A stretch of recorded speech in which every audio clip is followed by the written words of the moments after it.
live stream note, which there it is. You can go ahead and start the meeting. Okay, everyone, good morning. Let the record show that we call the LCCMR committee to order on Monday, June 29, 2026 at 9:02 a.m. And this meeting is being held according to Minnesota Statute 13D.015. So the agenda today is mainly listening to project, and let's begin with roll call. Albright. Albright here. Albright present. Hers here. Her present. Jordan. Jordan present. Jordan present. And Jordan, you are in the Capitol Complex, if I understand. I am in the Capitol Complex, yes. Great, thank you. Beeman. Beeman here. Beeman present. Faber. Faber present. Faber present. Gilman. Present. Gilman present. Green. Here. Green present. Hedstrom. Hedstrom present. Hedstrom present. Heinzman. Present. Heinzman present. Langseth. Langseth. Lily. Lily present. Lily present. McEwen. Present. McEwen present. Moore. More present. Moore present. Putnam. Here. Putnam present. Scraba. Grava present. Scraba present. Westrom. Westrom. Western present. Westrom present. I'm going to circle back to Langseth. Mr. Chair, we have 15 members present. Okay. We have quorum.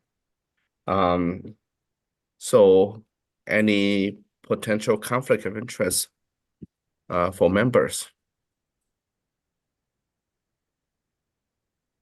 If it is,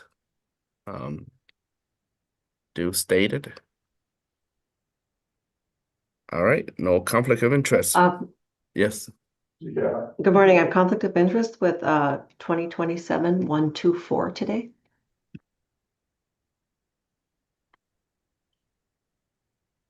Okay.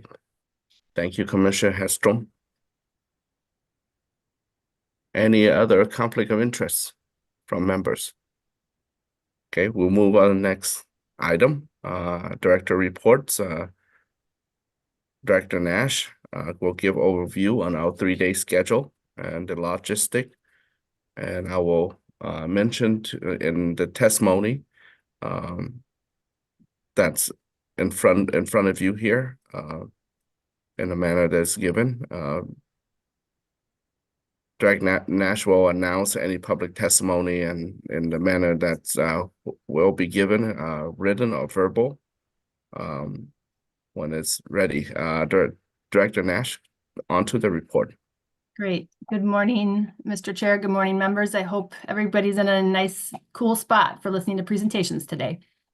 Good to see you. So just want to give an overview of the next 3 days. Today we have presentations scheduled from 9 to 5 p.m. If there is time, there is one item of business, the conflict of interest policy discussion, that we may take up. And if not, this item is also on the schedule for tomorrow and has actually designated time on Wednesday as well. Tomorrow, presentations begin at 8:30, so it'll be half an hour earlier than you're starting today. The meeting is scheduled to 5 p.m. each day, but the presentations are not expected to go this long on Wednesday. We do have LCCMR business scheduled at the end of the day, and provided we do get done with presentations and all of that business, and people are okay staying late in order to complete that business, we will cancel the Thursday, July 1st meeting. Presentations are 15-minute time slots, 5 minutes for presentation and 10 minutes for Q&A. The chair can use discretion to go over that time allowance, especially for large projects. For presentations and for members, we have staff are running a timer that should show up in its own window on Zoom, and which you may want to pin for pacing yourself.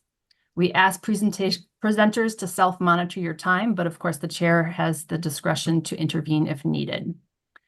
If we are running too far ahead, which is often the issue, if we're running too far ahead, we may need to take a break to get back on schedule or maybe have a longer lunch break.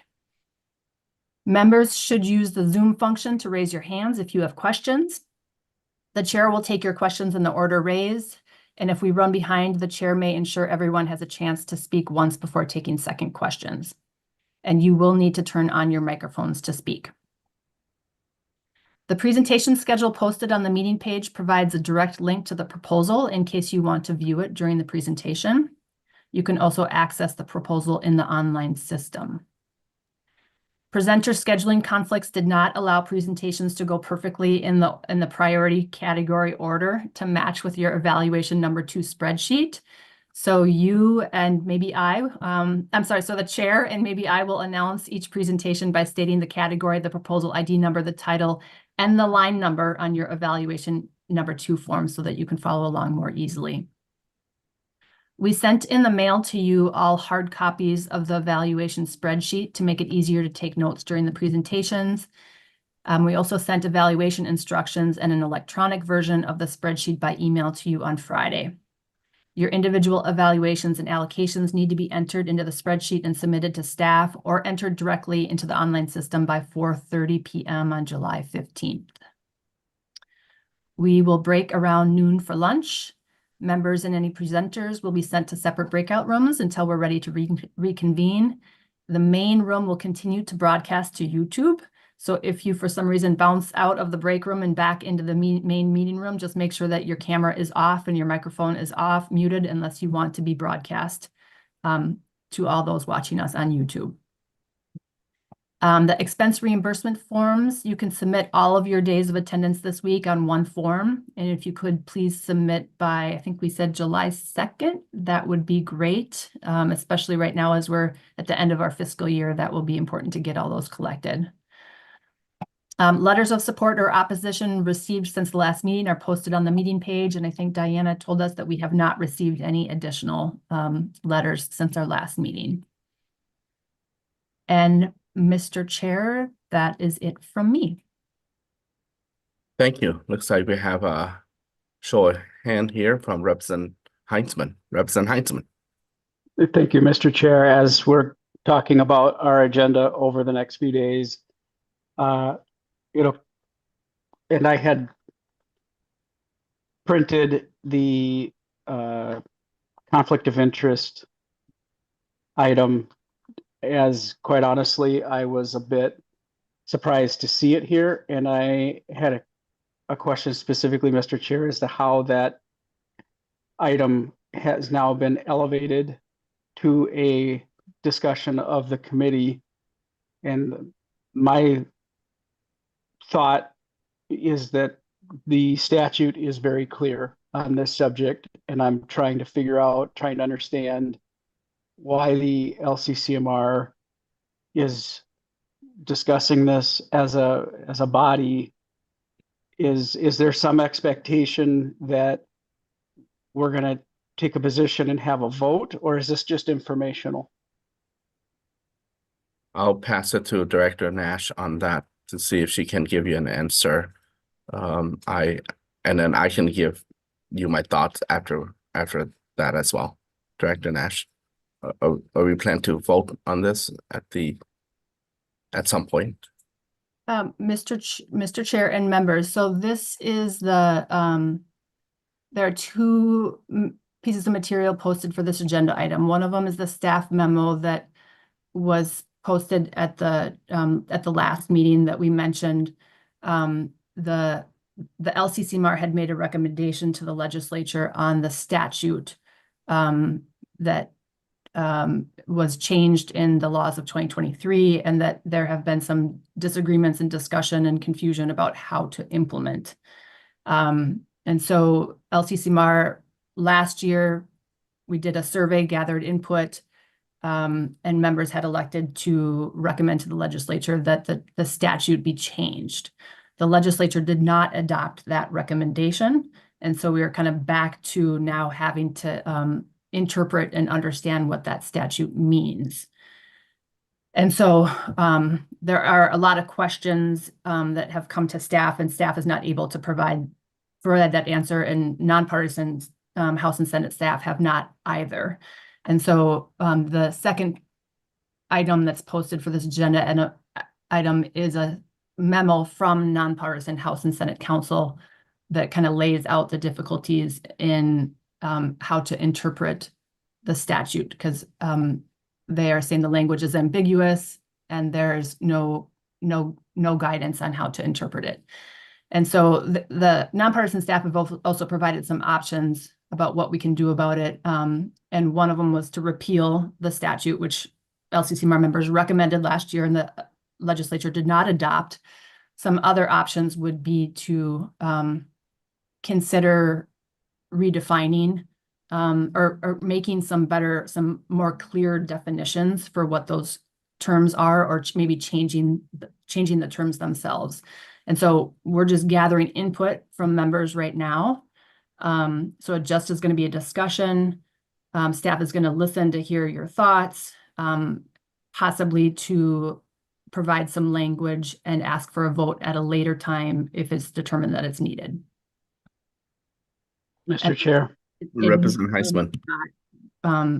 Sorry, Mr. Chair, it may or may not end up in a different recommendation to the legislature or clarifying the statute.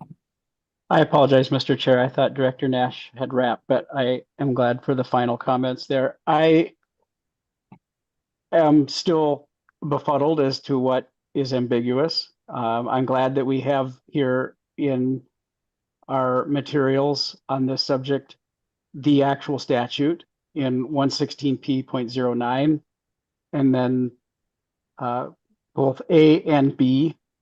And the statute specifically says a commission member may not vote on a motion regarding the purchase of land under section 116p.18 or the final recommendation of the commission required under section 116p.05. There may be members that want to have a discussion on this, fine. But I do think that the statute is more clear than maybe some would like to recognize. So I'm just going to, right out of the gate, point out that I don't think there's really anything here to discuss except for possibly another recommendation to the legislature. Okay. But from my perspective, considering what we now know as the state is attempting to address fraud and waste in Minnesota, and some of the processes that have allowed that, we're working as the legislature to address the problems with conflicts of interest. And I think that we could very easily recognize the problem and avoid such a conversation, but it's on the agenda, so here we are. I'm not sure how it was put on the agenda. I'm not sure that the chair or Director Nash necessarily want to go through and explain how it arrived on the agenda. That's fine, but we're going to have, I think, quite a long debate on this that really is immaterial, considering that the legislature addressed it. And when a recommendation was made to the legislature to repeal it, it was not taken up. Those things are facts. So right at the start of all of this, I wanted to just have a few minutes to address it. And if anyone else wants to speak to it, fine. Otherwise, I guess we can move on to presentations today. But it is a question that occurred to me as I was looking at our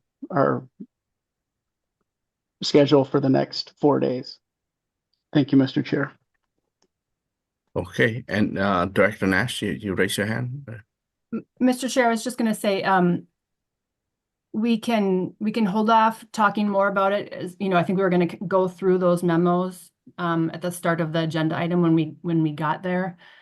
We could so we could wait to do that. House and Senate Council are also here and watching, and they can come on either later today or tomorrow, or they could jump on now if you would like some additional clarification on why this is here.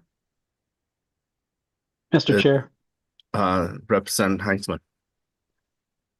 just for clarity, since we are having a bit of a discussion now, how was the decision made that the LCCMR Commission as a whole should be debating the position of the legislature in statute? Director Nash, and Representative Heisman, this just happened to be on the schedule, and Director Nash has informed me that this is one of the agenda that we'll be discussing, but perhaps the council can give us answer to that portion, but I certainly don't want to have early discussion too long at the beginning here, and the priority here is to hear the projects, and then if we do have time later, we can talk further about this, or tomorrow.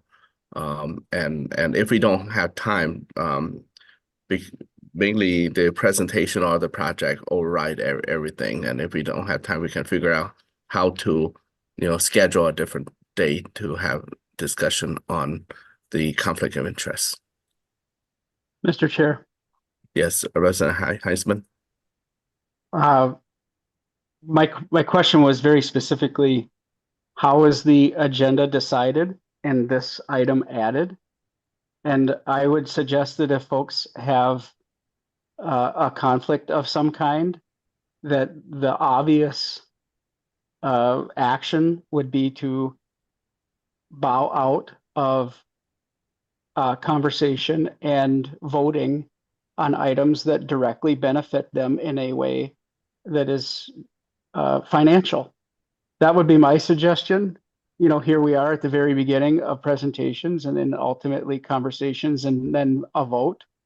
And if there is a conflict, I think the statute is clear that those members that are directly benefiting should not be participating in that conversation or voting. So it does seem appropriate that we should maybe mention that at the very beginning of this process, which is part of why I'm bringing it up. But then also for the benefit of the public, how is it being brought forward otherwise? And sounds like members wanting to have a vote on whether or not statute applies. How did that come to be on the agenda if that's the case?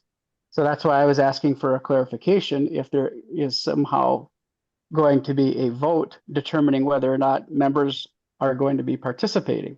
So it does seem pertinent that we discuss that right now, which is why I brought it up. But it looks like Director Nash has comments, and I'll just stop for a moment.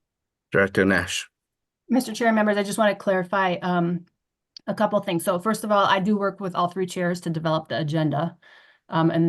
So all three chairs sign off on the agenda.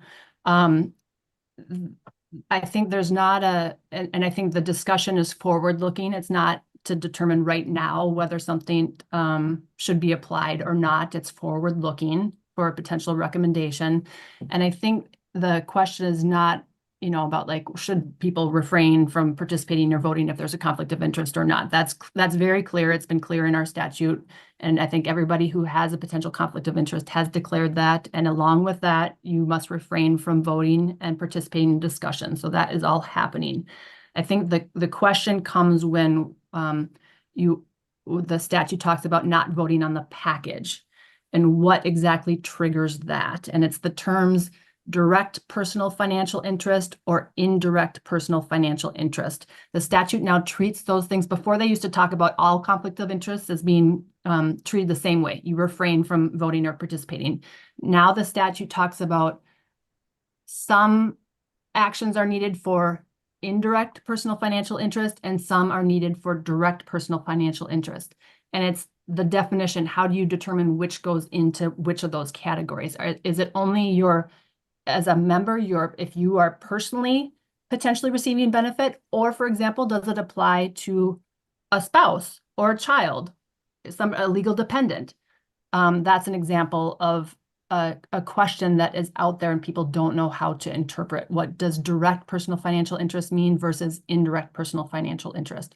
So that's the kind of input that we're hoping to get members to weigh in on, again, for a future potential recommendation, not proposing in any way to not have conflict of interest. So I hope that provides some clarity. And I think Senate Counsel Ben Stanley has also logged on here if we need some additional input.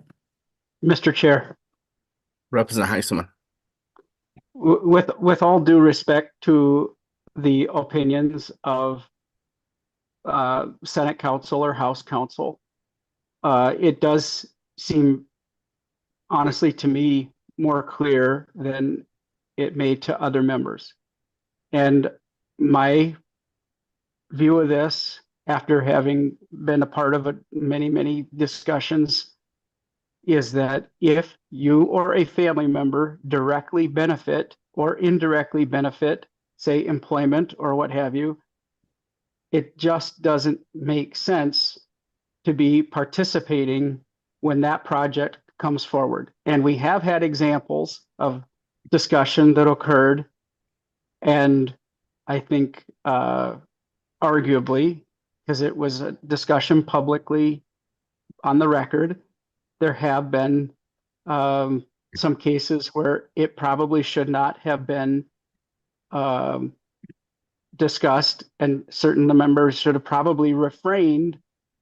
There's no reason to go back and rehash all that, but I think going forward, as we start this process for 2026, it should be very clear, regardless of the opinions of lots of other folks, the statute there before us states very specifically, if you benefit directly or indirectly, you're not to vote or to engage in that discussion.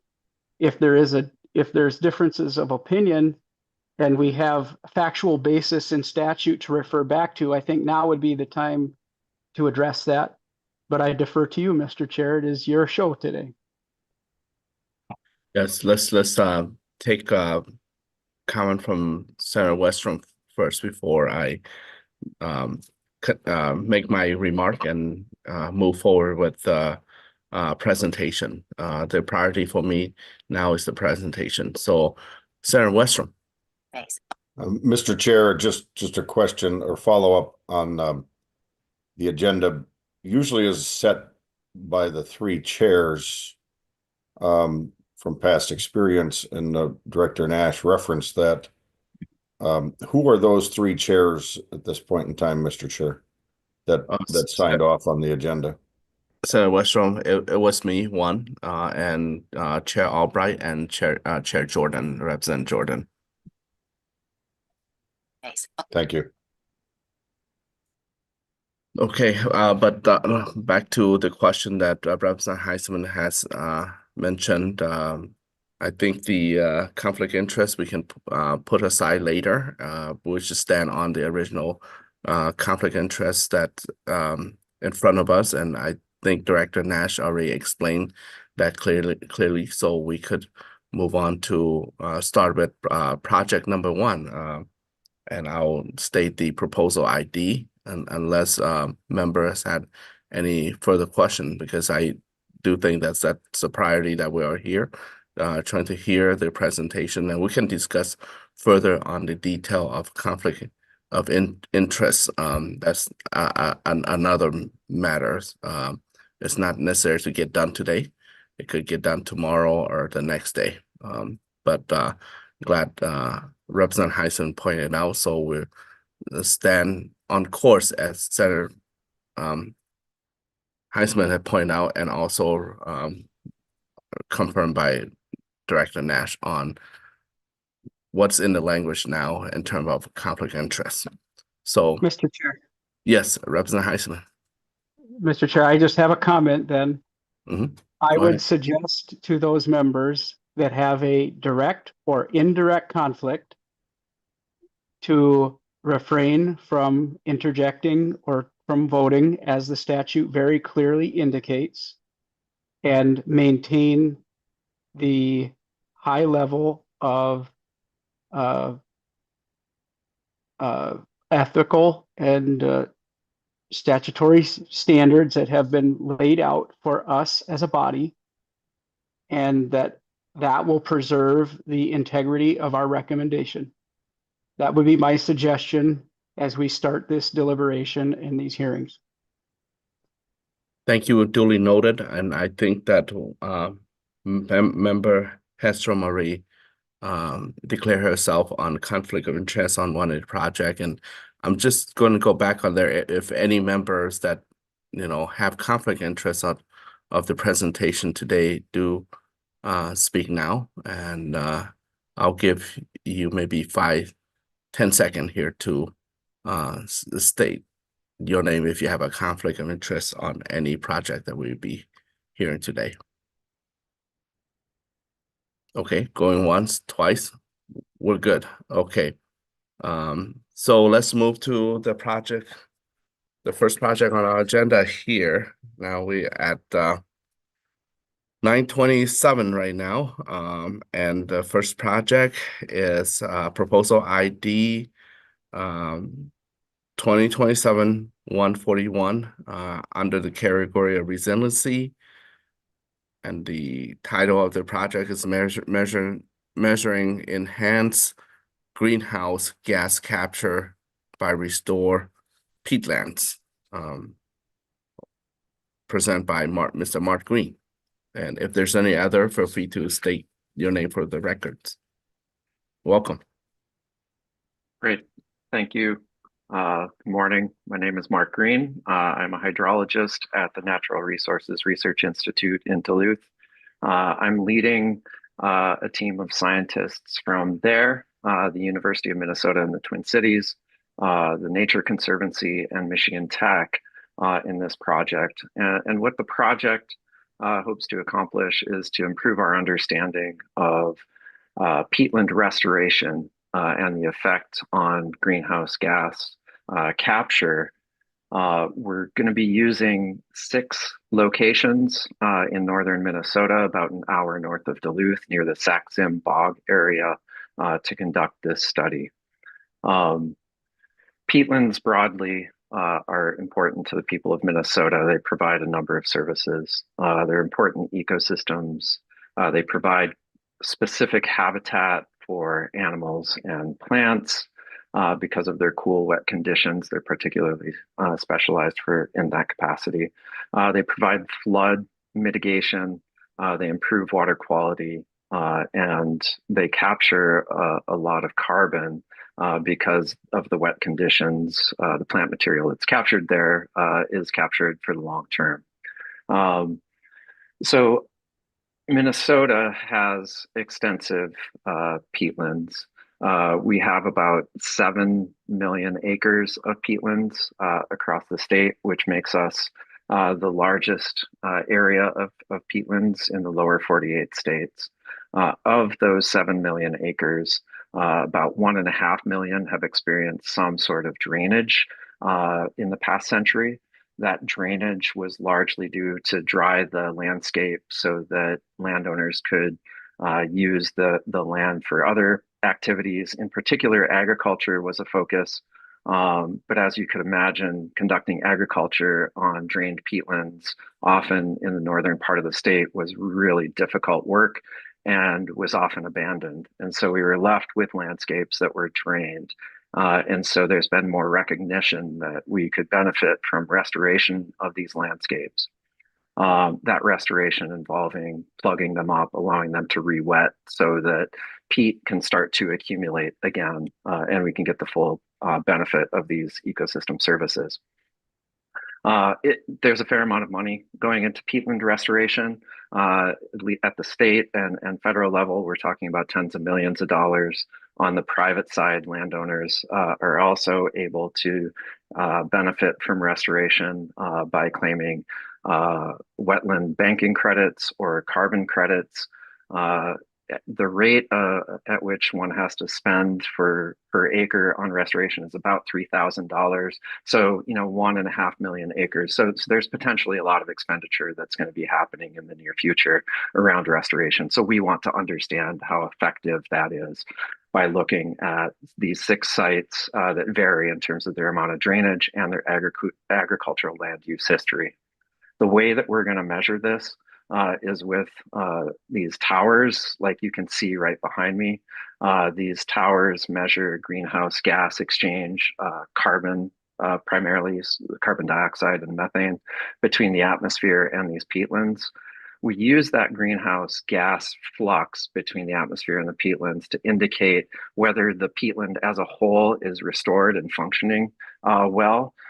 Because if you were to measure peat amount in these today, and then 3 years or 5 or 10 years from now, go back and measure directly, you wouldn't be able to detect.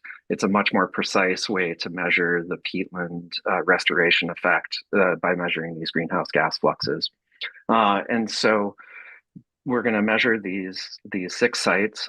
This is a phase 2 project. LCCMR funded 3 of these towers initially with Chris Lenhart and his team at the University of Minnesota.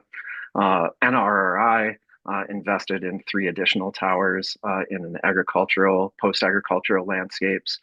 So we have a big investment already in making these measurements. And so we're asking here for 3 more years of support in order to make more intensive measurements so that we can come up with the best information to inform state agencies, private practitioners, and others who are interested and need the information to understand how peatland restoration is essentially how effective it is.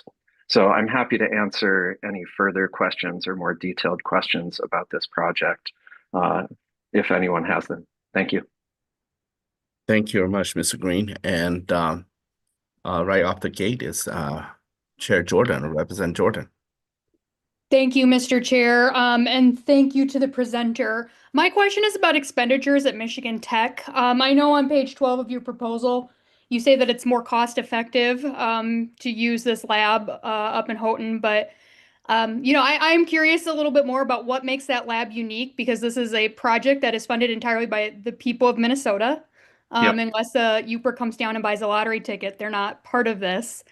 And so can you talk a little bit more about why that lab is so much more efficient and what the difference is between their capacities versus capacities of Minnesota labs? Absolutely. Yeah, the remote sensing product that we're going to be using for this is pretty specific and requires specific expertise that they have a track record of being involved in the development and the data analysis of that product. We want that expertise to come to the state of Minnesota. And so this is, I guess I think about this maybe more as a bridge of bringing that expertise by collaborating with them and getting us up and running and finding those in the state agencies or within the universities that we can help transfer that understanding so that in the future this expertise resides in the state and not in Michigan. Thank you. Yep. Representative Scrubba.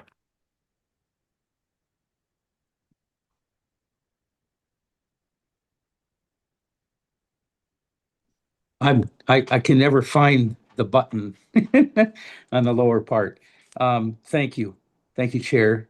What in the district I represent, we have peat up by High Falls and that area, and they're actively mining it.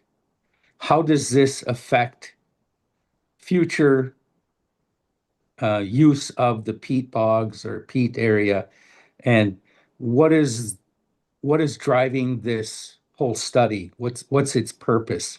I keep trying to narrow it down to a couple of words, but if you could help me with that, that'd be great. Thank you. Yeah, appreciate the question. Yeah, so to touch on the last one, the intention is to understand how to get a functional peatland back from major activities like the peat harvesting or the agriculture that's been conducted over the past century. And using these greenhouse gases as a direct way and a most sensitive way to measure whether the peatland is functioning as it originally was again. And so the peat mining activities are absolutely relevant for this because, you know, once the companies that are doing this, and we toured one of these facilities near the Saxon Bog and 2 years ago, you know, and they're mining them for years, but then they're going to conduct this restoration on the back end of that so that they can get the peatland to come back and start accumulating peat again. And so they're interested in understanding the best way to do the restoration of these peatlands after they do the harvesting activities. So the type of knowledge that we'll generate here is of relevance for those companies that are doing the peat harvesting as well. I should note one of the sites that we're going to be working on was harvested for peat in the 1980s during the energy crisis.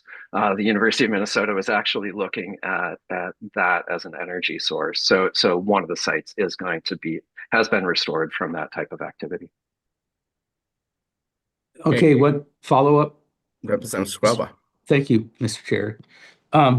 So the folks that have leases on the peat up north, if your study comes back and says, you know, ban everything, does that make their leases null and void, or is this limited use, or if you use your peat, restore it this way?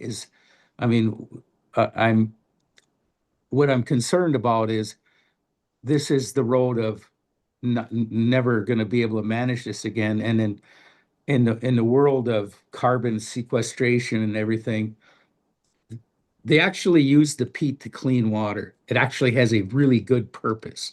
And I'm wondering if that purpose outweighs the carbon sequestration. Anyway, we can have that discussion later, but that's something that I don't know if your study is going to take into account. Mr. Green. Yeah, so the focus here is absolutely on what are the best activities that one can conduct to restore them after use. We're not going to say anything about the use. If someone's interested in restoring a degraded peatland, this is going to provide the data and information and advice on how to best get it to bounce back after the activities. Thank you. Thank you. All right, any question from members to this project? Chair Albright. Thank you, Mr. Chair. It occurs to me that this might be very helpful information if there were some interest in restoring wetlands to create additional wetland bank credits, or to help those folks that are going to be utilizing a current peat or wetland area, and they're looking to buy credits or bank from the wetland credit area. Would this study help inform the wetland credit bank? It would help, yeah, it would help us say what type of an effect entering certain wetlands into a wetland banking system might provide. So it may not tell us necessarily which whether it's a good idea or not. But it will tell us with a specific site under certain conditions, here's the type of benefits that we'd regain. I think a related point is that with the remote sensing work that we intend to do, we're also hoping to prioritize different parts of northern Minnesota that we should see a bigger bang for our buck in terms of the benefits that we'll see back after restoration. Follow up. Thank you. And to that point of the vast peat bog that is what makes up northern Minnesota, as Representative Scraba mentioned, and in particular northern Beltrami County and the Concon lands and the area where that has all been ditched. Is that an area that you're going to be studying as well? It will be part of the remote sensing piece. These 6 locations are really concentrated together so that we can constrain the climate and the land use so that we're just isolating the effect of drainage and agricultural history. But that information will be transferable, and the remote sensing will address a much larger region, because that's our ultimate goal, is after this study is then to be able to expand this information across all of the peatlands in the state. Thank you. All right, well, thank you very much, Mr. Green, for the presentation on measuring the enhancer greenhouse relate to restore peatlands. Next is the let's see, is the Scandia Cemetery shoreline restoration from St. Louis County, and I'll let the presenter introduce himself. This is under resiliency category. The project ID is 2027 160. So welcome, and do introduce yourself before the presentation. Thank you, Mr. Chair and Commissioner members. Thank you for letting St. Louis County present today. My name is Patrick Boyle. I'm a St. Louis County Commissioner. Along with me is Rachel Gregg, St. Louis County Bridge Engineer, and Matt Hamela, St. Louis County Deputy Public Works Director. And I want to go over 3 quick events that basically frames how we got here for our ask today. About 2.5 years ago, our county received a letter from an elderly couple that stated that they were the caretakers of the nonprofit Scandia Cemetery that's on Lake Superior, and they were entering a nursing home care and would not be able to continue to care for the cemetery, basically abandoning it financially. About 4 months later in the same year, we received a phone call from the Glen Sheen Museum Mansion stating that some tourists, a young family, discovered a human skull and bones on the shoreline adjacent to one of our biggest tourist attractions, the Glen Sheen Museum, that belonged to this cemetery. So with that, we really had our county attorneys look into what state law presides over, and they basically came up with that nonprofit cemeteries are not mandated to be taken over when abandoned by counties or cities, that the cemetery could be in perpetuity of no ownership moving forward. So with that background, I'd like to turn it over to Rachel to frame the plan that we've come up with. The Scandia Cemetery Shoreline Restoration Project is located within the city limits of Duluth and along the shores of Lake Superior. St. Louis County is requesting $1,726,000 to complete construction of a 300-foot long shoreline stabilization project along the cemetery property, a nonprofit cemetery established in 1881. Over time, the cemetery property has experienced erosion of the shoreline, unearthing cemetery plots and human remains. To date, erosion has exposed 14 cemetery plots, and on our poster board, those are shaded in red closest to the lake. The project will construct a resilient shoreline that can adapt to the changing conditions of Lake Superior while continuing to protect and preserve the historic cemetery, Duluth's local history, and the community public beaches.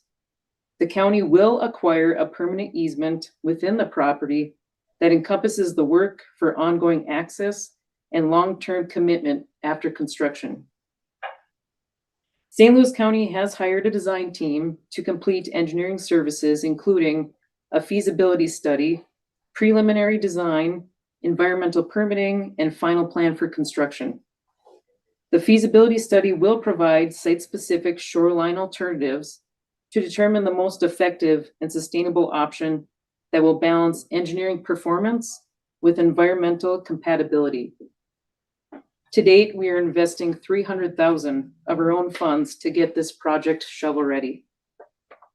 Shoreline erosion doesn't just remove land, it carries sediment and nutrients into Lake Superior, adding to the decline of Lake Superior's water quality.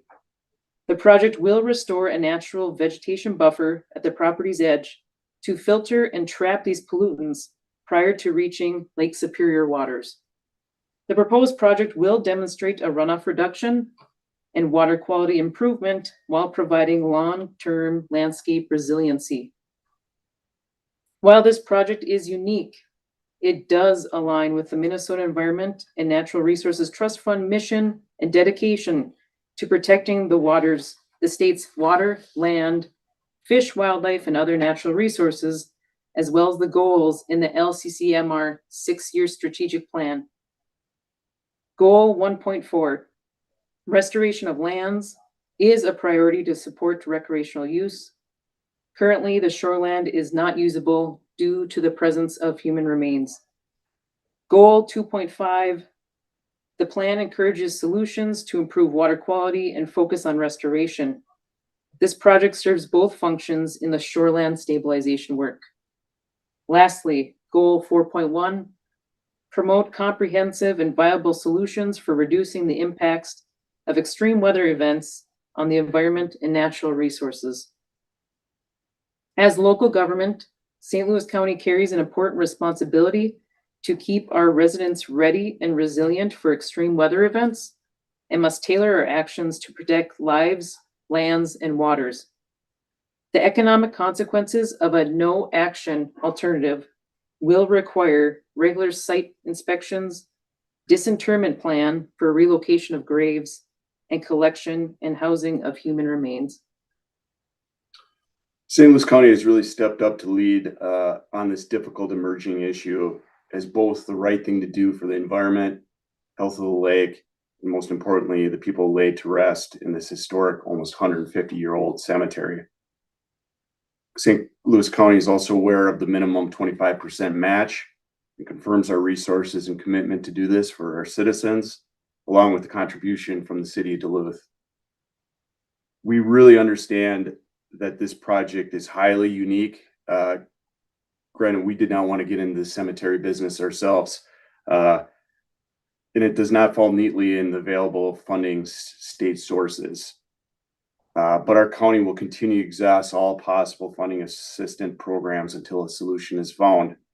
Commissioners, I just really want you to think about this. Anytime we have a real bad northeastern storm, that has the potential to erode 50 to 100 vulnerable graves right into Lake Superior, including children that passed away from the Spanish flu and veterans at any given time.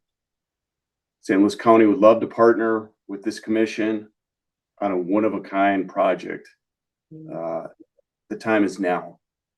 So with that, we thank you for allowing us to speak to you today, Mr. Chair and Commissioner, and we're up for questions. Thank you. Commissioner Beaman. Thank you, Mr. Chair. Just a quick question. I think I heard you say that currently the beach, which usually has public access, has been blocked off now so that people aren't finding human remains. Is that correct? Currently, right now, there is snow fence on site to deter the public to reach the beach, correct? Okay. Thank you. Okay, Representative Scraba. Yeah, obviously we tried this last year, trying it again this year. This is, I mean, it directly affects the lake. This is clean water. It's not a stretch. It's nothing nefarious going on here. This is just a project that fits, in my opinion, that the state should be helping. It's a regional issue. I've heard from numerous members in the back of the cemetery with their concerns about if this is not taken care of, how does it affect them? You know, and obviously they're encouraging us to go forward with this. So I'm curious as to why this isn't a good fit if people can't see why they don't want to make this work. I'd love to have a discussion and find out why. Thank you. Okay, any members? Sarah Green. Well, thank you, Mr. Chair. I do have a couple of questions. I know that this has been going on for some time, and And whether the law says that the county is responsible for it or not, I think it's always been my understanding that when a cemetery gets abandoned, it does fall to local government, whether that be the township or the county. And so there is a responsibility there, and I think that's why they're here.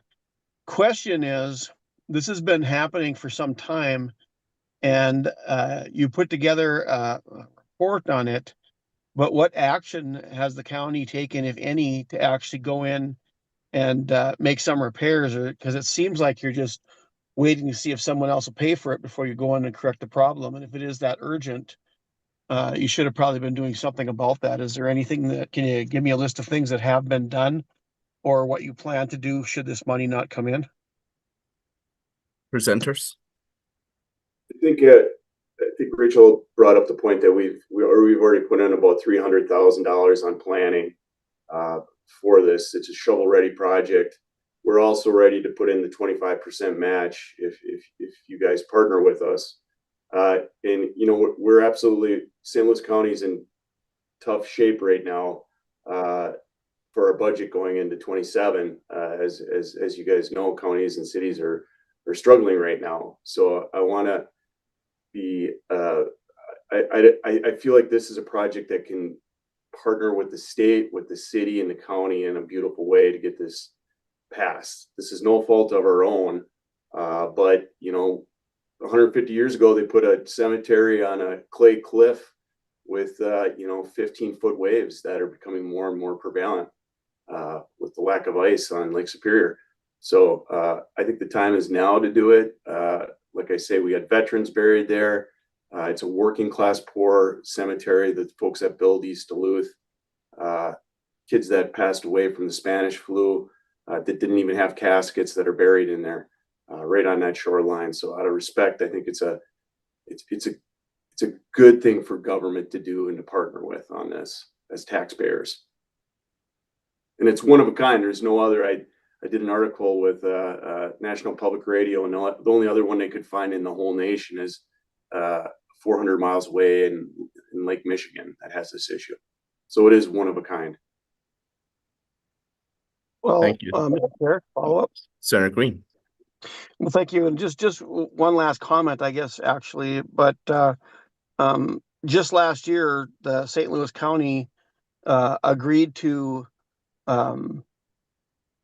either purchase or have the state purchase at least 20,000 acres in your county, which I think adds up to a substantial amount of property taxes. So I'm not really sure how dire you are for money, but that didn't really answer my question as to what you've done. And I don't know where this is going to come down. I know that at one time it had been decided that this probably wasn't the best fit for LCCMR. I don't know where that's changed, but it seems to me that this happens a lot where there's a project that is dire and needs to be done, but it doesn't get done unless you can come and get someone else to pay for it. And if this is the responsibility of the rest of the state, then so be it. But I think we need to probably weigh out some of those options as well. Again, we are committed to the 25% match if we are able to partner with you. I think what we've done, and directly about your comments about what are you doing out there today, there are probably several things we could do in the short term. The problem is that we're up against the lake that is just so powerful that unless you do something substantial, it's not going to last the season anyway, and you're going to be right back to where you were. And so we've chosen a different strategy of putting our resources and our money and our efforts into a long-term permanent solution. Like the commissioner said, already spending $300,000 on pre-design and the final design permitting and all of that process that would make it a shovel-ready project. And the cemetery itself, and the problem being extremely unique, has found itself in this little crack that, really the laws just don't provide for another solution for a local agency to just come in and solve this problem. It's very unique, and it's in a very unique spot. So I think we're trying to pool our resources into a solution that works good for everybody, the city, the county, the state, the tourists. our historical concerns that we have there by Glen Sheen. And so this is the path we've chosen to take rather than short-term fixes that probably wouldn't last through the summer. 15-foot waves have a lot of strength. Okay, any other members? Question, Chair Albright. Thank you, Mr. Chair. I'm looking at the category that you've applied under, which is resiliency. And it looks to me like you've hit on at least 2 or 3 of the strategies that we've outlined in our funding priorities, including promote comprehensive and viable solutions for reducing the impacts of climate change, land use change, or extreme weather events on the environment and natural resources. So, and both through engineered and natural solutions targeted at critical areas. So this is essentially a project that's going to harden up, if you will, the shoreline there and keep it from eroding away. So that's one thing. And also it talks about in that priority, enhancing coordination and interagency collaboration among federal, state, tribal, and local governments to ensure a unified response. I think you've hit that as well. And then when we look at our evaluation criteria, what are we looking at? Well, some of the things that we look at when we're reviewing proposals, timeliness and readiness. It appears that you are ready to go, that you've leveraged additional funding from the county, and that you have collaborated in a multidisciplinary approach. So while it may be a little bit out of the ordinary of what we would normally fund, I do believe that preserving cultural resources, which is what this cemetery is a use of our funds that is important. And when there are other cultural resources across our state that are threatened or that might become threatened by a project or something, we generally get on board to say that preserving our cultural resources is important to us. So I think you've made your case for me, but I appreciate your time and energy in this, and the fact that you come back a second time takes a lot of work. Thanks. Thank you, Chair Albright. Senator Westrom. Thanks.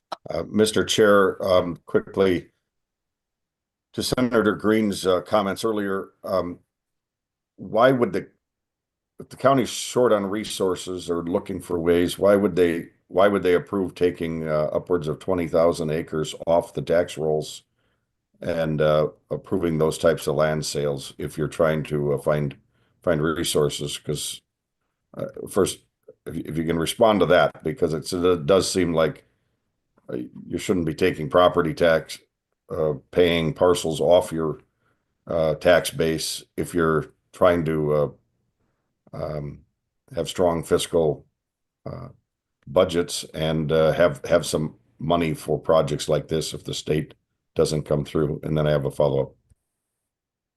Okay, Commissioner. The 20,000, you're going to have to give me more specific on, we have just under a million acres of tax forfeited land. I'm not quite sure what you're coming at with me at the 20,000. Can you give me a little more detail on that? I mean, it's kind of off what we're talking about here, but I need more detail on that. Senator Westrom. Mr. Chair, I guess I'd defer to Senator Green. I know he's done some digging on this and just commented on it. That's what I was referring to. Whatever the amount of acres is you've approved to sell and not keep in private ownership is what I'm referring to, but I'd defer to Senator Green for any more quick insight. Well, Mr. Chair. Senator Green. Yeah, just, without belaboring it too much, then we can get back to Senator Westrom's other question. This is not something that a county commissioner should not be aware of. This was a legacy project that was approved last year and ended up being in that legacy bill, 35,000 acres of land being purchased by the state or in some form or another and given to other entities. And at least 20,000 of that was in St. Louis County. And it's already a county that's property tax poor.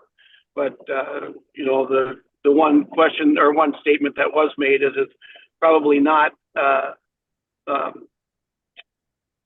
LCCMR question, but it is a question when the county says we don't have enough money to do this, when they're forfeiting property taxes that they could have had this land been sold to private people. That was the point.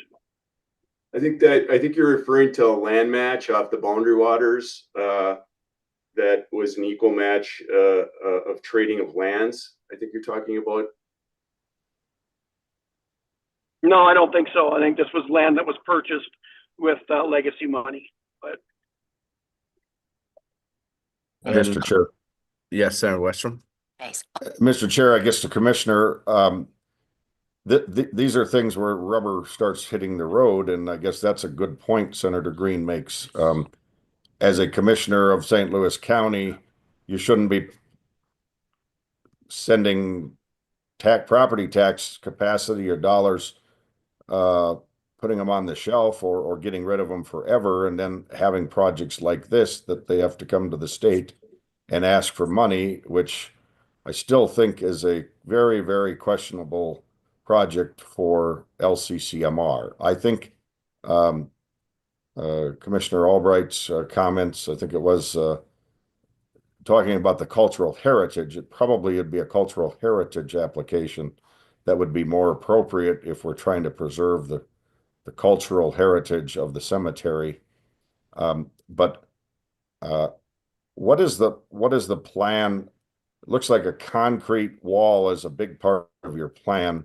How many years of life expectation do you have, and what's the plan to take care of that in 50 or 100 years when that wall probably deteriorates from the force of nature, and what's going to keep that in place forever, as we're hearing kind of a permanent solution, but how permanent is this solution, and what's the life expectancy of it? Commissioner. I can take that one. Okay.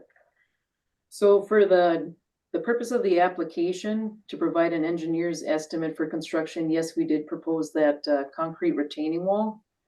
Part of our preliminary design or engineering phase, there is a feasibility study which is currently underway. And that feasibility study is going to provide us multiple alternatives. So that could be a nature-based, which is, native plants and large riprap. So it wouldn't be a wall. Right now, county preference is a retaining wall.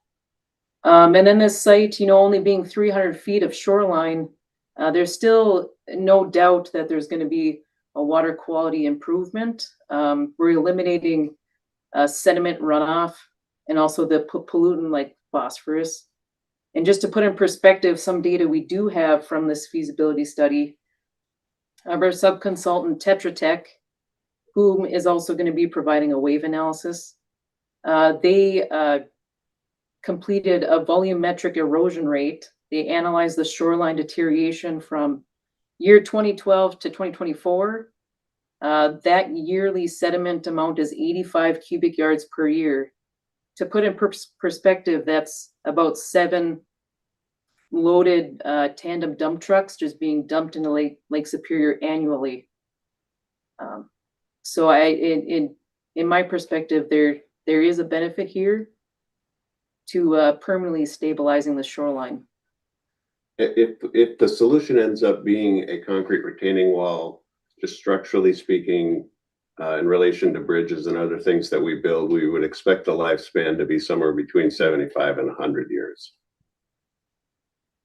Well, thank you very much. We are, Thank you. yeah, we are out of time already, and I'm actually giving 10 extra minutes for this project to be discussed. And legacy did come up.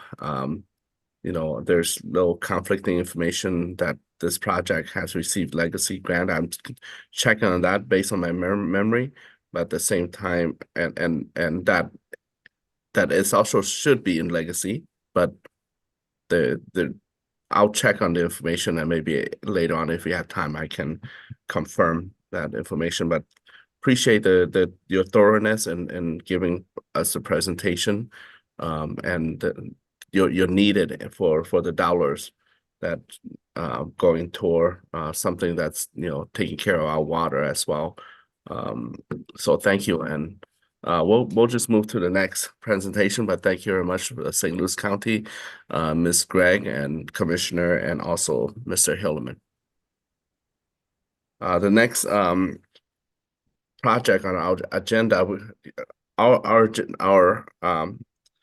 lineup of agenda is slightly different from what you see online in the program. So I'm gonna call on the Mississippi Riverwalk restoration project proposal ID 2027-170.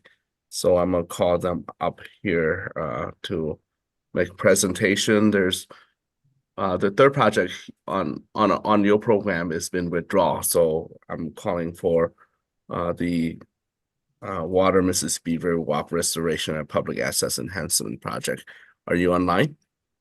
Yes, good morning. Okay, do introduce yourself and go ahead with your presentation. Thank you. Good morning, Chair Her and members. Thank you for the significant time and effort that you guys put into reviewing these applications and for considering our proposal this morning. My name is Luke Langner. I'm the Public Services Director here for the City of St. Cloud, and sitting beside me here is Tracy Hodel, City Administrator for the City of St. Cloud.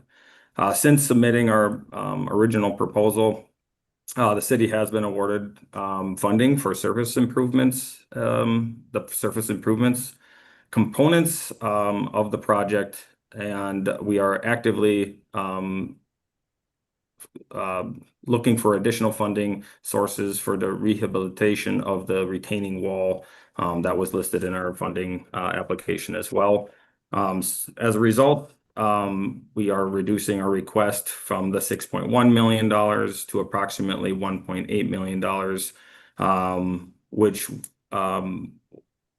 as part of that is looking specifically at the shoreline restoration and rehabilitation of approximately 3,000 feet of shoreline. The revised request focuses specifically on portions of the project directly related to the Mississippi River ecosystem through shoreline restoration, habitat enhancement, native vegetation establishment, water quality protection, and environmental stewardship. The image behind us, our backdrop here, is a rendering of outcome of this project that illustrates the components that relate and align to shoreline restoration, habitat enhancement, and water quality protection. This project is located along the Mississippi, immediately adjacent to the St. Cloud drinking water facility, which relies entirely on the Mississippi River for its source of drinking water. Today, portions of the shoreline are experiencing deterioration, erosion, and habitat degradation. These conditions threaten river health, impact water quality, and reduce ecological functions of this important corridor. And the corridor for all of Minnesota, as quality of water starts here and trickles downstream.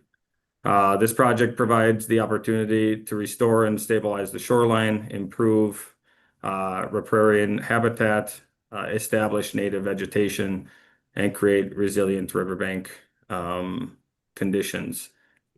At this time, we will improve how people interact with the river by directing access to designated location, reducing impacts from informal trails, and creating opportunities for residents and visitors to learn, experience, and appreciate one of Minnesota's most important natural resources.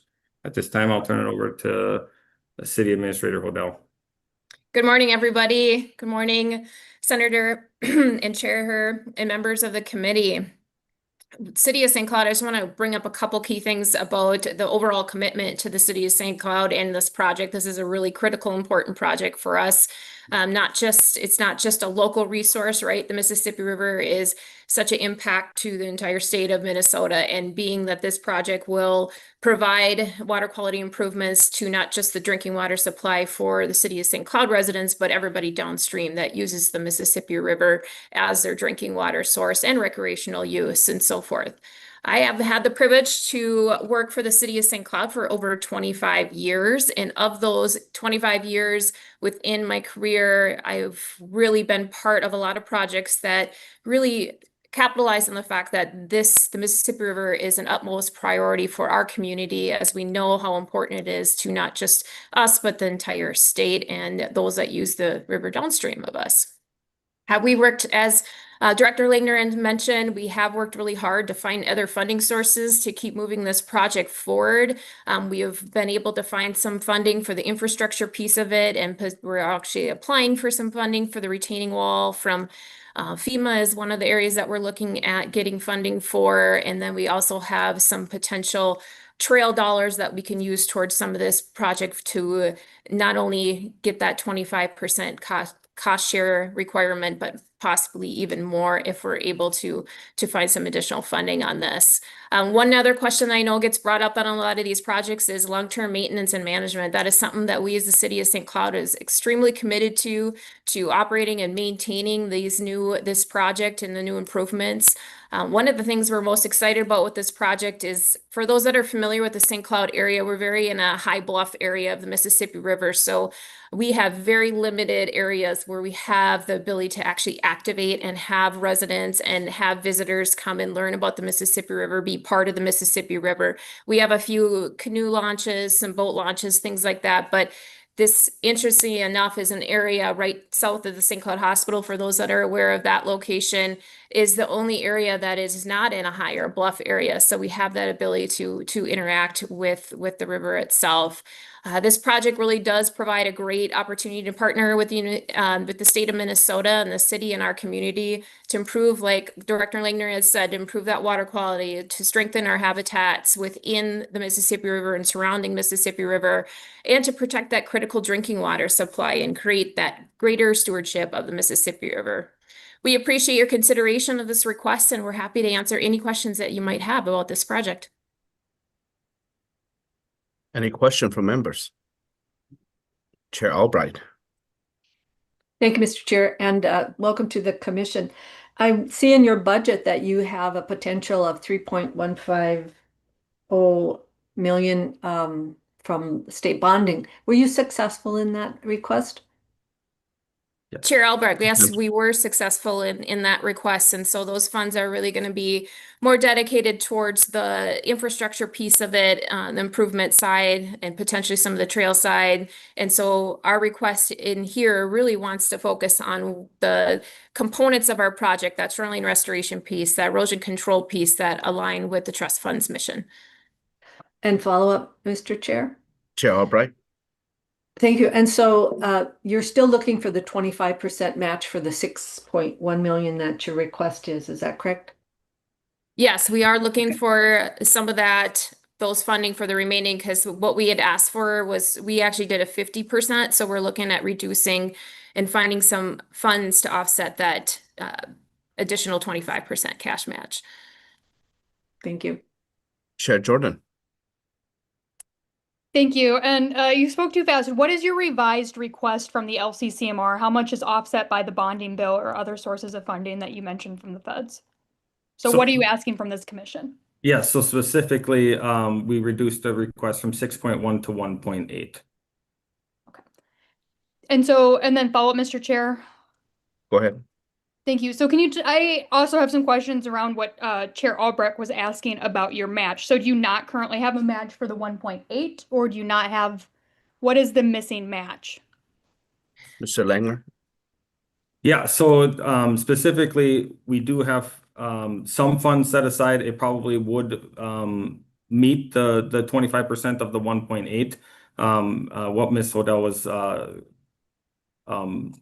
restating was, we were looking for the 50% match to the original 6.1 that we put in there. But if we reduced it down to the 1.8, we probably would have that match currently with the funds that we have available through our trail funds, park funds, and then other utility matching funds.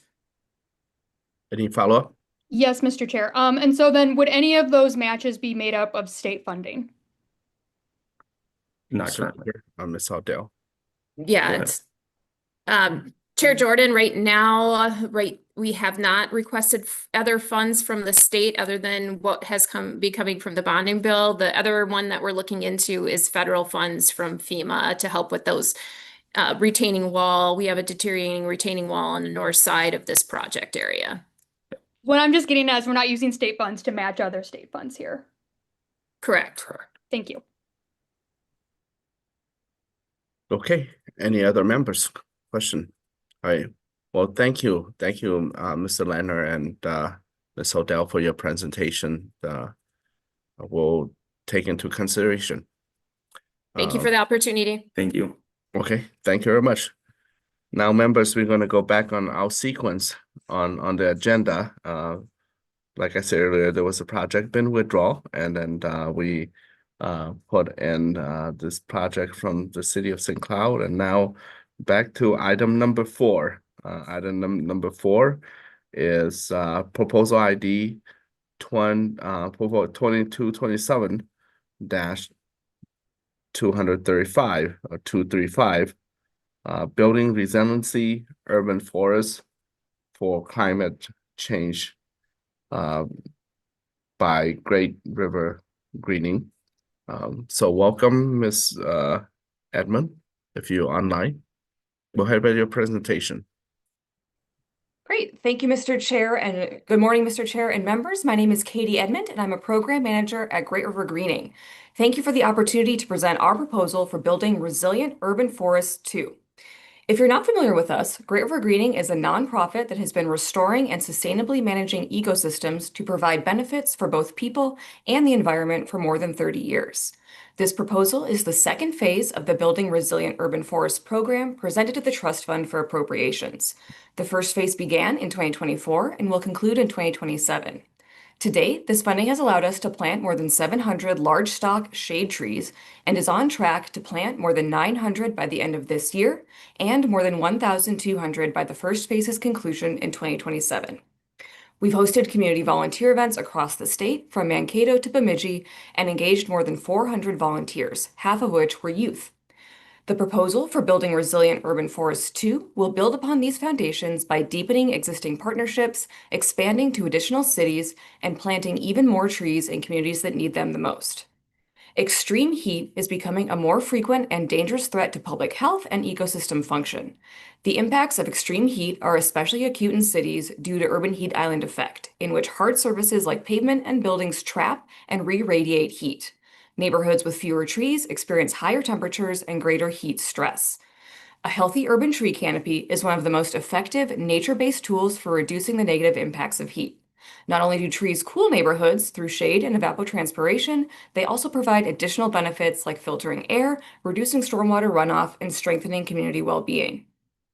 Communities throughout Minnesota are facing major tree canopy loss from increasing stressors, including emerald ash borer, an insect pest now present in more than 59 counties. There are millions of vulnerable ash trees in Minnesota, and most infestations result in a tree's death within a few years. In cities where ash trees are overrepresented in the makeup of the tree canopy, the loss of these trees has a significant impact on the overall health of the canopy. To address these challenges, Great River Greening will work with partners across the state to expand diverse, climate-resilient urban tree canopies, pairing targeted plantings with care that is often underfunded, specifically developmental pruning and watering. We will deepen our existing relationships in cities where we are already doing urban tree work, including Brooklyn Center, Owatonna, and St. Cloud, and we will pursue new relationships in cities in greater Minnesota where there is need for urban canopy improvement. Great River Greening will work closely with city staff to identify the highest priority areas for planting, assess site conditions, and develop plans for planting a diverse mix of tree species in those areas. We focus not just on putting any tree in the ground, but on selecting trees that are well suited to their particular locations and so have the best chance of surviving and providing benefits to communities for years to come. We plant mostly species that are native to Minnesota, but because these are urban plantings, we also plant species like catalpa and ginkgo trees that have proven over decades to be tough enough to handle the challenges of city life without becoming problematic. And using research and tools such as the USDA Forest Ecosystem Atlas, we are also incorporating species near the edge of their historic range that are predicted to do well in the state in coming decades. We have a positive and productive working relationship with the urban and community forestry team at the Department of Natural Resources, who we consult frequently about any new species or new findings, and we adjust our plans based on their feedback. In this phase 2, Great River Greening will work with cities and community partners to plant 1,000 climate-resilient trees. These trees will be integrated into the tracking and watering systems we have developed as part of phase 1. For each tree we plant, we record its location and species, who planted it, which nursery supplied it, and more. This record keeping informs the watering logistics, helps us know which trees are in need of care or replacement, and allows us to evaluate how the new species we incorporated are doing. Each tree will be integrated into a post-planting watering system to ensure it receives regular watering during the critical root establishment phase. This ongoing care by our staff and contractors protects the public investment in planting and increases long-term canopy benefits. We will also complete developmental pruning on 100 young trees previously planted by Great River Greening, supporting better tree structure, health, and longevity. We look forward to engaging at least 200 community members to help us plant these trees. At our family-friendly planting events, volunteers will receive hands-on education on planting and basic care for newly planted trees, make a tangible benefit to their neighborhood, and strengthen bonds with their fellow Minnesotans. This environmental stewardship is one of Great River Greening's core commitments, and it's been a pleasure to plant trees with and get to know folks in communities across the state as in phase 1 of this project. Building Resilient Urban Forests Phase 2 will continue to foster that spirit of stewardship while creating functional and healthy urban forests that will survive and thrive for years to come. Chair and members, thank you so much for your time, and I'm happy to answer any questions you may have. Any questions from members? Okay, this is a great presentation then. There's thank you, Ms. Edmond, for your presentation, and good luck. We'll figure out later by our votes. Thank you so much. I appreciate it. Thank you. And we'll go next to let's see, developing biological benchmark for resilient lakes. And this is proposal 2027 -242 under resiliency category. Before we go to that, I just want to make some clarification or make some correction earlier on the Scandia Cemetery, just so that members know. There's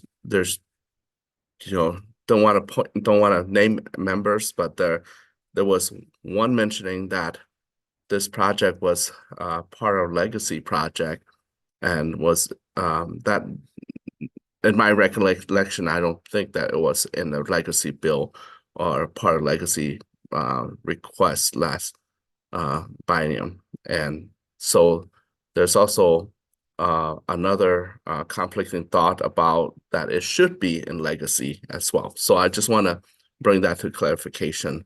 If my information is wrong, I'll make my correction again, but just want to be clear earlier that wasn't brought forth because I didn't, the legacy bill is quite large, and I want to make sure that my memory is correct before I make it known to members.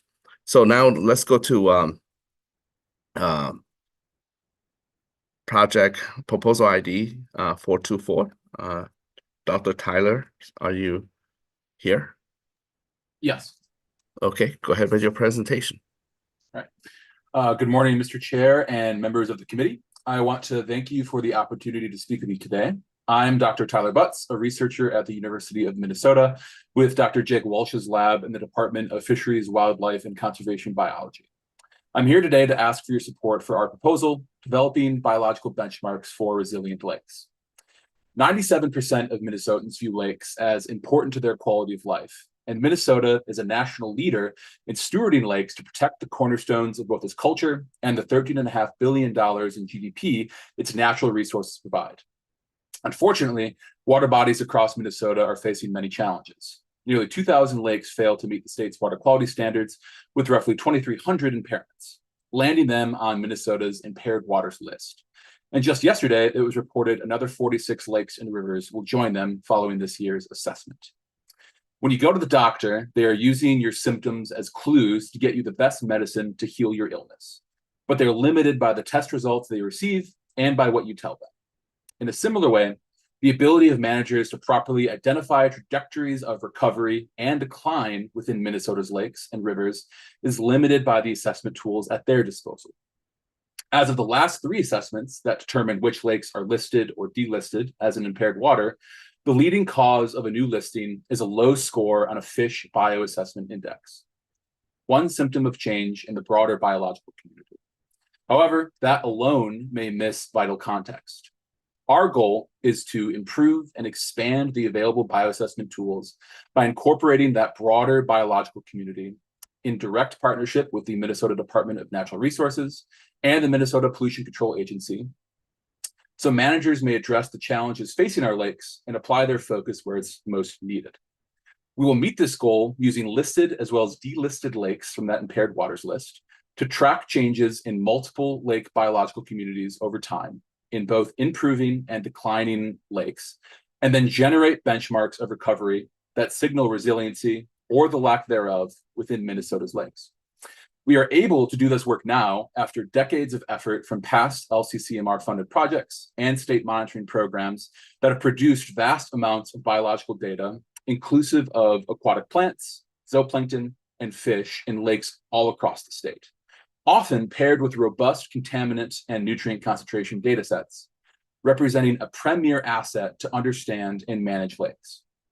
Drawing on our lab group's experience harmonizing complex biological and chemical data, we will assess biological responses across these diverse biological communities, from plants to zooplankton to fish, that may signal degradation or recovery more holistically, and in some cases more rapidly than fish alone.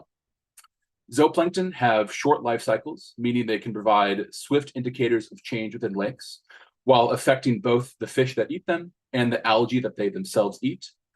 Aquatic plants provide critical habitat for waterfowl and fish, while also regulating heat and absorbing chemicals that respond to changes in lakes differently than either fish or zooplankton. Our proposed work will leverage this unparalleled lake biological data here in Minnesota to provide the necessary context for managers to properly assess the processes that lead to productive fisheries, stabilized shorelines, and excellent water quality, ultimately allowing managers to focus efforts on where they're needed most. More so, our efforts may lead to new targets that continue moving impaired waters to recovered waters. We monitor water quality to improve lake biology, yet how lake biology holistically responds to improving or degrading water quality has been left so far untapped. Expanding the available bioassessment tools improves the ability of state management agencies to maximize the services the 10,000 plus lakes in Minnesota provide, and ensures water quality standards are met, fish are abundant and safe to eat, lakes are safe and enjoyable to swim in, and ultimately facilitates improved quality of life for Minnesotans and those who come from across the country to visit our lakes for decades to come. I want to thank you for your time and consideration of this proposal, and I'm happy to address any questions that you may have. Any question from members? All right, thank you very much. This is another right on the dot 5 minutes presentation. So we'll move on to proposal ID 2027-347 under category of resiliency.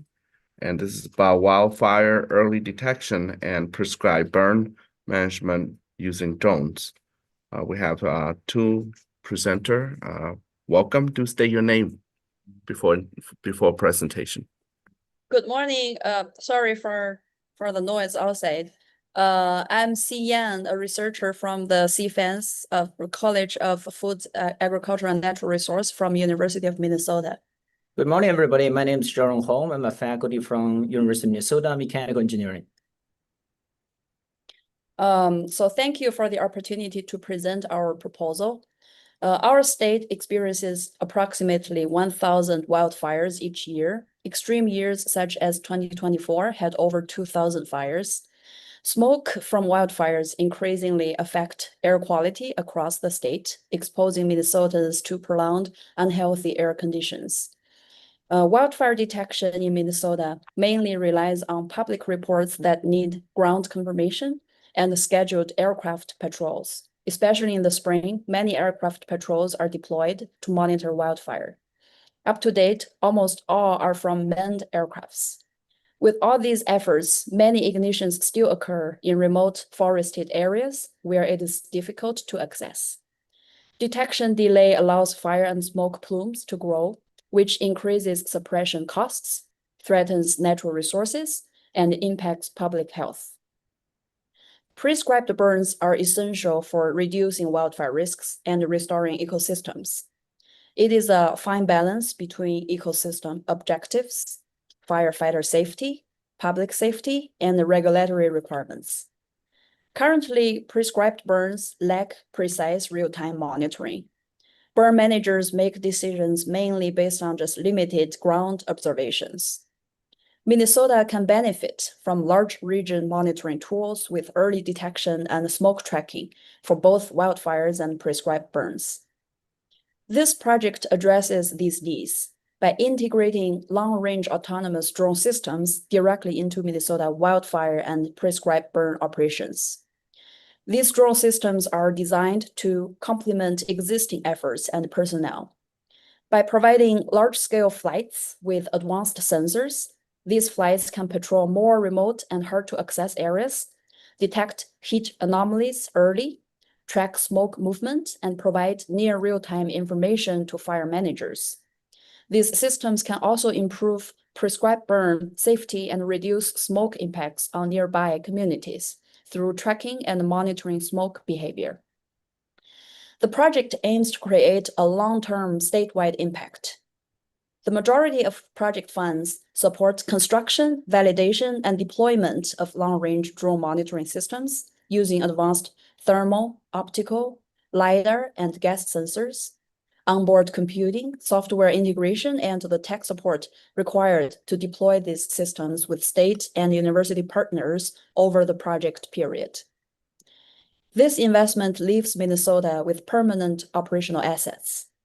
At project completion, state partners, including Minnesota DNR and the University of Minnesota, will have trained personnel to continue using the two drone monitoring systems, each with multiple drone units. Deployment protocols will be developed for continued wildfire and prescribed burn operations, ensuring long-term public benefits. This project contributes directly to labor savings and improved affordability of fire monitoring.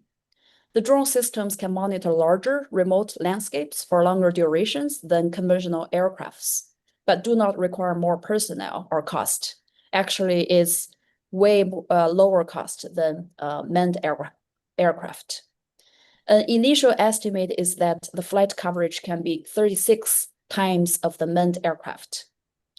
The system sense fire, ignition, and spreading with advanced sensors, which further increase the effectiveness of DNR aerial patrol resources.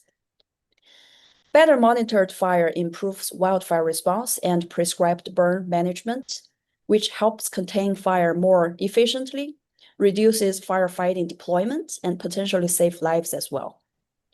This is all. Thank you for your attention, and we'd like to answer any questions that you may have.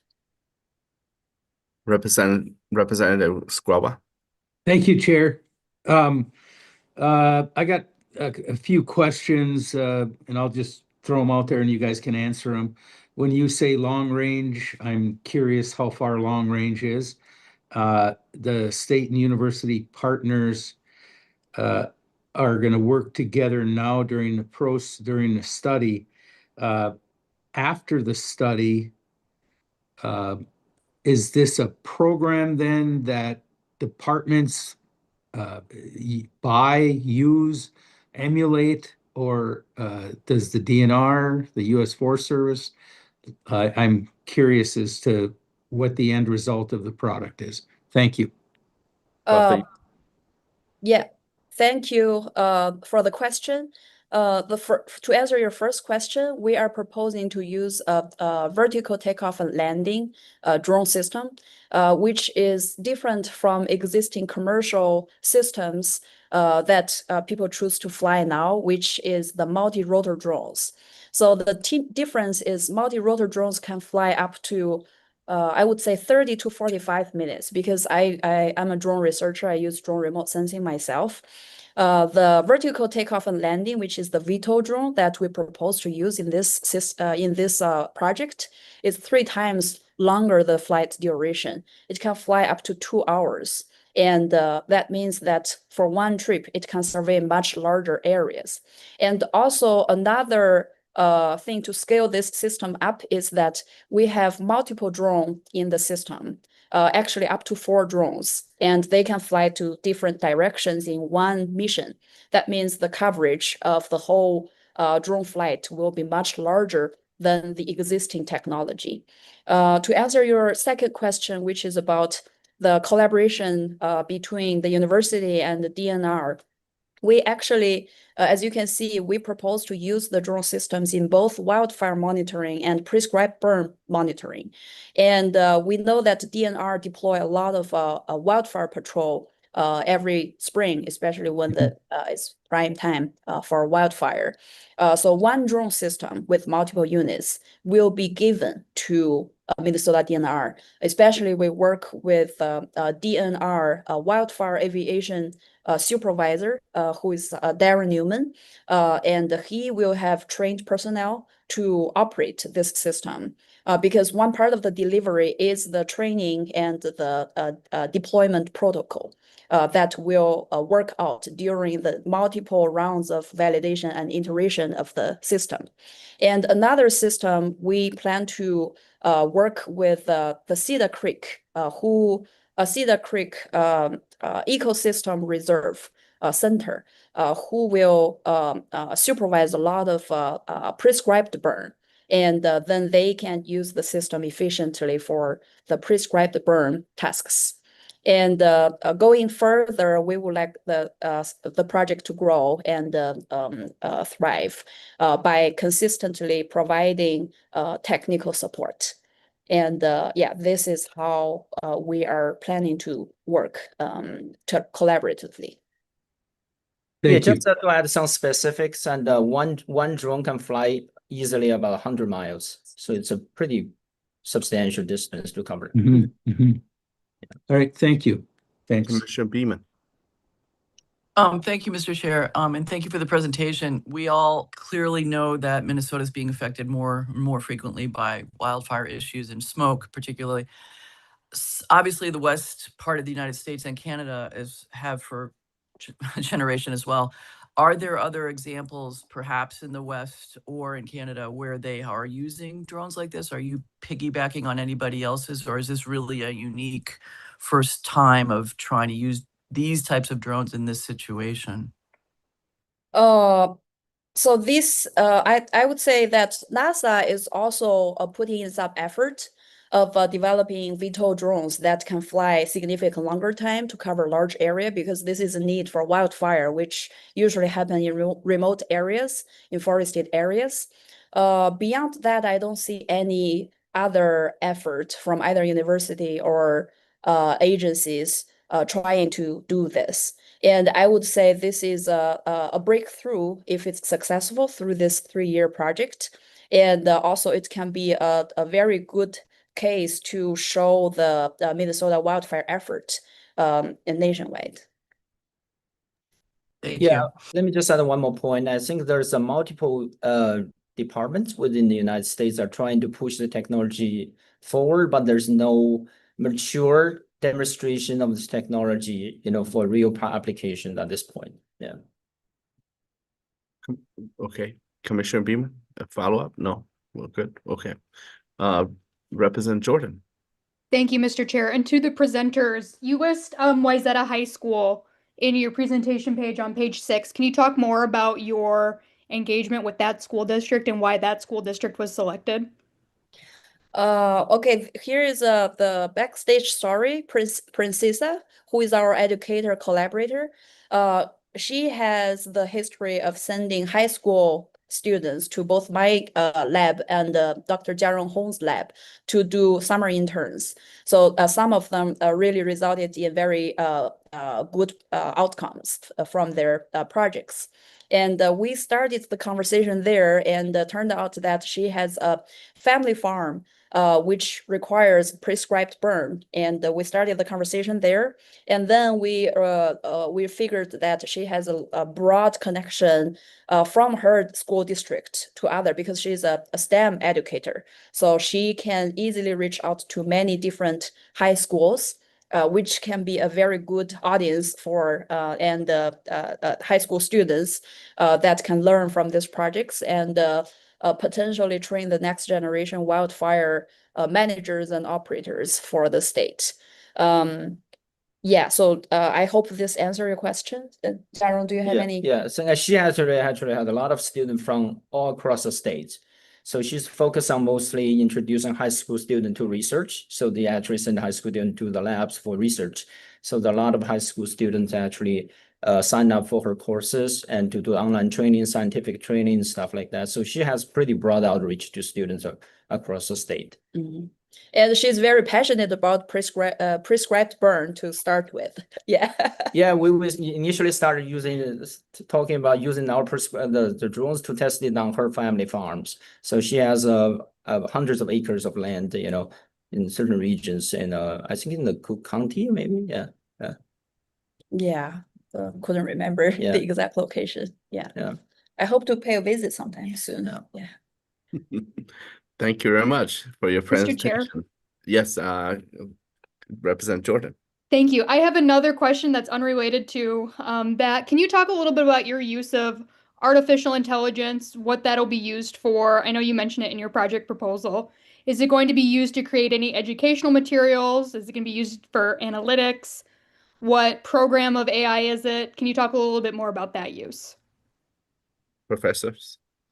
Yeah, so first, as a drone remote sensing researcher, we use artificial intelligence algorithms a lot in research, and especially in this project, it's quite data heavy. We are planning to collect a lot of data to process those data, manage those data, and also dig information out of those data. For this project, definitely AI algorithms will be used. That's one thing. And I think we cannot avoid using AI in both education and how students perceive or learn the knowledge that we are going to deliver.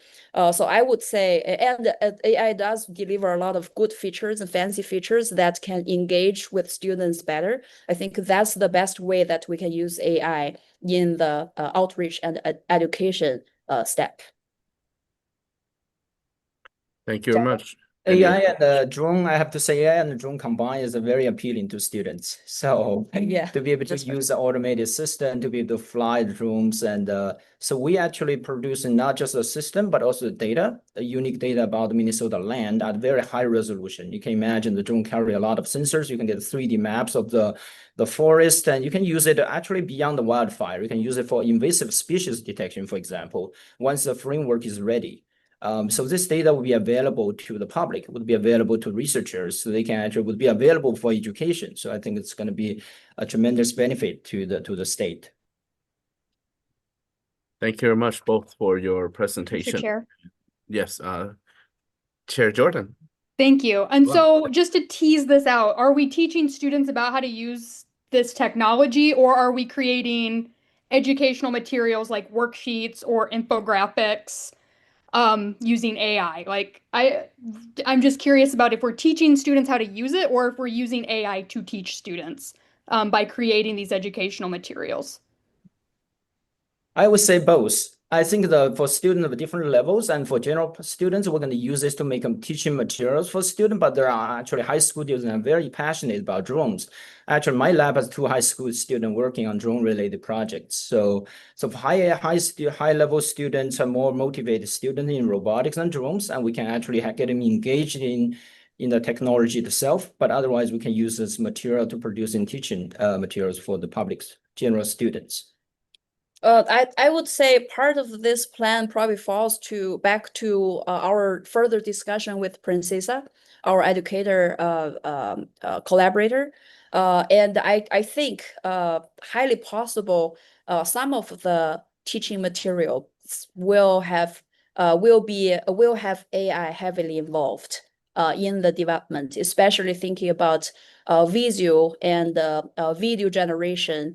So both from the research AI side and also from just a demonstration point of view, AI will be involved. But we are also aware of cybersecurity and involved in using AI. So as researchers, we're always careful about this in our education for both undergrad and graduate students, and we can also adopt those methodology when we reach out to high school students, just to make sure that it's both delivered effectively and correctly, instead of any misunderstanding or misperception. Thank you very much for your presentation, and your time's up, but your project will be evaluated, and also appreciate the questions from Representative Jordan. Number of questions. Good question from Representative Jordan. Thank you very Thank much. you. Thanks a lot. Yeah, nice meeting you. Likewise. And next is Minnesota Lyme disease forecast. This is also under the resiliency category, and proposal ID is 2027-435. Want to welcome Dr. Ryan Harp. Yes, good morning, and thank you, Chair and Commissioners, for the chance to present our proposal, Tickwise Minnesota, the first of its kind Minnesota Lyme disease forecast.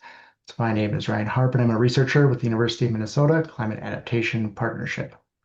So Tickwise Minnesota seeks to transform the public perception of Lyme disease from an unpredictable threat into a manageable risk. Each year in Minnesota, there are roughly 2,000 cases of Lyme disease, a number which has been rising in recent decades. The presence of Lyme disease alone can reduce the enjoyment of Minnesota's great outdoors. Creates this persistent background threat of illness that can dampen outdoor experiences and also reduce the amount of time that people spend enjoying Minnesota's abundant natural resources. The study is particularly acute for anyone who regularly works in or enjoys the outdoors, ranging from kids attending summer camp to hikers to deer hunters. So in an effort to minimize this emerging environmental threat and help Minnesotans safely and confidently work and recreate outdoors, our proposal consists of 3 main components. First, we'll develop a first-of-its-kind Minnesota Lyme disease forecast to empower outdoor users with actionable information. This will combine past Lyme disease data with environmental information like humidity and winter temperatures into county-specific Lyme disease risk forecasts for the upcoming Lyme disease season. To do so, we've assembled a uniquely capable interdisciplinary scientific team that includes epidemiologists, tick and Lyme disease experts, and earth scientists, integrated with an experienced extension team that ensures that the forecast produced will be both actionable and of use to the intended communities. The forecast will be publicly available and will clearly show the relative risk of Lyme disease at the local level to enable informed decision-making and motivate proactive measures. We'll continue to refine our forecast through participatory science efforts, our second component. For this, we'll run local workshops that will train students and community members statewide on how to identify and submit ticks to the project. This work will expand on the proven foundation that's already been established by our group members through the Exodes Outreach Project. Now, once these community-submitted ticks have been received, we'll test them for the presence of Lyme disease and use those results to further improve our forecast. Our third component is the development and distribution of online extension information about tick identification, prevention measures, disease symptoms, and treatment. This will be specifically tailored for hunters, campers, hikers, and other outdoor enthusiasts through audience testing and refinement. This information will be shared widely by our partners, who range from the Minnesota Deer Hunters Association to Woodlake Nature Center, to build their members' or visitors' capabilities in preventing Lyme disease. Through feedback from our partners, we aim to establish a scalable model that can reach nature centers, parks, and wildlife areas statewide. Altogether, this leads to 4 main outcomes. The first is, of course, to produce that first of its kind publicly available Minnesota Lyme disease forecast. The goal of this is to inform both personal and public health decision making. For example, a vacationer seeing a high-risk forecast in a county they're visiting might be motivated to adopt additional personal prevention efforts like wearing appropriate clothing, using insect repellents, performing tick checks, etc. Second outcome is the creation of online extension information about tick identification, prevention measures, disease symptoms, and treatment that is specifically tailored for outdoor enthusiasts. This will boost public knowledge of Lyme disease prevention through an already trusted source of information, the University of Minnesota Extension, to prevent adverse outcomes of Lyme disease. For instance, a deer hunter who falls ill will be more likely to seek appropriate testing and avoid chronic Lyme disease after learning about Lyme disease symptoms and preventive measures through our programming. The suite of materials will be further integrated into other extension-led activities like Master Gardeners and Master Naturalists to easily scale their reach and multiply the return of investment of the ENTRF. Third outcome is using participatory science to boost student and community engagement and knowledge with tick-borne disease. So in addition to further refining our forecast, this will create more confidence in students to safely participate in outdoor activities, which aligns with existing LCCMR funded efforts to boost youth engagement with the outdoors. The final outcome is the production of a publicly accessible database of Lyme disease presence in community-submitted ticks. This will allow researchers beyond the TickWise project to be able to build upon the data that we provide and further amplify the impact of the investment from the ENTRF. So in summary, TickWise Minnesota will help Minnesotans safely and confidently enjoy Minnesota's great outdoors. I want to thank you again for the invitation to present, and I'm happy to take any questions at this time. Okay, any question from members? Commissioner Faber. Thank you, Mr. Chair. Dr. Harp, I got a couple of kind of a two-part question. Just so you know, I'm a wildlife biologist by trade, and I'm a cervid guy. So I work with deer. I've worked with deer and moose my entire adult career. And for the benefit of maybe our members, I don't know that people fully understand how many new tick species are on the landscape, and let alone the number of new Borrelia species, Lyme disease types there are. I work at the deer check station up at Camp Ripley, where we've been collecting ticks every year. I think it's important that people understand it's not just one type of tick. You know, there's wood ticks and deer ticks, but that there's multiple Borrelia species that are coming, and some that are new and moving north as well in this climate change regime we're under. Could you talk a little bit more about those? Thank you. So your question is just about the expansiveness of different tick species and forms of Borrelia. Mm-hmm. So our project isn't focused specifically on any particular types of Borrelia, at least in terms of producing the forecast. Ultimately, all of them will be able to make you ill. And so we're taking a more high-level statistical approach, looking at Lyme disease case data from various counties that will be supplied from the Minnesota Department of Health, and using that in conjunction with existing or year over year trends in cases, along with county-specific weather and climate information to inform of how we expect the tick and Lyme disease situation to evolve. And in terms of your question specifically about the changing landscape, there's certainly a lot of changes underway in the broader tick ecosystem. For instance, the Lone Star tick is a potential threat moving north. It's currently I know encroaching upon southern Wisconsin, probably Minnesota soon, and that's a carrier of the or a bite from that will potentially lead to alpha-gal syndrome, which is a very serious red meat allergy and something that is of an emerging threat. But for our purposes, we'll be focusing primarily on Lyme disease specifically. Follow up, Mr. Chair. Just a quick follow up. Commissioner Faber. Thank you, Mr. Chair. Yeah, Ryan, that's what I was glad you mentioned the Department of Health, because they've been collecting a lot of tick data. And I forget the name of a colleague of yours. I don't know if he's in your department that has been coming up and collecting ticks at Camp Ripley, where we get hundreds of deer each fall, for during the bow hunts and stuff that we have. So I'm glad to hear you. I mean, there's a big data set, at least, so you have a good check on where some of these species of both ticks and Lyme disease are. So I'm glad to hear that. Thank you. Yes, thank you. And I'd also like to mention that we, in addition to being partnered with the Department of Health, we're also partnered with the Metropolitan Mosquito Control District, which has a lot of tick data as well. Thank you. Thank you, Commissioner Gilman. Thank you so much, Chair. That was one of my questions that I had is, were you getting any data from the mosquito folks? Secondly, I just was into our local veterinary clinic. Are you doing anything to tie in data from vet clinics? Because animals, of course, pets can pick up a lot of ticks, and they're seeing a huge rise and increase in Lyme disease. And the thing about it is when those animals then bring ticks on them, into the house, and then they're infecting their people that way too. So, are you going to incorporate, or is there anything that you've seen across our state or other areas where people are working alongside the vet clinics? Because in their testing for animals, they said along with their heartworm, now they have 3 other test ways that they can test for Lyme, like 3 other titers for Lyme, and they're so accurate. But yet the human ones, unless you catch it right away, chronic Lyme is such a crazy thing. So are you going to incorporate getting data from anywhere else to include that into your forecast? That's my question. Dr. Hart. Yes, thank you, Chair and Member Gillen, for that question. I think that there's a wide array of data sources that we could incorporate. I haven't heard of anyone using this data yet, but it would certainly be something interesting to explore. And I think it's any data that's out there that we'd be able to incorporate in, I think would be something under consideration. So thank you for bringing that up. I think that's a wonderful point. Okay, and I have thank you, Chair. I have one follow-up question. Really quick.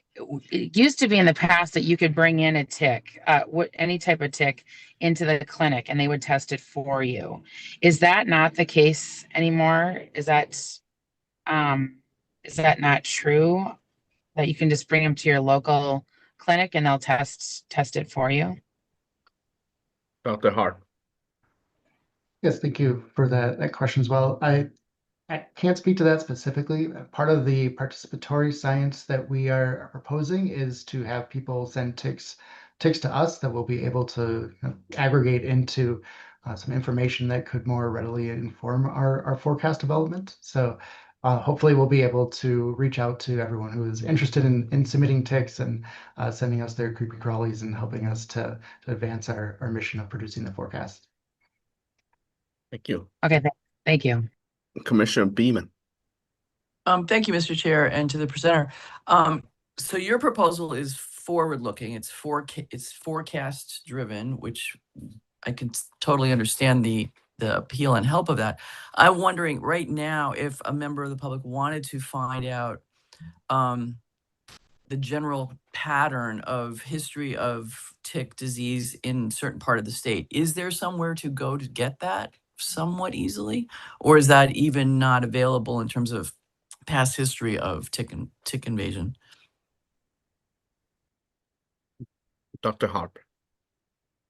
Yes, thank you for that question, Chair and Member Beaman. There is publicly available data sets through the Department of Health, and that is, I believe, going back to the late 1990s, if I remember correctly.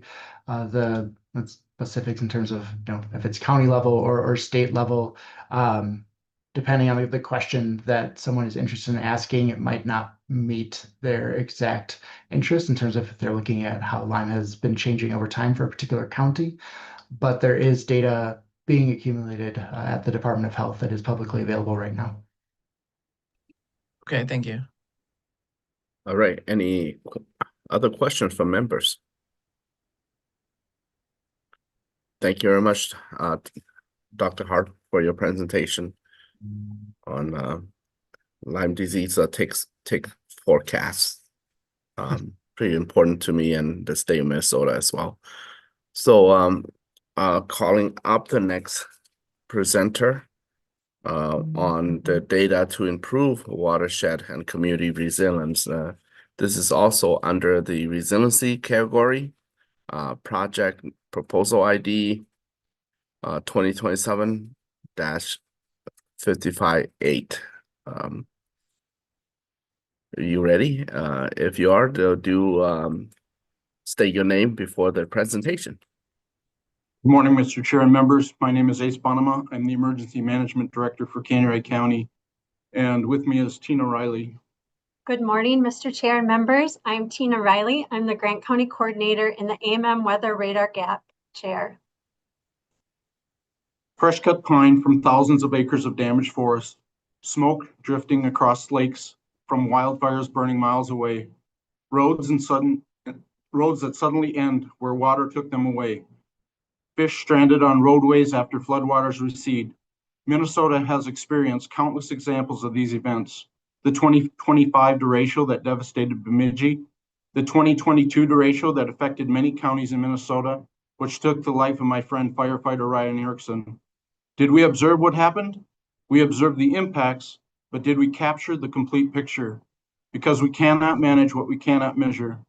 Many of the environmental impacts we care about occur closest to the ground, yet in many parts of Minnesota, those lower levels of atmosphere are precisely where observations are missing. Current radar infrastructure leaves significant gaps across our state.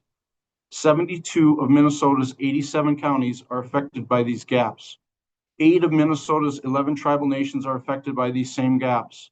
More than 2 million Minnesotans live within them.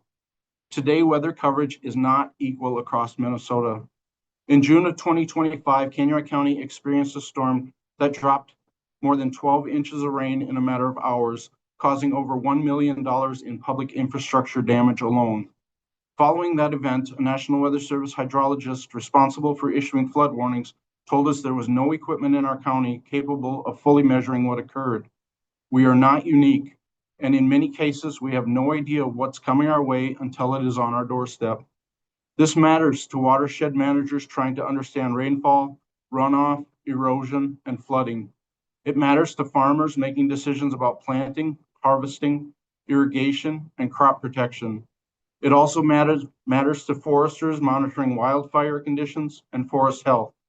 It matters to agencies responsible for water quality, habitat protection, and environmental stewardship. And most importantly, it matters to every Minnesotan who enjoys our lakes, trails, forests, parks, and outdoor spaces. For decades, communities have filled observation gaps with local knowledge and human observation.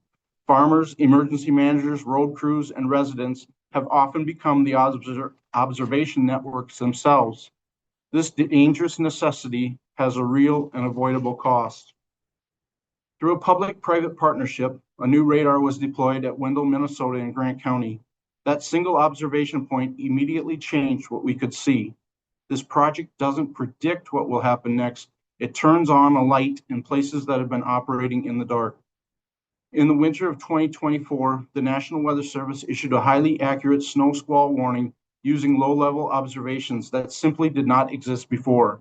Not because snow squalls had never happened there before, because for the first time, we simply had the ability to see what was already happening. That same radar in the fall of 2024 detected a wildfire. That fire was quickly extinguished and 7 homes were saved. Some people assume this is primarily a rural issue. It is not. Hennepin County has some of the best radar coverage in the state. Yet Eric Waggy, Hennepin County's emergency manager, who has meteorologists on staff, has stressed the importance of this project. Radars in western Minnesota will provide 15 to 20 minutes of additional awareness before impacts reach the Twin Cities. This project creates environmental observations where environmental observations do not exist today. Minnesota has invested heavily in understanding its lakes, rivers, forests, wildlife, and watersheds. This project addresses one of the largest remaining gaps in our ability to observe the atmosphere that influences all of them. This proposal directly advances multiple priorities of the Environment and Natural Resources Trust Fund to include resiliency, water resources, environmental monitoring, agriculture, wildlife, forests, and our communities. It helps ensure that decisions about Minnesota's future are based on complete and accurate information. This proposal is not about predicting the weather, it's about observing it. The solution of adding more radars is critical to protecting your work. The bigger picture is that by helping to protect your work, you will also help protect lives and keep people safe while enjoying Minnesota and all it has to offer. Minnesotans have spent generations protecting this land of 10,000 lakes, but stewardship begins with understanding and planning, which begins with observation. Thank you for your time and consideration, and we'd be happy to answer any questions that you have. Question, members?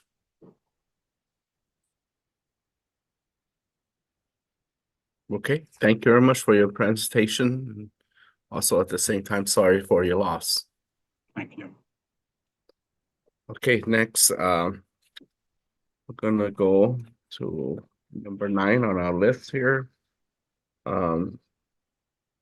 Mapping Southwest Minnesota hidden aquifers by the U of M, and this is a category under water, B water. And the proposal ID is 2027-035. If the presenter is ready, go ahead with your presentation. All right, thank you. Yeah, thank you, Chairperson Herr and LCCMR committee members and staff. I'm Dr. Aaron Hirsch, and I'm the geophysicist at the Minnesota Geological Survey. Groundwater resources across Minnesota are not evenly distributed. In Southwest Minnesota, groundwater resources are scarce due to the subsurface geology, which is mostly fine-grained sediments. They're not supportive of aquifers. Additionally, finding these limited water resources is doubly difficult due to the limited wells and subsurface geologic information characteristic for more rural areas of the state. Many communities in Southwest Minnesota obtain their water from 3 rural water districts: Lincoln Pipestone Rural Water, Rock County Rural Water, and Red Rock Rural Water. These rural water districts support over 50 communities and towns, as denoted by the black dots on the map behind me, as well as individual homeowners and businesses and other rural areas. To ensure the long-term water sustainability and resiliency for these communities and businesses, we are proposing the use of airborne electromagnetic surveys, or AEM. AEM is a proven geophysical technique that uses helicopter-mounted sensors to quote-unquote map the geology from the surface down to the bedrock. The airborne electromagnetic method generates an electromagnetic field and records the response. The diagram is kind of shown behind me. The measurements differentiate between resistive aquifers like buried sands and gravels and conductive aquitards like clay. The generated EM field is considerably weaker than signals around us every day, like local broadcast radio, and the signal is completely safe to humans and animals. This method has been used throughout the United States to look at groundwater, including in our neighboring states like North and South Dakota, Iowa, and Wisconsin. Many miles of data can be collected in a short amount of time, with an expected total flight time for this proposal to be less than 1 month. At the start of the AEM survey, we will plan to have open house style gatherings for all interested parties to see the helicopter and the equipment and learn more about the project and how this technique can support communities throughout Minnesota. Utilizing these AEM surveys in Southwest Minnesota, we will determine the thickness and dimensions of current aquifers across existing source water protection areas marked in orange above me, and identify potential aquifers in areas of future groundwater exploration. The location of these surveys, which are green on the map, have been coordinated with the rural water districts. We will also be engaging with our local and regional entities on these surveys. By quantifying existing groundwater resources and de-risking the potential new resources, these high-resolution data sets will reduce the cost and failure rate of drilling new aquifer exploration wells for the region. We will collect over 1,250 miles of airborne EM survey data with a data point every 50 feet, which will produce 10,000 times more spatial borehole or water well information than a traditional groundwater exploration drilling program. The AEM surveys will also image deeper into the ground, resulting in a more complete picture of the subsurface groundwater system. And though the AEM surveys are in discrete areas, the results will impact communities across Southwest Minnesota. To truly be an effective partner to Southwest Minnesota, we will be communicating with the rural water districts and local and regional entities throughout the AEM survey data collection, processing, ground truthing, and reporting. Lastly, this study will serve as a pilot for the state of Minnesota, providing a strategy for using AEM to discover and characterize poorly constrained groundwater resources with the expectation that this survey will spur additional regional and focused AEM groundwater studies. It's expected that processes developed from this AEM survey will be applicable to other parts of Minnesota, and this technique can be incorporated into Minnesota geological survey programs. Thank you, and I'm happy to take any questions. Okay, any question from members? Commissioner Faber. Thank you, Mr. Chair, and thank you for the presentation, Dr. Hirsch.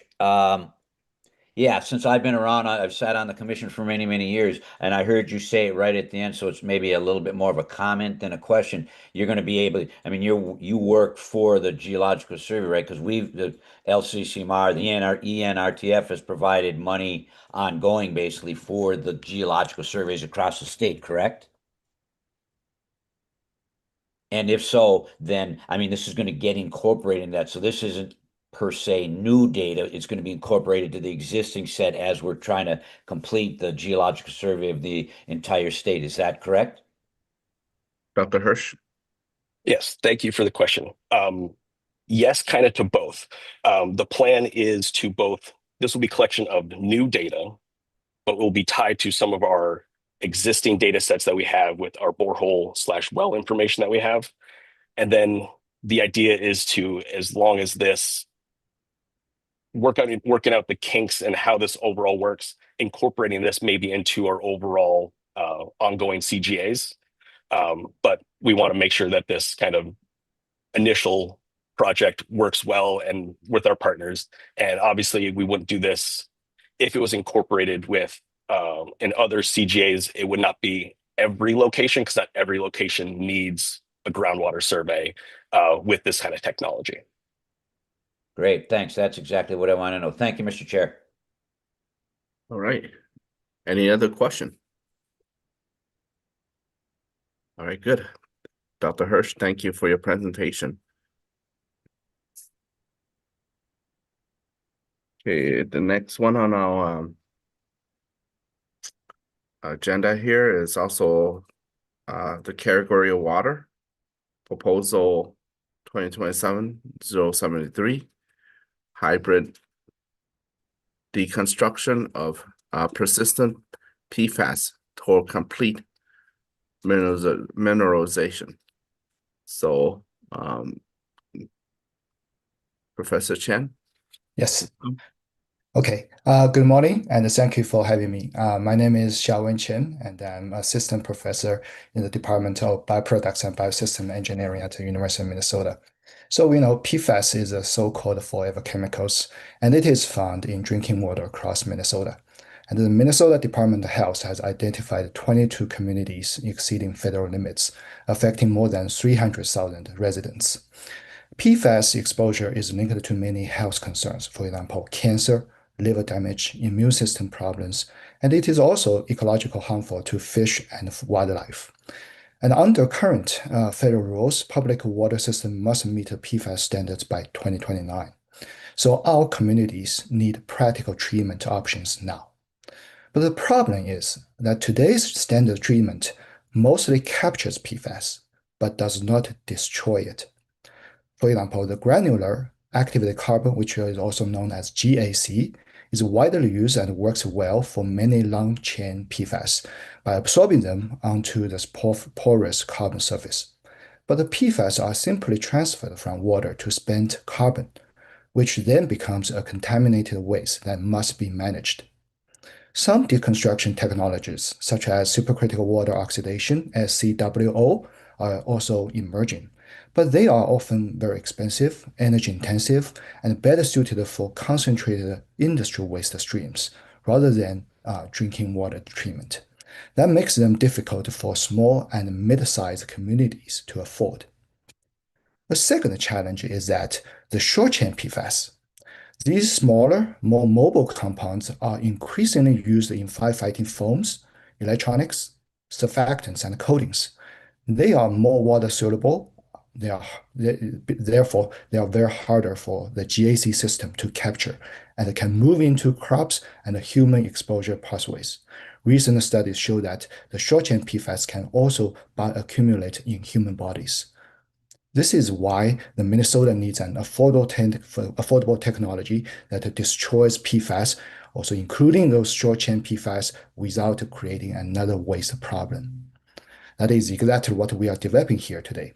A three-stage treatment train that destroys PFAS and recycles the fluorine. The stage one is our non-thermal plasma, which is already developed and demonstrated at pilot scale. It efficiently breaks apart the long-chain PFAS like PFOA and PFOS, those hardest, most notorious ones. Second stage, we add photocatalysis, which uses light and photocatalysts to further break down those short-chain PFAS. And stage three, we use a fungal-based system to finish the job, to break down those ultra-short chain PFAS, to break down and the short chain PFAS. And stage three, we use a fungal-based, we break down those residue fluorine and locking them into stable mineral compounds. And the result of this treatment process is complete mineralization. The PFAS will be fully destroyed. The fluorine will be captured as harmless and stable mineral compounds, and no contaminated waste will be left behind to manage. I'm going to change my camera angle so you can see the rest of my background. So why LCCMR should invest in this project? Well, first, it is affordable. Our staged treatment train uses the right tool at the right step, reducing energy demand and making PFAS deconstruction more practical for small and mid-sized Minnesota communities. Second, it prevents secondary pollution. Instead of moving PFAS from water to spent carbon waste, our system is designed to destroy PFAS and stabilize this released fluoride in mineral form. Third, it is partner supported. This project brings together Plasma Blue, St. Louis County, Rockleaf Water, Minnesota Farmers Union, and Minnesota Soybean Research and Promotion Council to test the treatment train on real PFAS impacted water. That includes the drinking water, landfill leachate, irrigation water, wastewater, industrial streams, and emerging applications like data center water systems. And fourth, it keeps the value in Minnesota. The project supports local commercialization, trains Minnesota engineers, and positions the state as a leader in scalable PFAS deconstruction. And with that, I want to thank you for your attention and welcome any questions. Okay, we have a question from Chair Representative Jordan. Thank you, Mr. Chair, and thank you, Professor, for your presentation. I am wondering about if you would call this a mechanical process, and is there any pyrolysis or thermodynamic molecular changes to the structure? Yeah, no, it's not a thermomechanical process. We are using non-thermal plasma, which uses electricity to deconstruct the PFAS at the first step. The second step, we use a catalyst and light to just break down the short-chain PFAS. And the third step is a biological process. All of them are done at room temperature under atmospheric pressure. So it's not a thermomechanical process. Okay, any follow-up question? Yes, Mr. Chair, and thank you, Professor, for that. That's really helpful. And so I'm also wondering about the stable mineral compounds that you mentioned as the byproducts of this process. What are those compounds, and are there commercial uses for those byproducts?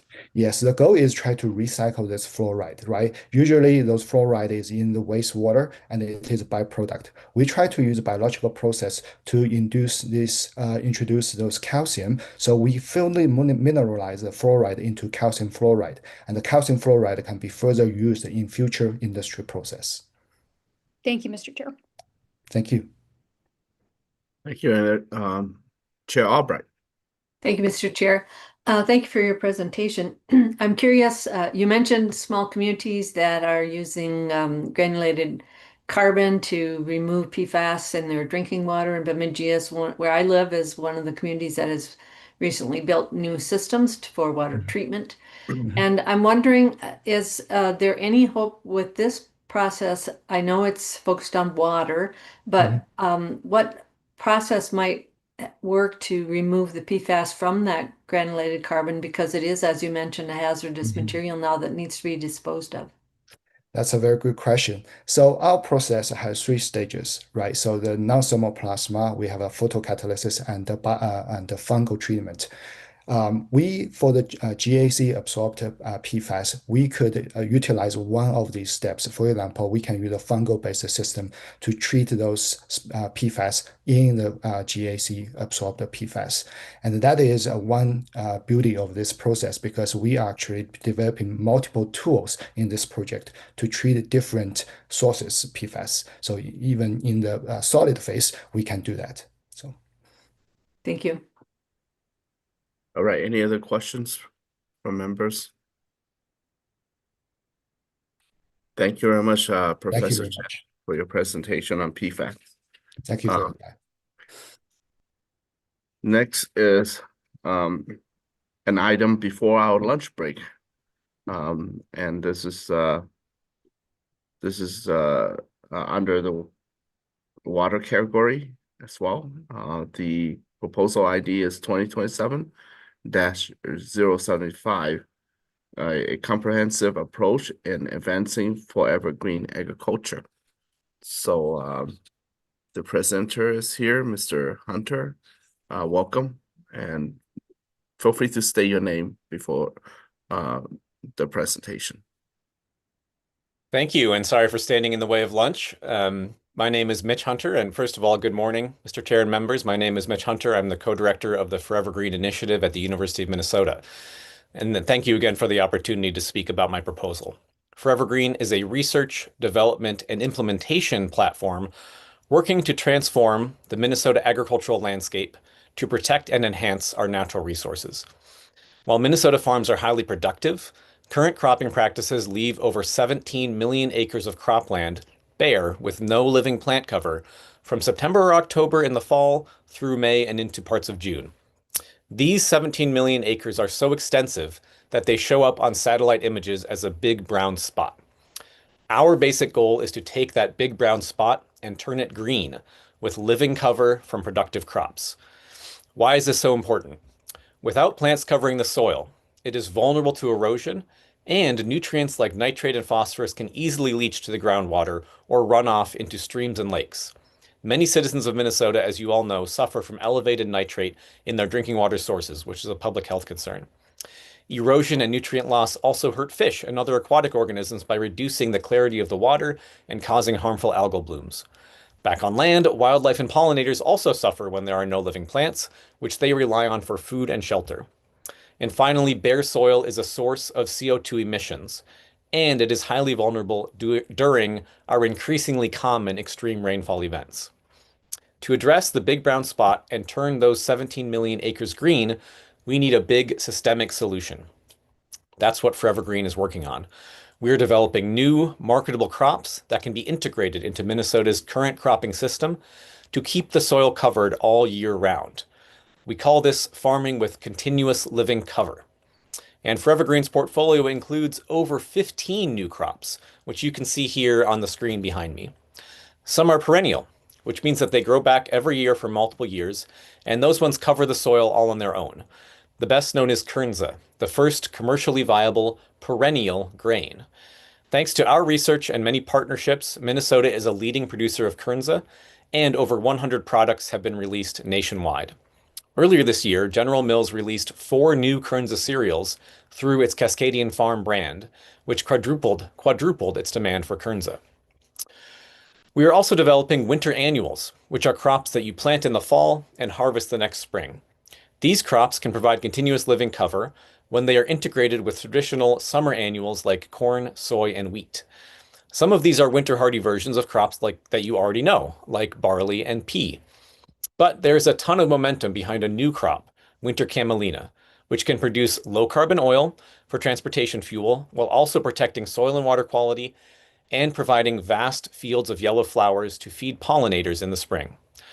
We are 3 years into early commercial piloting of winter camelina in partnership with Cargill. This crop has successfully been grown, harvested, crushed, and sold, and Cargill is still committed to its success. We even saw camelina oil refined into jet fuel and used on flights out of MSP Airport. Right now, Forever Green, the MBOLD Coalition, and other partners have convened a broad, cross-sector group that is working to chart the path to 1 million acres of winter camelina and beyond. Achieving this goal would be game-changing for water quality in Minnesota, but it will take a village, with each partner and each sector playing their own role. And those partners are looking to us to continue developing improved varieties of winter camelina and addressing other research gaps, as well as to continue supporting farmers who want to adopt camelina. Past LCCMR funding has helped us to do just that, and has also fueled high-impact research on multiple other crops. We are now requesting additional funds that will boost our holistic model for advancing continuous living cover agriculture. Our activities will include 1, improving our crops through breeding, 2, determining how to manage the crops for maximum agronomic and environmental benefits, 3, identifying and developing promising end uses, 4, supporting farmer adoption, 5, developing robust markets and supply chains, and finally, building public awareness. These integrated activities will directly advance our crops toward commercial viability and help them get on the landscape at scale. In closing, we are extremely grateful for your past support, and we hope that you will continue to support us going forward. LCCMR funding will greatly accelerate our progress with widespread benefits for Minnesota's natural resources. Thank you. Thank you very much, Representative Jordan. Thank you, Mr. Chair. And I have a two-part question. Under project partners and collaborators, your proposal just says TBD. I would love to hear an update on your progress there. And I would also like to hear a little bit more about how your project proposal is supplemental instead of supplanting. Okay, sure. Mr. Chair, Representative Jordan, thank you very much for your question. To your first question about project partners and collaborators, that's TBD for a couple of reasons. One is that we run an internal grant program, and so we don't know the outcome of that yet. And often those grants do include some external partners who come in. We always require that a CFANS U of M person be the lead of those projects, but they're welcome to bring in folks outside the university to be collaborators. And so we don't know who those folks are yet because we have to run the grant program still. And the other reason that it's TBD is that we have a component of this project that is focused on working with small and medium-sized businesses in Minnesota to help them develop new products that utilize these crops. So farmers can grow them, but if there's nowhere to sell the crops, we're never going to scale it up. We're never going to make an impact. So for years now, we've been working on building the markets and developing partners who can put a product out there and sell it and learn what consumers like and build the demand. And so this funding would help us really boost that work. We'd work with a total of 12 small and medium-sized businesses over 2 years, all based in Minnesota. And again, we don't know who those partners would be yet because we would be soliciting applications for that. So, and then the last piece is we have a farmer adoption work. And again, we'd be going out there. We have a good sense, I would say, of people who we will partner with. But I took the meaning of that question to be, who would you potentially include in the funding for this project? And what we would be doing is funding our own staff to go out there and provide technical assistance to farmers and help them access financial assistance, and also, most importantly, help them access markets. So I hope that answers your first question. The second question was about supplemental versus supplanting. And, it's all public knowledge. We get funding from a wide range of sources.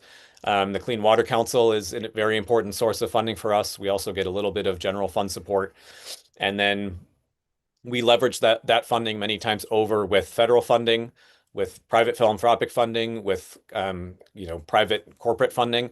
And so what we're trying to do is pretty ambitious and requires funding from a lot of different sources to add up to enough resources to really make progress.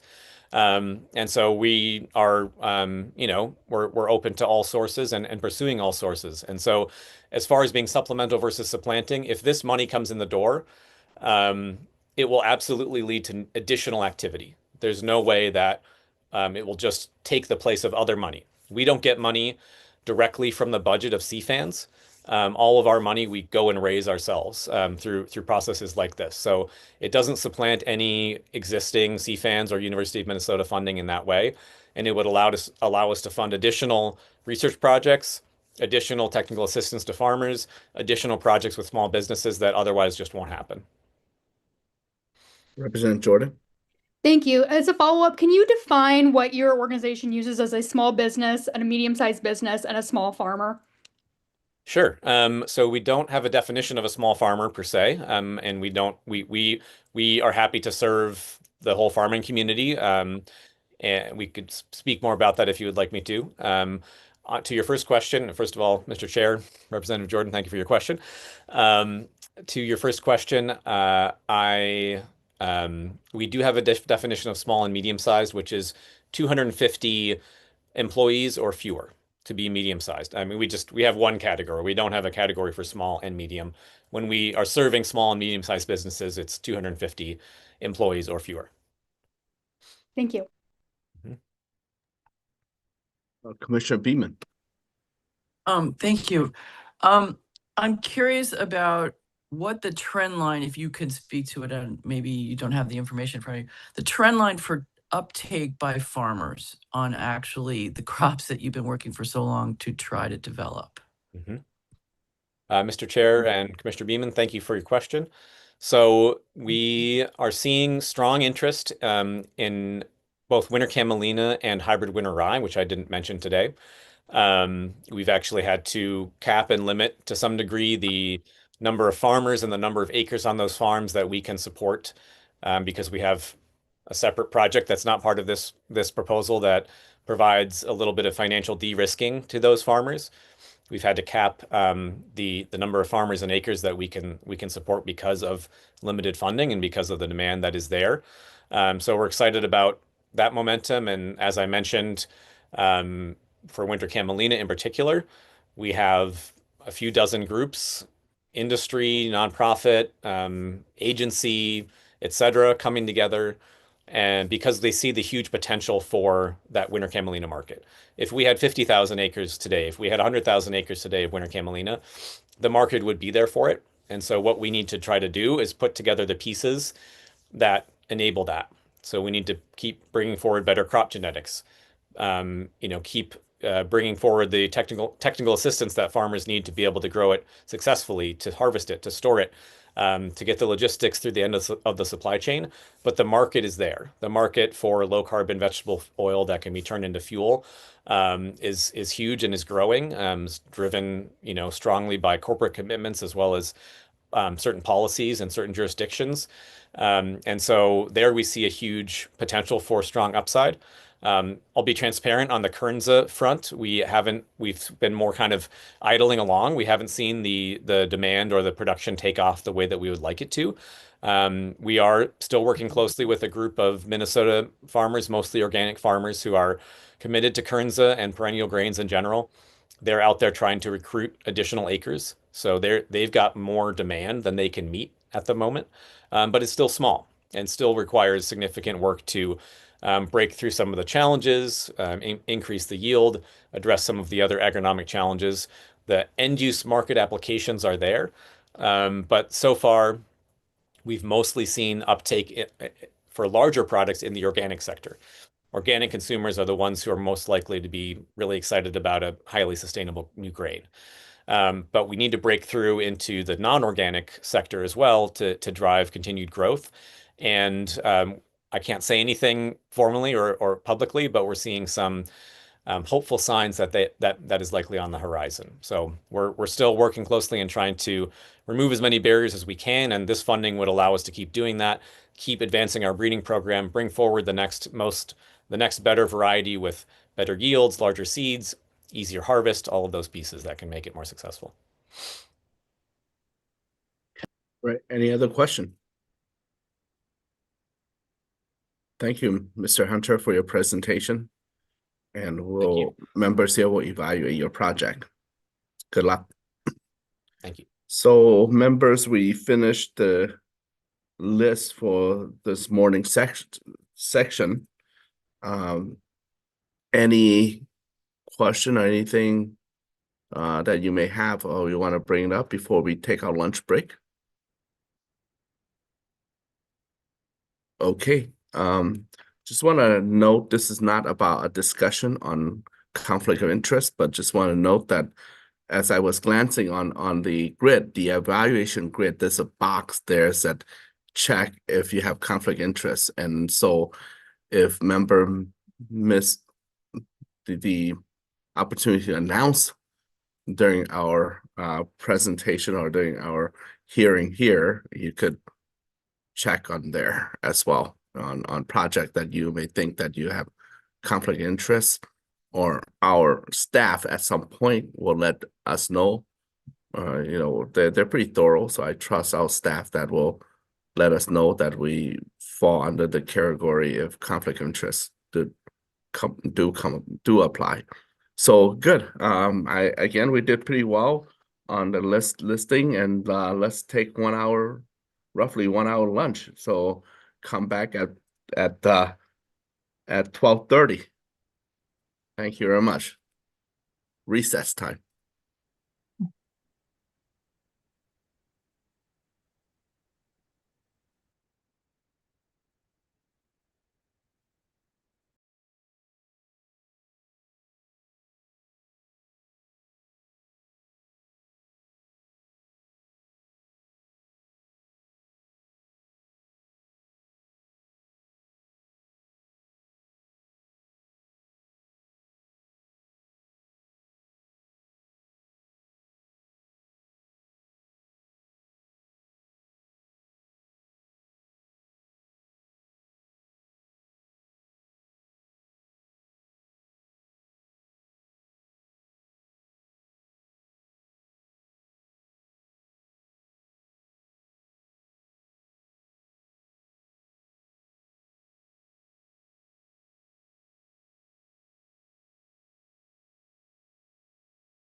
And Mr. Chair, whenever you're ready to start, we can begin. Great. Okay, welcome back from recess. We're now starting on a project one, our afternoon session. And this is proposal ID 2027-178.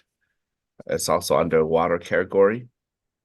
And it's a stormwater pond management and remediation. If the presenter is here, do come turn on your camera and come forward. I think, yep, she is here. Am I correct? Hello? Yes. Okay, go ahead with your presentation, Dr. Pola. Thank you, Mr. Chair and committee members. My name is Dr. Leah Pollack, and I'm a researcher at the University of Minnesota working on stormwater. Today, I want to talk to you about pollution. In particular, the scientific community and pollution control agencies across the country are concerned about contaminants leaching from tire wear particles. The breakdown of tires on roads and the subsequent tire wear particles that make their way into our environment release chemicals that are bad for water quality and can be highly toxic to fish. My collaborative research team and I see an opportunity to clean up these contaminants through our stormwater system. And that's because when storms hit our roads and parking lots, they wash these tire wear particles into our storm drains and ponds. And then these particles eventually make their way to our rivers, streams, and lakes. We are proposing to look at filtering stormwater using a bioretention technique before these contaminants even make their way into our vulnerable waterways. And that is through the application of biochar directly into stormwater ponds. Stormwater ponds are one of the oldest and most widely used ways of managing runoff pollution from roads in the state, but they are not designed to deal with tire wear. Biochar is a product of burning wood at very high temperatures, and biochar is a great way to use up organic waste material from our community, so big win for biochar. But another big win is that it has been shown to soak up contaminants, including heavy metals and tire wear chemicals. And biochar is currently being tested and used in sort of soils and filters around stormwater in the state, but not directly into stormwater ponds themselves. So our big question is, can biochar sort of supercharge the contaminant filtering power of these ponds? We propose to both design and then test ways to effectively make a giant sponge of biochar that managers can easily and cost-effectively put into these stormwater ponds. And I think we want to understand how effective these amendments would be, not only at soaking up contaminants, but also its impacts on local ecosystems across a variety of pond environments.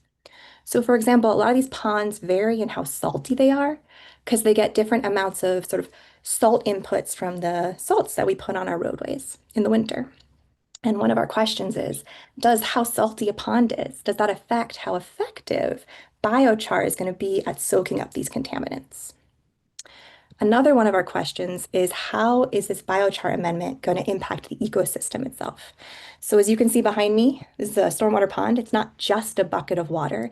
It's a whole ecosystem. It hosts plants, it hosts animals. Many of them have fish, many of them attract ducks. And so one of our questions is, what does this biochar amendment do, not just to the chemistry of the water, but to the ecosystem itself? Right? Do no harm with these amendments. And lastly, I want to highlight that we are looking at how these amendments last over a year, not just a few weeks or a few months. And I think that's really important because if managers are going to adopt an amendment like this, they need something that's going to last. So we see the benefits of this project as threefold. First, we're going to be designing a cheap, effective, low-effort way to clean water using already in place infrastructure that can be applied across the state. And we would be working with the Minnesota Board of Water and Soil Resources to both design and then spread the word about this potential application. I also have to note a lot of my collaborators have been working on stormwater in the state for years, and they've developed relationships with agencies and managers that we could also leverage to get the word out if this potential application is useful. Two, we see a huge benefit to fish in the state. For some species, certain tire contaminants have been shown to be toxic.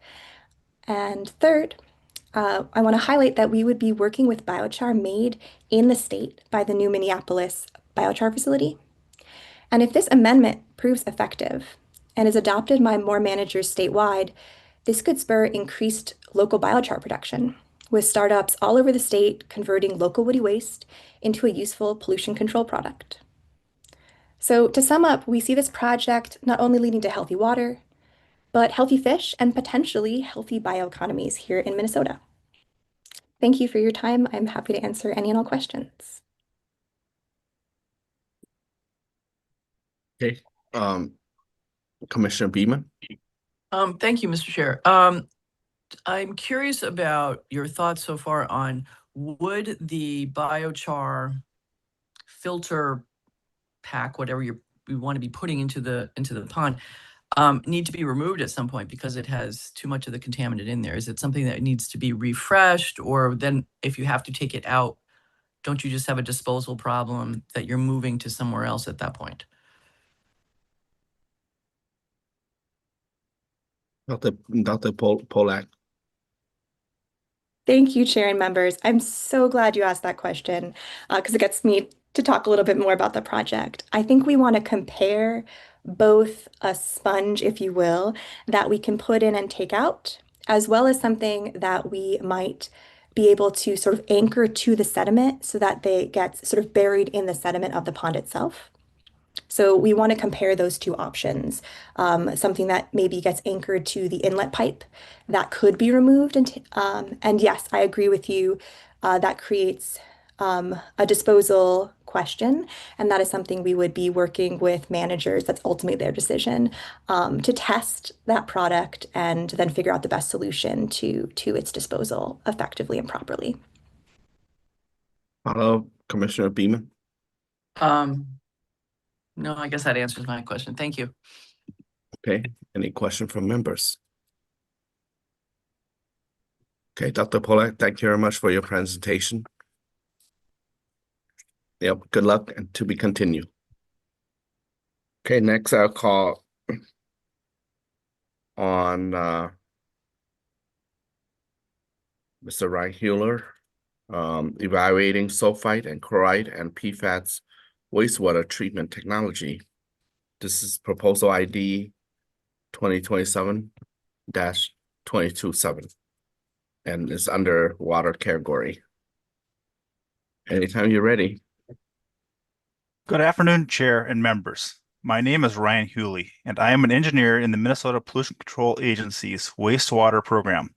Thank you for the opportunity to present today, and thank the LCCMR staff for their assistance throughout the proposal process. Wastewater treatment facilities across Minnesota are increasingly challenged by pollutants that are widespread, persistent, and difficult to remove using conventional treatment processes.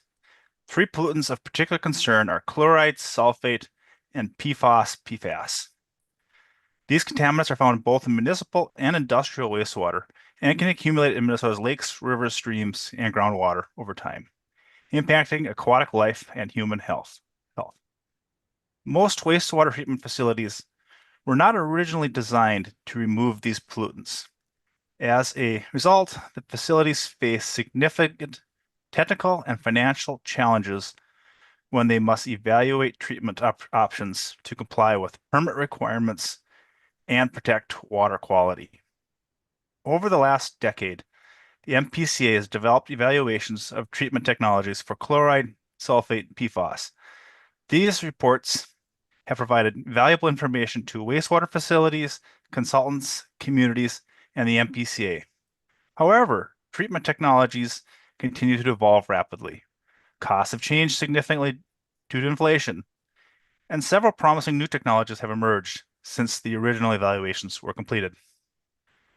Facilities often must hire consultants to perform site-specific analysis of treatment alternatives and these studies can be expensive, particularly for smaller communities with limited resources. The MPCA proposes to update and expand the existing evaluations of wastewater treatment technologies for chloride, sulfate, and PFAS to provide wastewater facilities with current, comprehensive, and publicly available information to support decision-making. This project will evaluate both established and emerging technologies for pollutant removal, including treatment performance, operational considerations, and solids management, and the current cost estimates. In addition to treatment performance, the chloride and sulfate evaluations will include affordability analysis for municipal wastewater facilities and update and replace existing MPCA financial burden assessment tools. Sulfate and PFAS evaluations will also assess similar analysis and can be adapted to industrial wastewater facilities, recognizing that there's a wide variety of industry processes and wastewater streams present throughout Minnesota. The MPCA will issue 3 competitive requests for proposal, 1 for chloride, 1 for sulfate, 1 for PFAS, to select contractors with expertise in wastewater treatment technologies and pollutant management. The MPCA selected contractors will conduct comprehensive evaluations with oversight and technical input from the MPCA. Evaluations will include identifying assessment available treatment technologies, updating capital and operating cost estimates, evaluation of residual and brine management options, and recommendations for future implementation and decision-making. Final deliverables will be 1 written report per pollutant, an assessment similar to how reports may have been conducted in sulfate and PFAS and for industrial facilities of various process and waste streams, and the community affordability analysis tools for chlorides and sulfate. The project will provide Minnesota wastewater facilities with no-cost access to update science-based evaluation for treatment technologies capable of reducing chloride, sulfate, and PFAS. The project will reduce the need for costly preliminary consultant studies, improve the understanding of available treatment technologies, provide current cost information and affordability assessments, support informed permit compliance decisions, help communities evaluate technical, operational, and financial trade-offs, improve the state's understanding of future treatment needs necessary to protect Minnesota's waters. Ultimately, these evaluations will help wastewater facilities, communities, and regulators make informed decisions that support long-term protection, enhancement of Minnesota's lakes, rivers, streams, and groundwater. Thank you for your consideration, and I'm available to answer questions.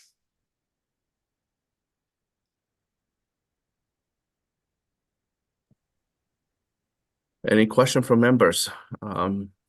Commissioner Gilman. Here we go. Okay. Thank you, Chair. And just a quick question. As I look at just the overview here for MPCA around this project, is this something that you normally do already? I mean, aren't some of these measures supposed to be happening? Because I'm just thinking about what I hear in committee and things like that, if this would be something that already should be happening or does happen. Mr. Hill. Wait, sorry. Go ahead. Chair and members, I'm not sure. I'll have to get back to you on that. Okay. All right. You okay with that? Well, I would just love to know when I'll hear back, because it does help us understand, how to rank, get these projects done or not done. So yeah, I think it's something that we should know if these things are happening already. That'd be great. Thanks. All right. So, yeah, if you can send us the information through Director Nash, please go through Director Nash, and if you want to CC, our pristine member, Representative Gilman, that would be great. Now, Representative Jordan. Thank you, Mr. Chair. And thank you to our presenter. I'm also interested in Representative Gilman's question, so I hope we can have that forwarded to all committee members. We're receiving a lot, help me understand here, we're receiving a lot of presentations and requests for funding to develop new PFAS models. So are you going to be studying the efficacy of existing PFAS detection and removal as it relates to wastewater? So are you studying existing technology, or are you proposing new technology here? We're looking at studying current technologies that are currently available. We will also look at what's the emerging technologies which are may not be industrially available yet, but will be in the near future. Follow up, Representative Jordan. Yep. So if that's the case, can you tell me a little bit more about how the agency determines efficacy for PFAS detection and removal processes now? Like, is it just what people put together? Is there a system in place? How is this different from the current work of the MPCA? Mr. Hewler. I'm not quite sure how to address that question. I'm not the expert on PFAS. I'm more the stories of the brine management, the sulfate and the chloride. Well, then, Mr. Chair, can you give me an example about how this is different from current methods of evaluating wastewater for sulfate and chlorides then? So yeah, we're looking at technologies to up at the cost index for these facilities, for these communities, to be able to treat for this, to plan for their planning purposes. Follow up, Representative. Yep. Representative. Thank you. And to the presenter, I agree that that's critically important. But what I think Representative Gilman and I are both getting at is, how is that different from the status quo of right now? If, like, for example, if you do not receive this funding, like this, you'll be evaluating efficacy with this funding. So what happens if you don't get this funding? What are we doing right now? Yeah, if we don't get this funding, we'll still probably look for other ways to perform this work. It may be a reduced scope. Basically, we're looking at this we're asking for is the money to a far more in-depth analysis than was typically done. Further follow-up, Representative Jordan. No, thank you, Mr. Chair. Okay, Chair Albright. Thank you, Mr. Chair, and thank you to the presenter. I'm curious to know, you talk about this being really good information for water permittees, which of course cities are with their water treatment plants and wastewater treatment plants. Is there the potential that this research would result in changing permit levels for the kinds of pollutants that you have listed, sulfate, chloride, PFAS? Changing limits would be depend more on rulemaking, and this would not affect limits. This would be rule technologies to help comply with existing limits. Okay, thanks. Okay, any other questions? Thank you very much, Mr. Hewler, for your presentation. Next, I will call on Dr. Bonnie Hiller and Tyler Organ on the impact of winter angling on tribal water quality. This is under water category, and the proposal ID is 2027 2903 293. So welcome, and anytime you're ready. Good afternoon, Chair and representatives with the LCCMR. My name is Tyler Oregon. I'm a biologist with the Red Lake Band. I'm here to present our project proposal, the impacts of winter angling on tribal water quality. The scale of the work is in the northwest and northeast portions of Minnesota, but it has benefits throughout this entire state. So as many know, winter angling is a popular recreational activity, bringing tourism and economic development to Minnesota communities. Lakes on tribal lands and ceded territories are especially popular ice fishing destinations. Upper Red Lake alone will attract 65,000 to 85,000 anglers during a typical winter season. At the same time, anglers leave trash and improperly dispose human waste, potentially introducing pharmaceuticals, hormones, PFAS, phenols, and other contaminants of emerging concern, with unknown effects on water quality, fish health, and human exposure to contaminants. Industrial Indigenous communities are uniquely vulnerable to the impacts of environmental contamination due to their cultural reliance on these ecosystems for subsistence and economic stability. So beat us to it. Tribal communities and local governments also face significant costs associated with waste disposal, management, and insufficient resources for monitoring and enforcement. The impacts extend beyond tribal members, as recreationalists who visit and harvest fish from popular ice fishing lakes may also be exposed to elevated contaminants in fish tissue. Without additional investigation, waste management from ice fishing remains a serious environmental and health concern with the communities who depend on these lakes for cultural and recreational uses. Previous contaminant studies have raised awareness of the presence of contaminants in the environment, but have not investigated winter angling as a potential source. In partnership with the Red Lake Band, Fond du Lac Band, and the Fond du Lac Band, the project will focus on multiple lakes representing a gradient of angling pressure from lower to greater use intensity. Funds will support sampling and analysis of pharmaceuticals, hormones, PFAS, phenols, and other environmental toxicants in water and fish tissue. Sampling will be designed to differentiate between on-lake and onshore onshore sources of contamination. Researchers at Red Lake, Fond du Lac, and Bemidji State University will conduct fish tissue analysis to determine impacts of contamination on fish health with a focus on species of cultural importance.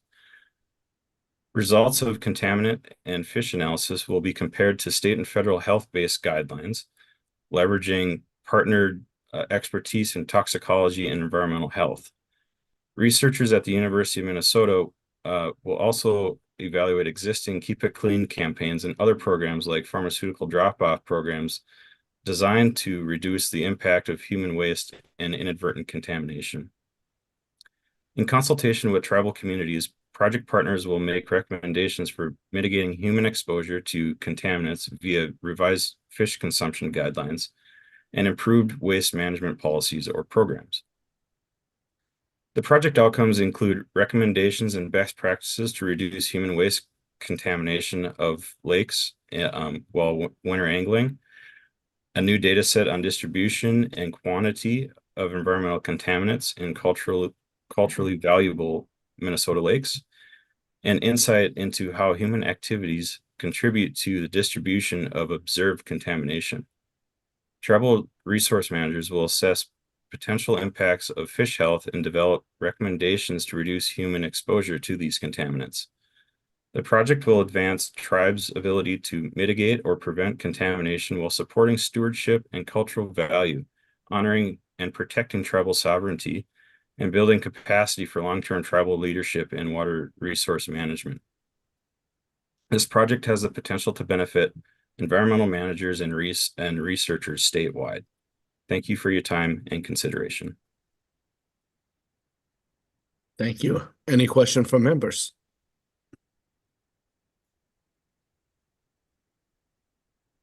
Okay, Commissioner Moore.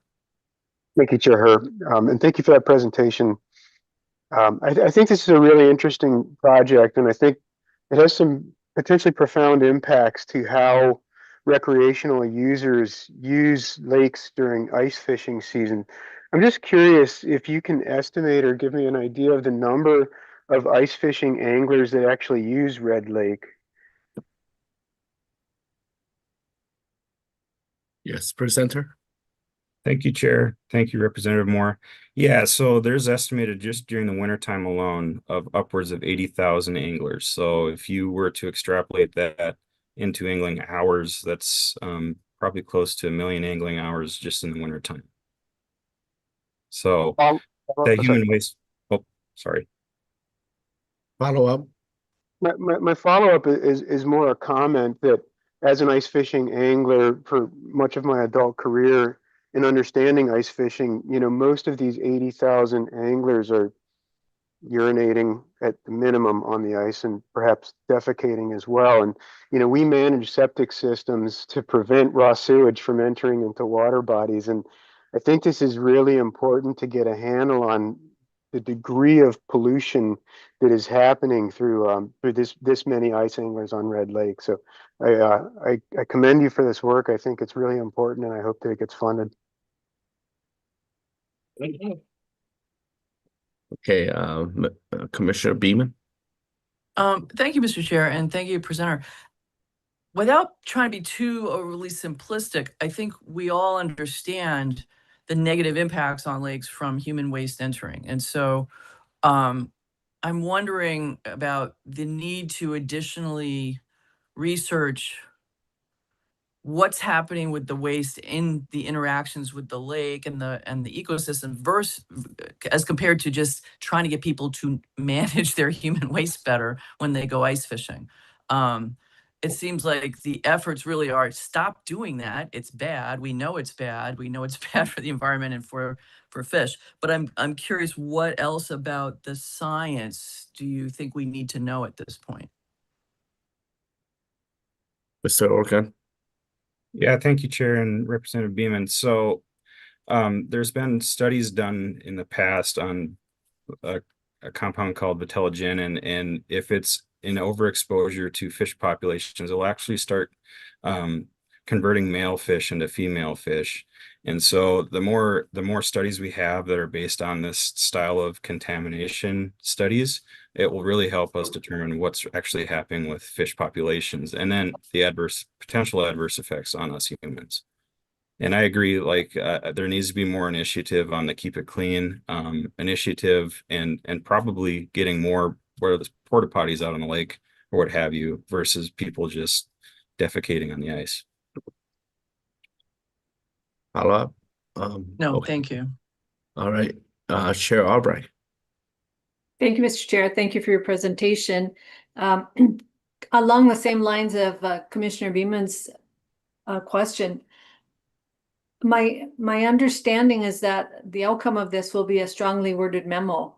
And I'm wondering if any of your project could be dedicated to something more than just a report at the end of the day, because it does seem to me that I live in Bemidji, so a lot of people and friends and family go to Red Lake fishing, and I understand the issue.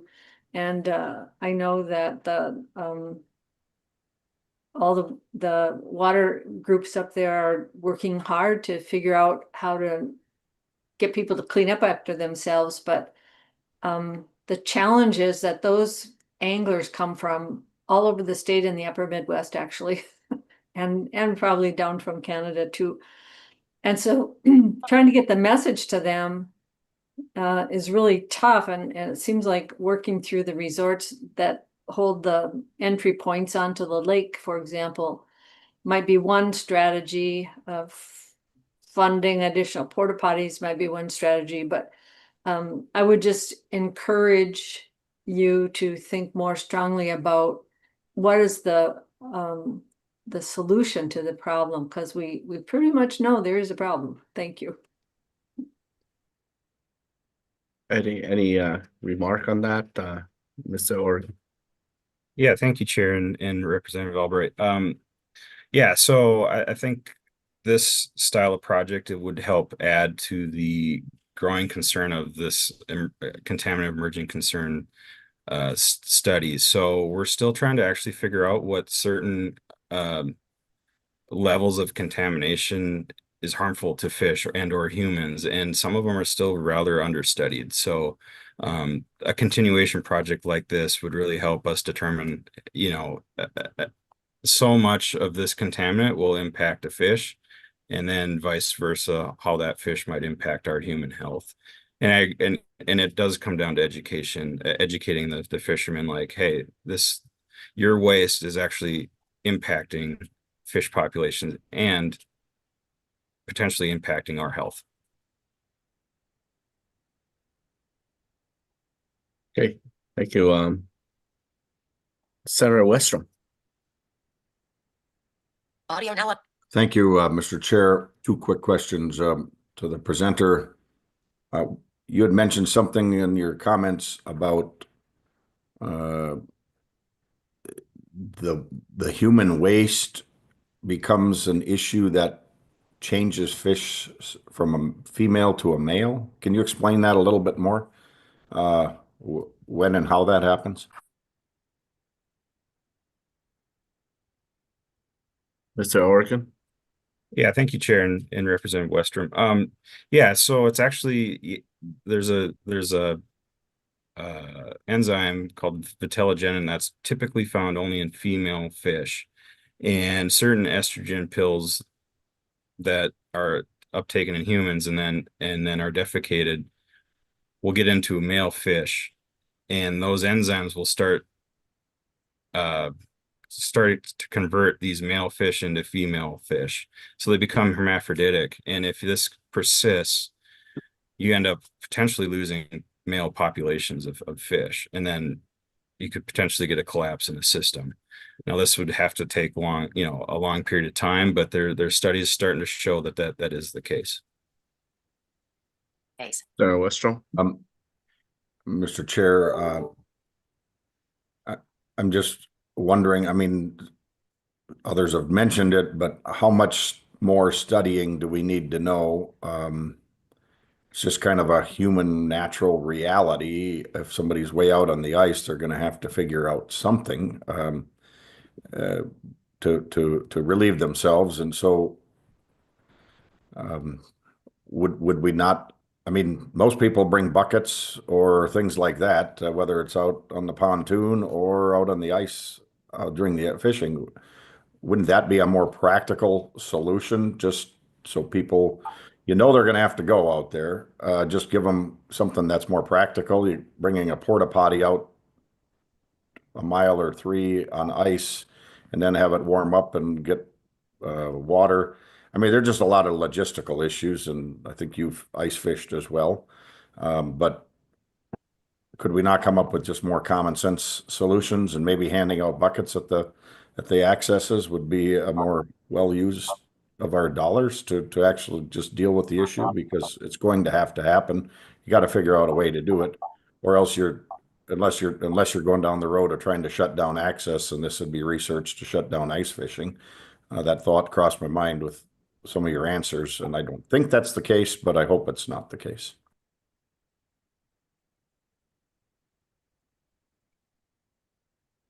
Yes, Mr. Oregon? Yeah, thank you, Chair and Committee Westrom.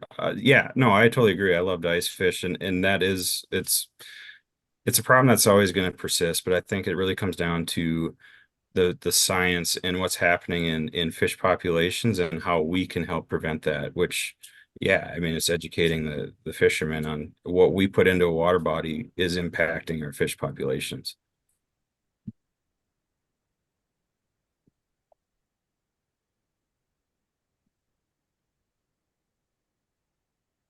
Okay, let's see. Commissioner Faber, in order. Thank you, Mr. Chair. This is somewhat more of a comment than it is, and this is going along on the discussion here about the chemicals, specifically in this case, birth control chemicals. If I'm not mistaken, having been in Tori's, I want to refresh Tori's memory too on this. So the studies that were done that you are referring to, Tyler, were done on the Mississippi River, and they were looking at wastewater effluent at the St. Cloud wastewater treatment plant, and they were studying, I think, smallmouth bass, and they were marking them and checking on this development of hermaphrodites, which is, fish or any organism that develops both sexual organs, and found out that then the females become males. And we, LCCMR, and can't maybe Beck and staff remembers, we were funders of that work with the DNR. The problem is, of course, then related to this study, that's in moving water.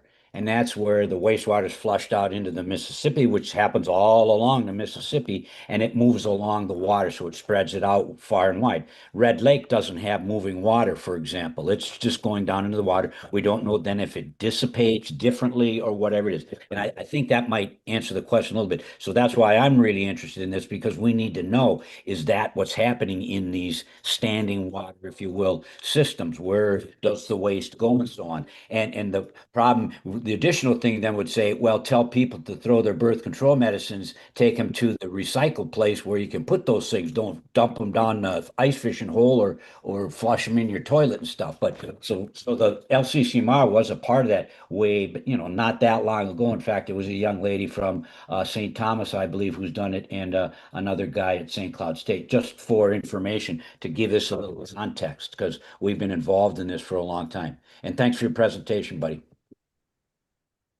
Thank you. Thank you very much, Representative Scrubba. Yes, I make my living in the woods. I go in the woods, I fish, I try to go to the bathroom on shore when I can. Sometimes I don't. Average urine, 10 ounces. Average inch of snow on a square foot is anywhere from 1.4 to 20 ounces. So the solution to pollution is dilution. That is pretty common. The chemical stuff you're talking about, I live in a St. Paul apartment, and the grass around the building is constantly brown. They're renewing grass all the time. A lot of times the animals that we take with us have more chemicals in them than us that are way more detrimental to the environment, but yet we don't seem to want to manage that. I'm just cautious about where we go, and we kind of already know what's going on. How do we solve it? That's more what I'm interested in. So just a comment. Thank you.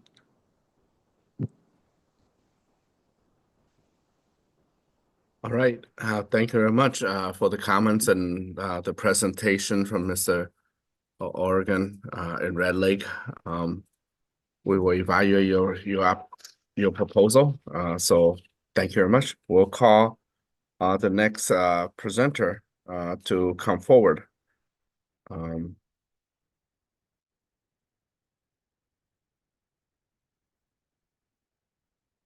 on just a second here. It's the proposal ID 332 underwater category, and the presenter is Rita Weaver, Minnesota River Basin water storage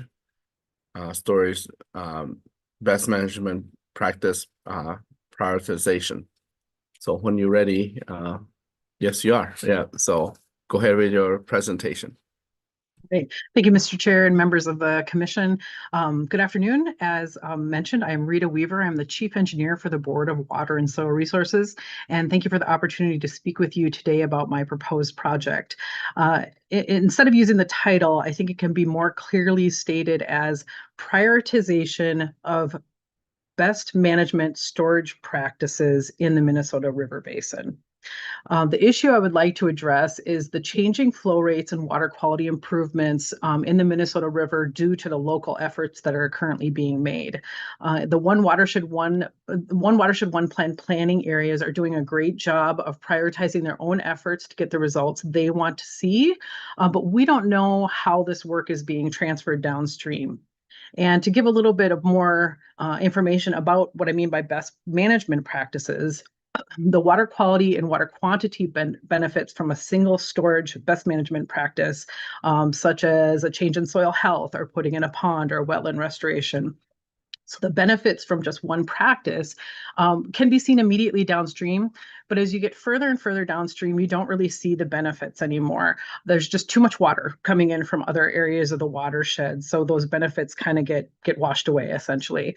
But how we see improvements is when we have a lot of these BMPs working together to see results further downstream. That's how we're going to get the final water quality improvements in our lakes or our river systems.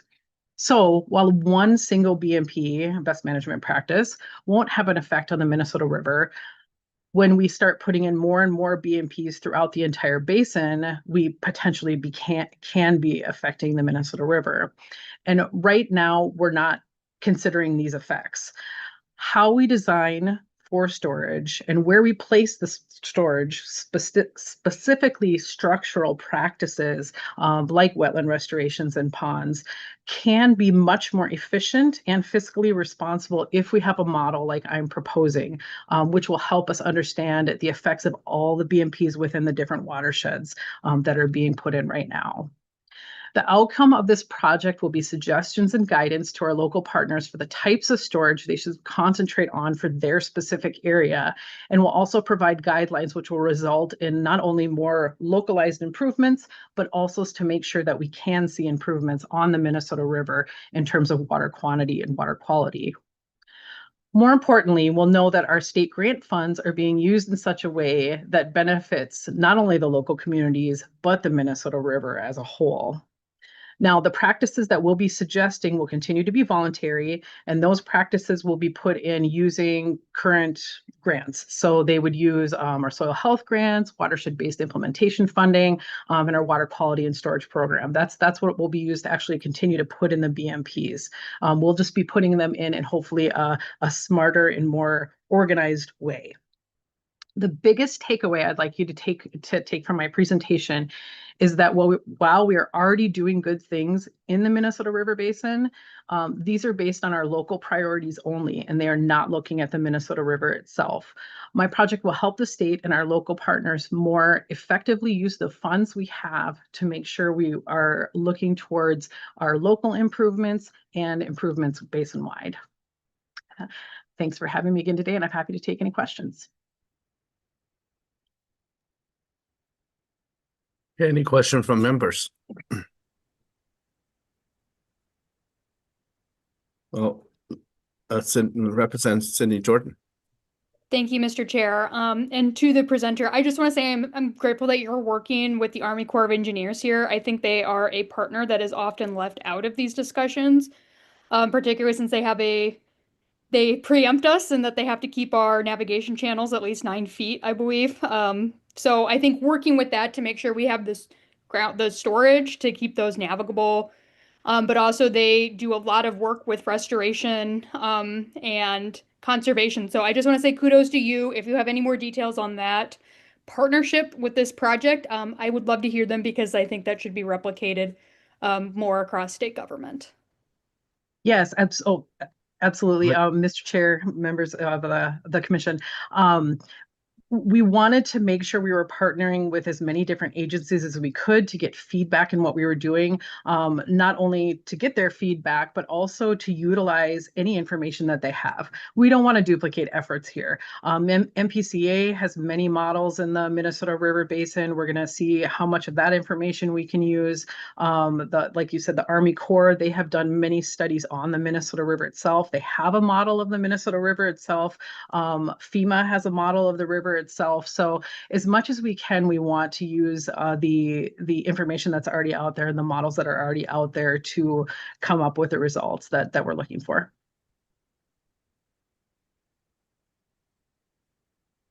All right, any other question?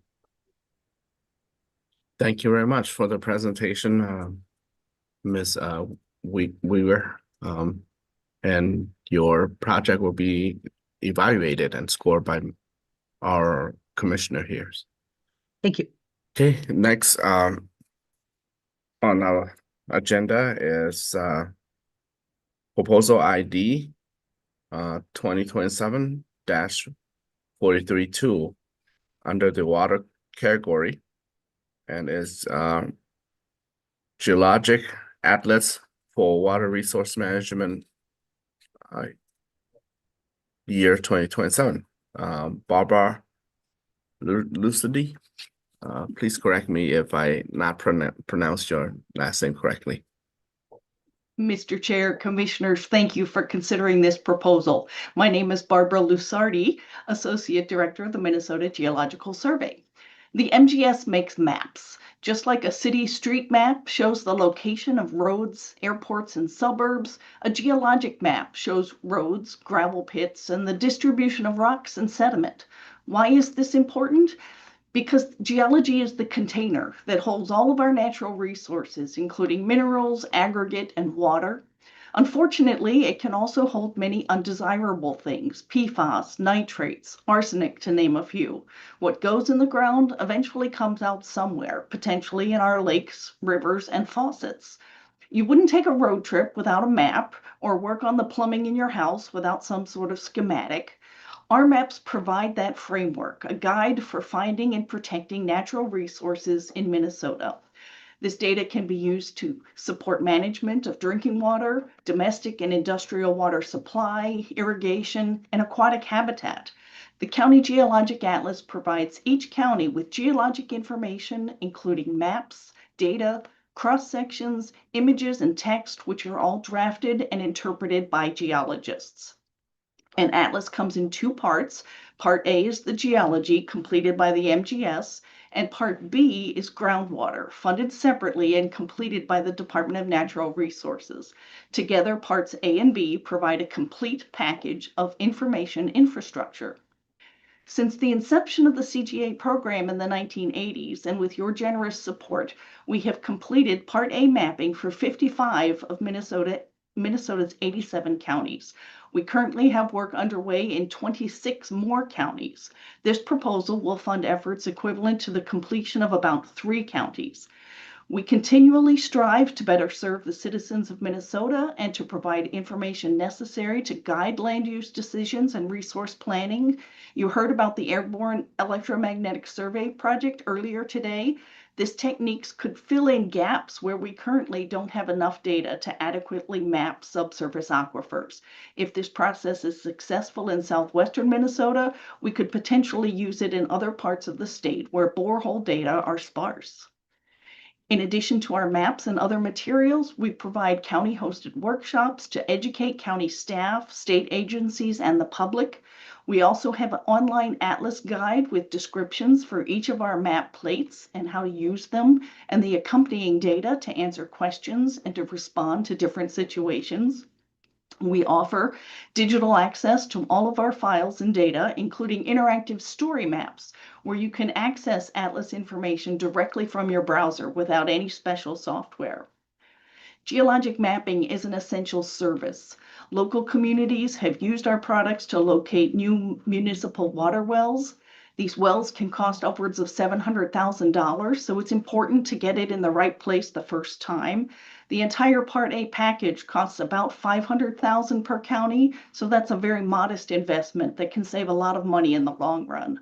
As part of the 3M pollution mitigation plan for PFAS, data and maps from Washington County Geologic Atlas have been used to create groundwater models so that residents in the East Metro can have access to clean and safe drinking water. We've recently completed cross-sections for Dakota County. That information is now available to state agencies and researchers who are investigating PFAS that has been detected in Dakota County water wells.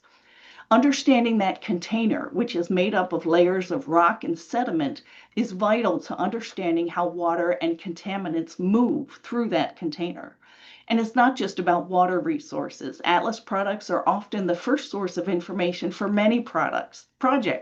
Applications include siting feedlots, landfills, evaluating potential locations for carbon sequestrations, data centers, installing underground utilities, wetland conservation, even recreation.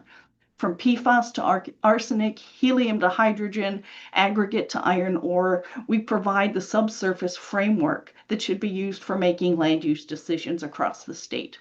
Understanding the geology can help us solve problems, answer questions, and plan for the future.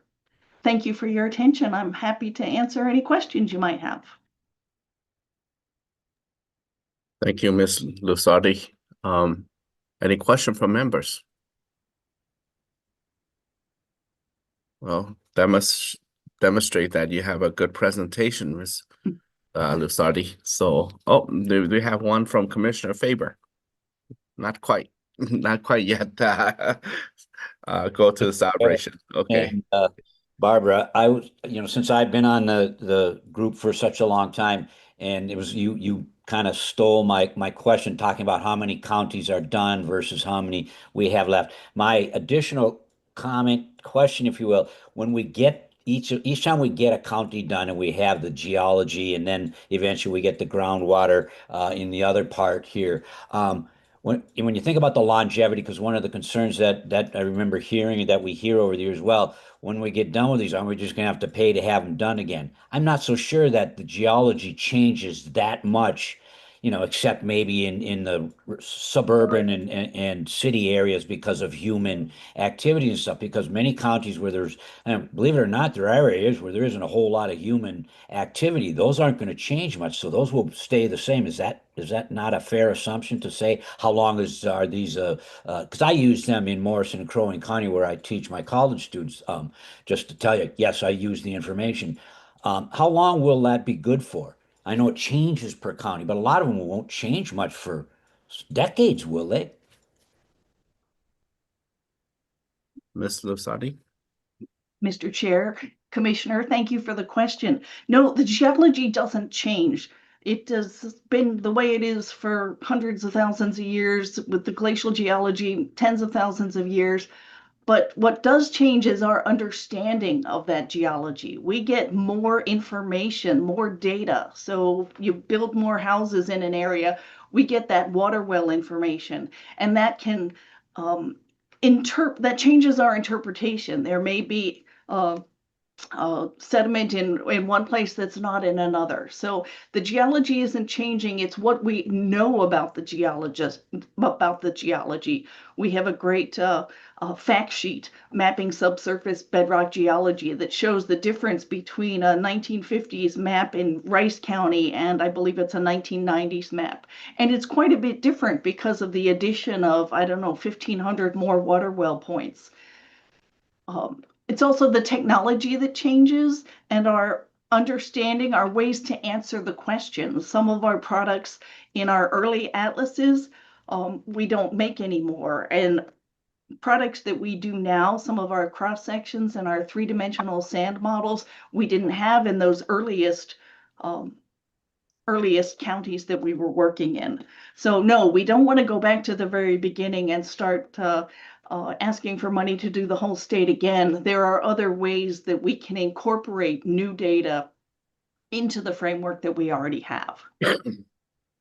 Mr. Chair, follow up, please. Follow up, please. You hit my comment I was going to add, Barbara, that the technology, I mean, I've been in the wildlife business. If you look at the change in the technology, and I think about what we, see underground with the different magnetic resonance, all of these different things that we can see better underground, is you're going to update the information and it's going to become even better, more accurate, whatever, right? I mean, because that's what technology allows us to do. It's to not change it so much as it is to just improve it, because that's what science and scientists try to do. So I'm glad that you made sure that, has it been the 50s? We've got some of this early stuff. Have you been around that long? I don't think I have, but anyways, thank you so much. Thank you very much. Any further comment, Ms. Lusardi? Thank you very much. Okay, well, thank you for your presentation. Next, we'll call on the DNR on the county groundwater atlas. This is under water category and is proposal ID 2027-362. If you are ready, Ms. Person, Barbara, help me with your name. Go ahead. Hi. Thank you, Mr. Chair and members of the Commission for considering our proposal today. My name is Vanessa Barada Person. I am the supervisor of the DNR County Groundwater Atlas program. It has been 3 years since we last presented to you in June of 2023. And since then, we continue to work hard to achieve the accelerated completion of an atlas for every county goal that was recommended in the 2011 Minnesota Water Sustainability Framework. The work I will be describing is the other half of the Atlas program that Barb just described in her presentation. The MGS describes the geologic materials of a county that we use as the foundation to describe the groundwater resources of a county. Groundwater is one of Minnesota's most valuable natural resources, yet it's very easy to overlook because it's mostly out of sight. Clean, reliable groundwater is essential to our families, our communities, our economy, and to the ecosystems that we all care about. Every year, the demand on our groundwater supplies continues to grow, and meeting the needs and protecting this resource for the future depends on making informed choices on how we use water, where we use it, and how we safeguard its quality. This is where a county groundwater atlas comes in. It is a key tool that planners, businesses, resource managers, researchers, and community members can use to make well-informed decisions. The atlas helps identify areas that may be sensitive to pollution, the direction that groundwater flows in the subsurface, and provides information about how natural and human-sourced chemicals are distributed in the groundwater resources. This is information that's essential for protecting our drinking water and our water resources. The maps, data, and reports produced by the Atlas program provide information that is foundational for water supply planning, land use planning, resource protection, and more. Following completion of an atlas, we provide collaborative workshops with the county to educate county staff, state agencies, private businesses, and the general public about the findings. The workshops include hands-on exercises to provide examples of how to apply the information that we discover and to real-life scenarios. Because the Commission has already supported work on many and numerous atlases, I would like to provide a few recent updates and improvements related to our program and this current proposal. Since we last spoke with you, we have published atlases and hosted workshops for Hubbard, Wadena, Dodge, Isanti, and Houston counties. The workshops were well attended by county and state agency staff, as well as private well owners and members of local associations interested in groundwater resources. We have also begun work on atlases for St. Louis, Otter Tail, Lake, Lacaparo, Dakota, Lincoln, and Pipestone counties. The map of Minnesota on my background displays the counties that are complete in the dark blue color, counties in progress in the light blue striped color, and the ones in white are counties that we have not yet started. Information about our work is also available on our website and can be accessed using the QR code on my background. We also continue to improve our work in the areas of collaboration and communications at all levels, so the Atlas is getting into the hands of the people who need it. For instance, in the last couple of years, we've adapted our workshops to be hybrid events when possible. This makes the workshop more accessible to a broader audience. We have also started to record these hybrid workshops and make them available on our webpage for those who cannot attend on the day of the workshop. An example of a recent collaboration is with Dakota County. Work began last year on the Dakota County Groundwater Atlas. The county identified additional sampling of constituents beyond our typical scope that would be of interest to them. The county then funded the additional sampling analysis, and our team then assisted by collecting the water samples while on site for our typical work. This collaboration helped us to improve the understanding of groundwater age at the sites where we collected samples. An additional improvement is making our geochemistry database easily accessible. Our geochemistry database has become large and valuable. In recent months, we have published the data and made it available for download from both our website and the Minnesota Geospatial Commons, allowing individuals to access the larger data set without needing to submit individual requests. Please keep an eye out for other LCCMR projects that might benefit from collaboration with the Atlas program. The $3.5 million of this proposal will help start or complete an atlas for numerous counties and would include completing fieldwork for 7 new counties and finalizing publication of up to 6 atlases. With trust fund support and your support, our work will continue and we will reach the goal of an atlas for every county. At this time, Mr. Chair and members, I'd be happy to answer any questions you may have. Thank you. Thank you very much. Any question from members?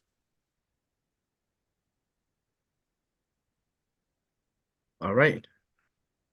Thank you very much, Ms. Barada person, for your presentation. And good luck. Thank you. Okay. Next, I'm going to call on Mr. Matt Simsik. This is the project that we add on last time we met bring Minnesota by solid of their PFAS burden, and members here agree that we should ask them. They started as an emerging issue, but members here agree that we should add them on normal presentation and consideration here. And the proposal ID is 2027-006 under the water category. Okay, if you are here, do state your name and begin with your presentation. Mr. Chairman and members of the commission, thank you very much for allowing us to present again to the commission for further consideration. PFAS are everywhere, and they're very hard to get rid of. So PFAS are becoming a liability for wastewater treatment facilities, for farms, and for all of Minnesota's environment. Because PFAS were used in so many products, they pervaded our lives. And once used, these products and their PFAS end up in our waste stream. One collection point for PFAS in the waste stream is a wastewater treatment facility, where it accumulates in the sludge. This sludge can either be a burden or an asset for the facility. It costs money to transport, incinerate, and/or landfill the sludge. So many facilities turn it into biosolids. Biosolids are a beneficial soil amendment for agricultural and residential gardens. Unfortunately, applying biosolids also means applying PFAS to the land. This is where our proposal comes in. Ball milling uses mechanochemical destruction to completely destroy the PFAS without destroying the soil amendment benefits of the biosolids. Our process produces Class A biosolids free of PFAS, shown at the lab scale. We propose to scale that up, testing to a larger scale to determine sizing and optimize parameters for PFAS destruction and nutrient retention. We propose to test the PFAS destruction and ensure that we've completely destroyed all organofluorine molecules. The alternative is incineration. We can't think of incineration as the default destruction, however. Our no full-scale incineration study to date has demonstrated full destruction of PFAS. In fact, some of our team from EA Science have been involved in the only full-scale hazardous waste incineration evaluation, and they determined that we actually went from some less toxic PFAS to more toxic PFAS in the destruction process, which ended up going out the smokestack. So that means incinerating biosolids could actually increase liability for the destruction of biosolids. So we propose to test the resulting biosolids in soil leaching and in crop growth experiments and compare them treated versus untreated biosolids. Finally, we will model the greenhouse gas emissions of our process versus the alternatives of transportation, landfilling, and incineration. The state statutory goal is a 50% reduction in greenhouse gas emissions from 2005 to 2030. This proposal can allow wastewater treatment facilities to help the state attain that goal. We'll also look at the potential cost savings to facilities using our treatment over current disposal methods. A recent report from 2018 shows that Minnesota has had over 150,000 dry tons of biosolids produced.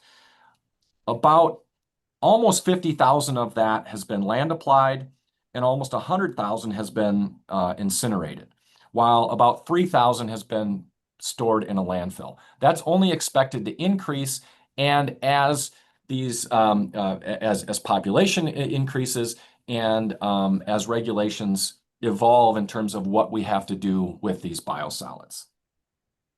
So we'll, excuse me, our process on the other hand, turns biosolids from a burden to an asset. That burden is felt by the facility, the farmer, and the environment. So in this case, Minnesota can be seen as the leader in regarding biosolids as a resource and not a waste. I thank you for your time, Mr. Chair and members of the commission, and I will entertain any questions you might have at this time. Okay, members, any questions? Representative Jordan.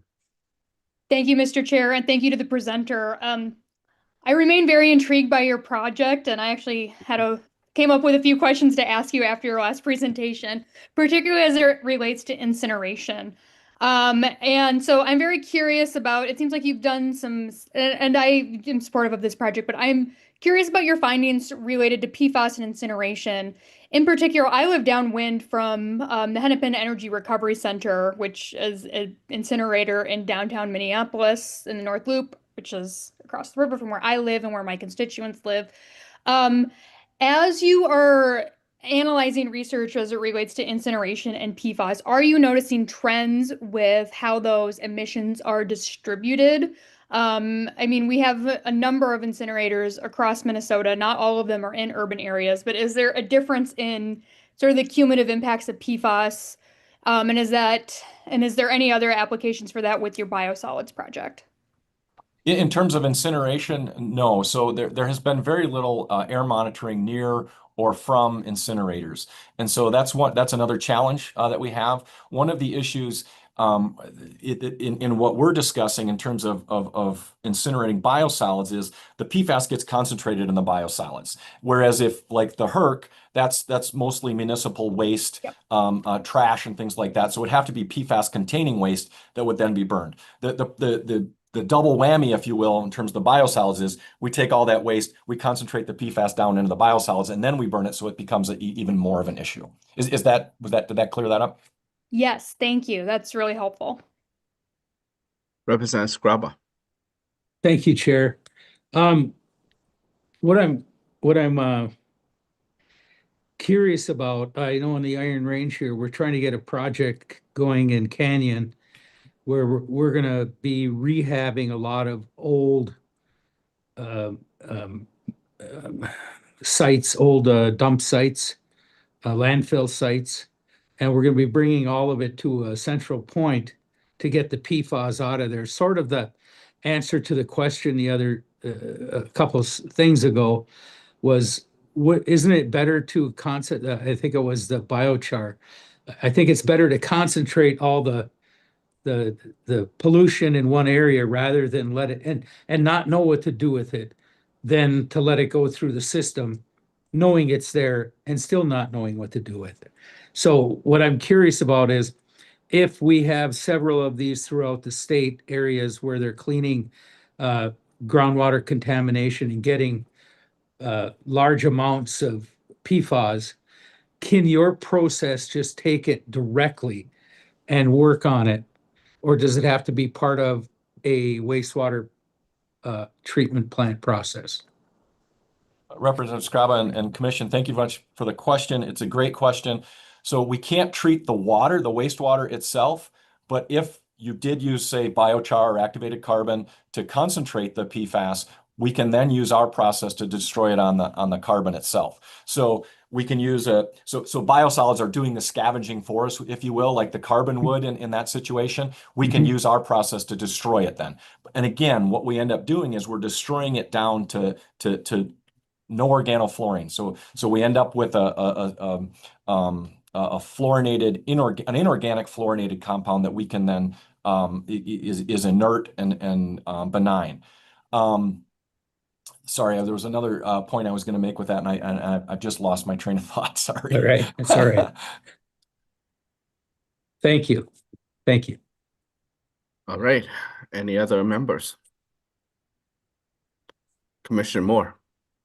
Yes, thank you. That last response sort of caught my interest because just a few minutes ago we had a presentation on using biochar to absorb PFAS, and I just was curious if you had communicated with those folks about testing the degradation process on biochar, or if you guys had actually tested that to date.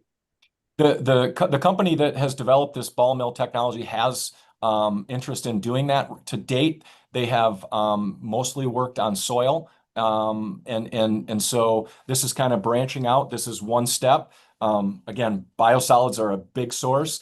If we can do it with biosolids, if we can demonstrate it there, the next step would obviously be let's grab some biochar and try it there next.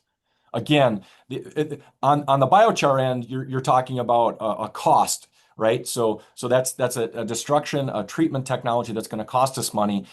The low-hanging fruit here for us is we can take biosolids, get rid of the PFAS, still use that biosolids for soil amendment. And so it becomes a commodity that could even be sold. So if you've heard of Milorganite is just Milwaukee organic matter and nitrogen. It's biosolids from a wastewater treatment plant in Milwaukee that we can buy at Fleet Farm or your local co-op, right? So people do sell biosolids, they do land apply, they use it as a resource. What we want to do is make that resource something that's clean that they can use and still get the advantage of all the benefits of the soil amendment.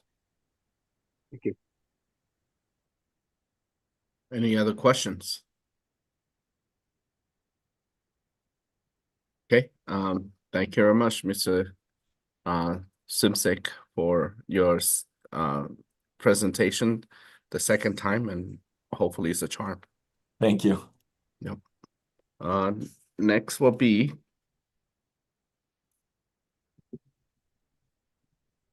the inventory aquatic resource in Minnesota scientific and natural area. This is also under the water category, and the proposal ID is 2027-45-5. And I'd like to call on Mr. Martin Adlin. Adlin. Welcome. Yeah, thank you, Senator and Chair Herr, and good afternoon, Commissioners. My name is Mark Edlin. I'm a senior researcher with the St. Croix Watershed Research Station, which is part of the Science Museum of Minnesota. We target resource issues that are around water quality and watershed processes using cutting-edge science to deliver products, solutions, and outreach to Minnesota's state, local, and tribal agencies, our citizens, and by partnering with the Science Museum's education program, we reach kids in all 87 counties. I'd like you to bring your attention to proposal number 455, Inventory Aquatic Resources in Minnesota's Scientific and Natural Areas. The Minnesota DNR supports and manages over 170 scientific and natural areas, or SNAs, that are located all across Minnesota, including many near your homes or in your districts, as the map above over my shoulder shows.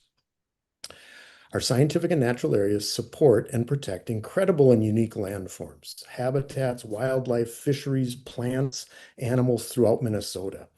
The charismatic landscapes and wildlife in the SNAs are well known, but with over 140 SNAs based around aquatic resources and systems, it's more important now than ever to better understand how our SNAs both support and are supported by their aquatic systems that include everything from springs, fens, streams, bogs, wetlands, and lakes.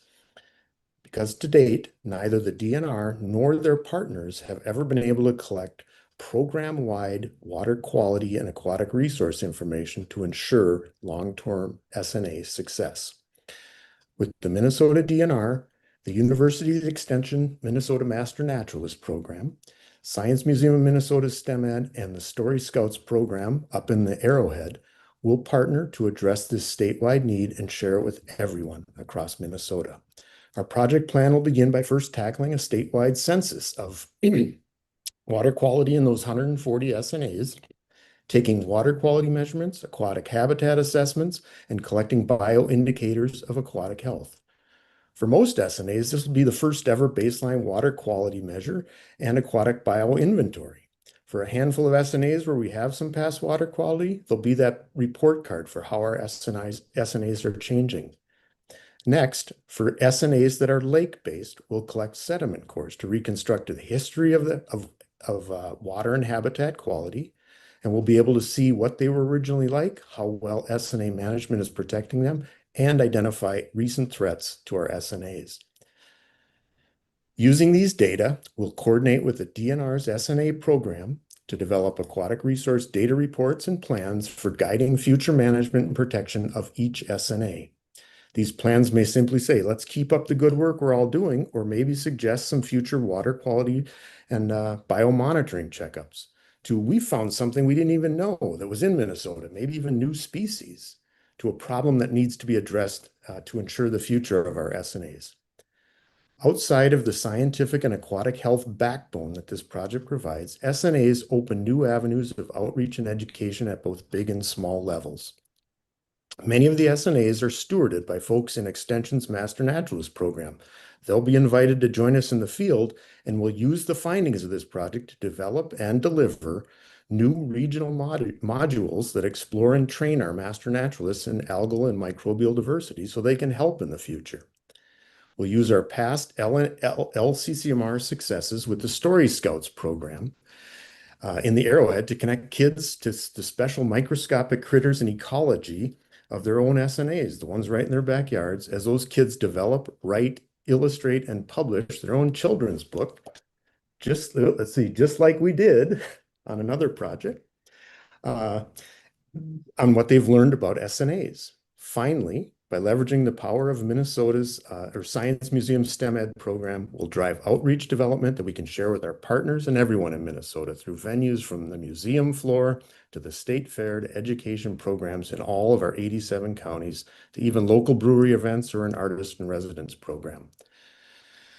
With our partners who are equally dedicated to better understanding, supporting, protecting, and sharing our scientific and natural areas, we'll deliver that first full census of SNA water quality and aquatic diversity, and importantly, share this information first with agencies to ensure a strong future of the SNAs, then with the outdoorsy folks and lifelong learners who appreciate Minnesota's resource diversity, to kids, parents, and the public who are ready to learn even more about what makes Minnesota so great.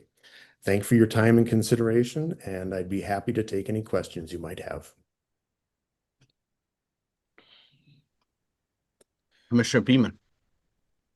Thank you, Mr. Chair. I have to admit, I am surprised to hear you say that, and maybe I'm misunderstanding, that there hasn't been comprehensive water quality data on SNAs across the state, because SNAs are our premier, ecosystem habitat subsets. And as part of even the designation process of that, I would have thought that researchers would have had to do the water quality study to put that into the context of why something is an SNA. So can you tell me why, am I missing something, or why was water quality left out of the equation? Mr. Edlin. Yeah, thank you, Chair, and thank you, Commissioners. In consultation with the SNA program, we learned that many of these aquatic resources that are so integral to the SNA program are not receiving regular monitoring or have never received them. Some of them may have had a single monitoring effort that was done when they were set up, but hasn't been followed up on. And that's where I think the power of this project comes in, is we're going to get in a few years, just all of the SNA's water quality and set that baseline so that we can go forward in the future knowing how we can best protect and identify issues that we're having with these SNAs. Thank you. Okay. Representative Jordan. Thank you, Mr. Chair. And then to the presenter, you said that there was a new species discovered. Is this a novel species to Minnesota or a totally novel species? And what can you tell us about what its deal is? I'm curious about that. Whoops. I'm sorry. Mr. Edlin. Yeah. Thank you, Chair, and thank you, Commissioners, and sorry about getting excited there. I said that we may discover some new species. I can say we have discovered new species in Minnesota. That's one of the things we've done in our work. There's some that we've discovered from Lake Superior. But I would actually anticipate that we will discover new species in Minnesota in the scientific and natural areas. And for me, that's one of the real powers of this, is that these scientific and natural areas protect some of the most interesting and diverse habitats. And for me, as a aquatic biologist, they're what I really want to see. And I can almost promise you that we will find new species that have never been seen before in these scientific and natural areas. Thank you. Any other question from members? Okay, so we're going to jump to the next presentation, which will be given by, again, Mr. Adlin. But the subject here is protect and sustain Red Lakes fishery and peatlands. The proposal ID is 2027-451.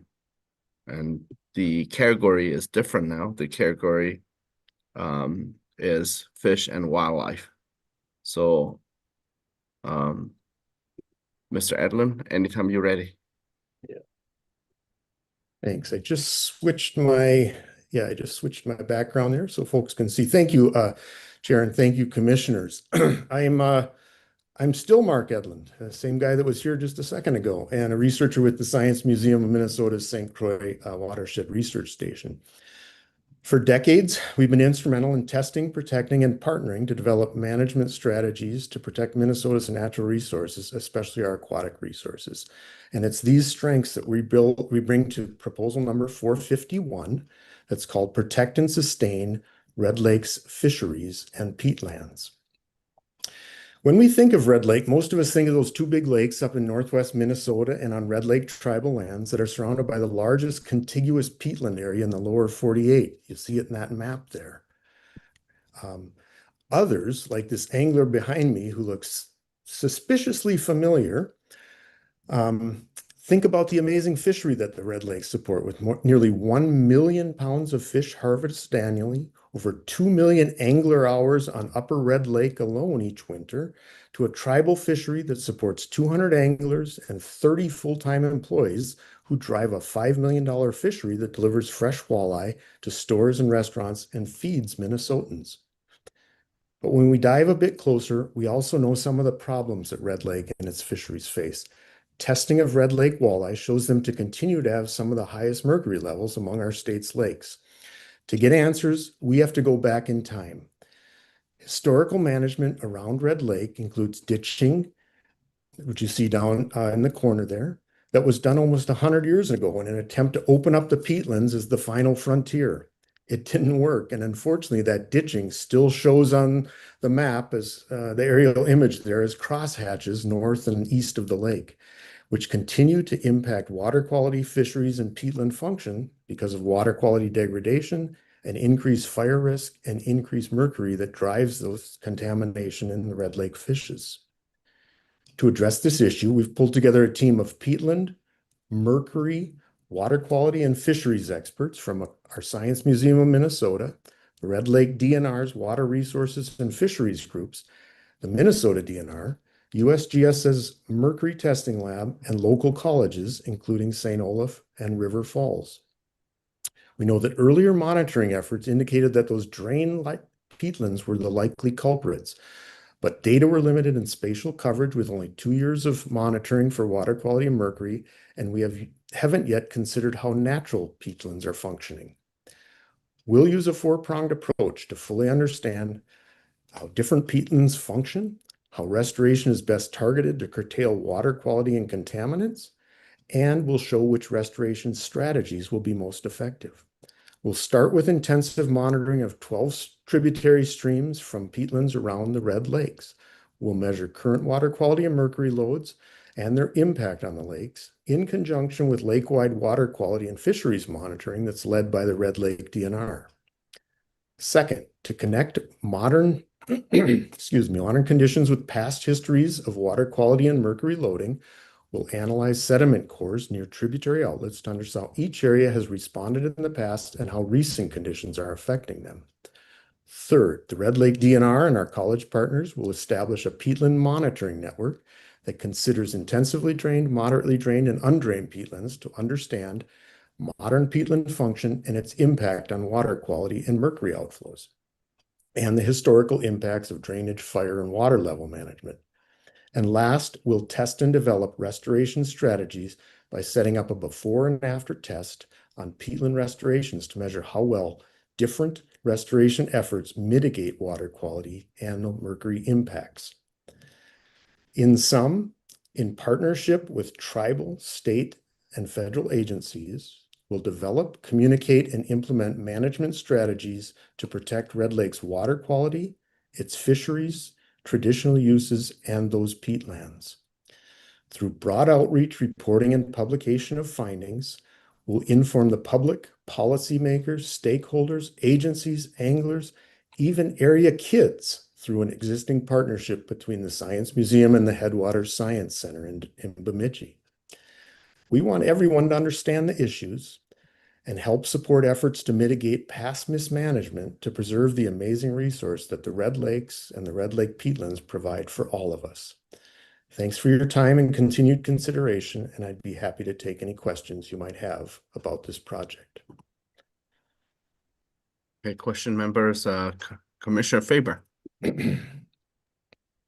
I'm glad you got to me before Representative Jordan, because a comment in response to hers, and for Mark's benefit, I'm sure he knows. So I take my students up to the Saxon Bog, which is a little to the east of Red Lake. I have for over a decade, and I'm sure you might know, they do a bio blitz every summer. They have discovered the last 3 years, I think each one of them, at least one new unknown to Minnesota species, and I think the last 2 years it was an arachnid, a spider species. So, and in the bog, I think everything you find there is probably considered an aquatic species. So kudos to you. My question is, so I'm sure that I think you're pretty certain you will if you're monitoring for that stuff. So there you go, Representative Jordan. My question is, you think about, we've already had two, what is this, the second or the third presentation already, our first morning, about peatlands in Minnesota.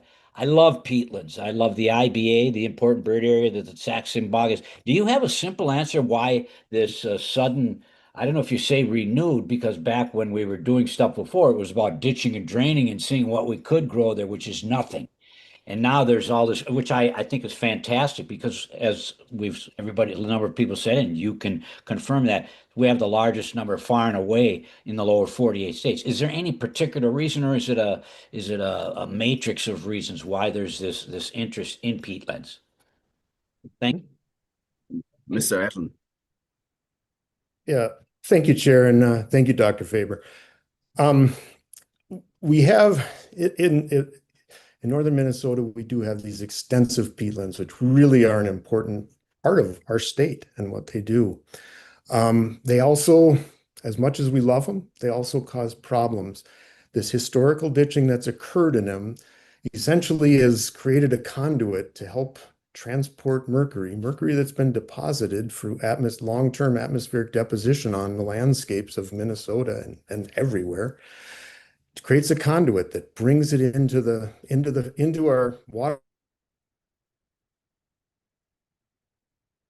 It's the fishery. It's that what we want to figure out how to solve, is to prevent this from happening, so that we can look at these peatlands and still appreciate and love them, and also get up there and catch a safe limit of fish. So thank you. All right. Follow-up, Commissioner Faber, or you're good? Okay. All right. Chair Representative Jordan. Thank you, Mr. Chair. And oh, Dr. Faber, did you have a follow-up? You can go ahead. But there you go. I got so excited. Quick follow-up, Mark. I think for me, historically, peatlands have always been looked at by the general public as wastelands, right? They call them wastelands. Why? Because we can't grow agricultural crops here. Yet, you look around the Saxon Bog, you can harvest black spruce and all of these things. So they do produce something, and the animal life, again, referring back to Representative Sidney's comments, there's species we only find there, that are only found in the peat bog. So it's not the diversity in the number of species, it's the diversity that there's species you only find there, like the pitcher plant and the sundew and a number of bird species and all these things. So I think that's part of the reason we have to change that opinion that people have and say they're wetlands and they're very productive in the things that they do produce. So thanks again, Mark. Thank you. Now to Chair Representative Jordan. Thank you, Mr. Chair. And to Dr. Faber, maybe more people are giving Pete a chance. That's one that Rick and I came up with a few years ago. But I actually had a question, and this is all really great information. I asked this of a different project earlier today, and so I'm going to ask it of you as well. I noticed that you are using expertise from a university in Wisconsin. We are funded by the Minnesota Lottery. Can you talk to me a little bit about why you're using expertise from out of state instead of in state? Mr. Edlin. Yeah. Thank you, Chair, and thank you, Commissioner. The person that we're partnering with at the University of Wisconsin River Falls is Dr. Jill Coleman. Jill's been a professor there for 13 years in environmental science and works with her motivated students who are interested in impacted ecosystems and how to best restore them. She's had over 25 students in that time. And really, the focus of her work is contaminant fate and transport. The story gets better. The reason I'm partnering with Jill is because we trained her. She actually received her training at the St. Croix Watershed Research Station and University of Minnesota, working on fate and transport of mercury, and really is one of the few regional biogeochemists that we can draw on for this type of expertise. And that's why we've partnered with her. Thank you. Commissioner Faber? Unmute. I'm sorry. I'll let others ask questions. Thanks, Chair. Okay. Any other members with question? Okay. Mr. Edlin, thank you very much.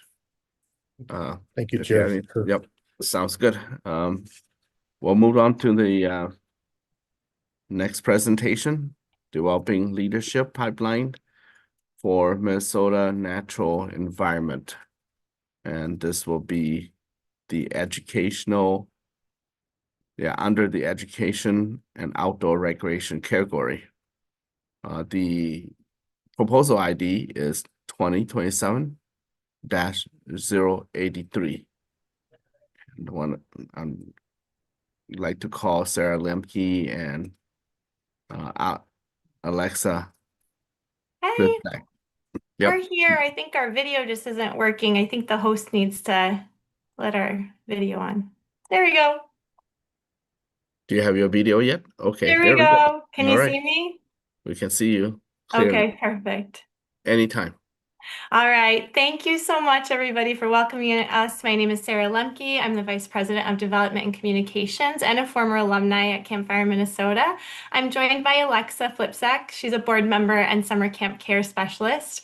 I really first want to thank the committee for your previous funding to Campfire, Minnesota, and we're super excited to be back. I wanted to share a quick quote from a parent who received scholarships. She said, "My daughter has received scholarships over the past year and has awakened a love of nature that I never could have given her without them. She wants to be a wildlife biologist when she grows up now and works harder in school because of that goal. I can't thank Campfire enough, and we can't thank you guys enough." So our project is titled Developing Leadership Pipeline for Minnesota's Natural Environment. Minnesota's future depends on future generations of young people who understand, value, and are prepared to care for our state's land, water, wildlife, and natural resources.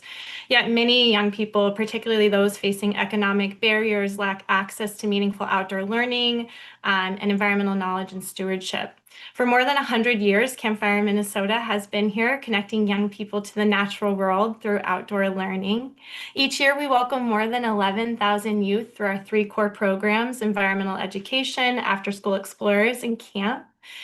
Through these experiences, young people get to develop an understanding of Minnesota's natural resources, build confidence in the outdoors, and gain the knowledge and skills needed to become future environmental stewards of Minnesota's beautiful lake and lands.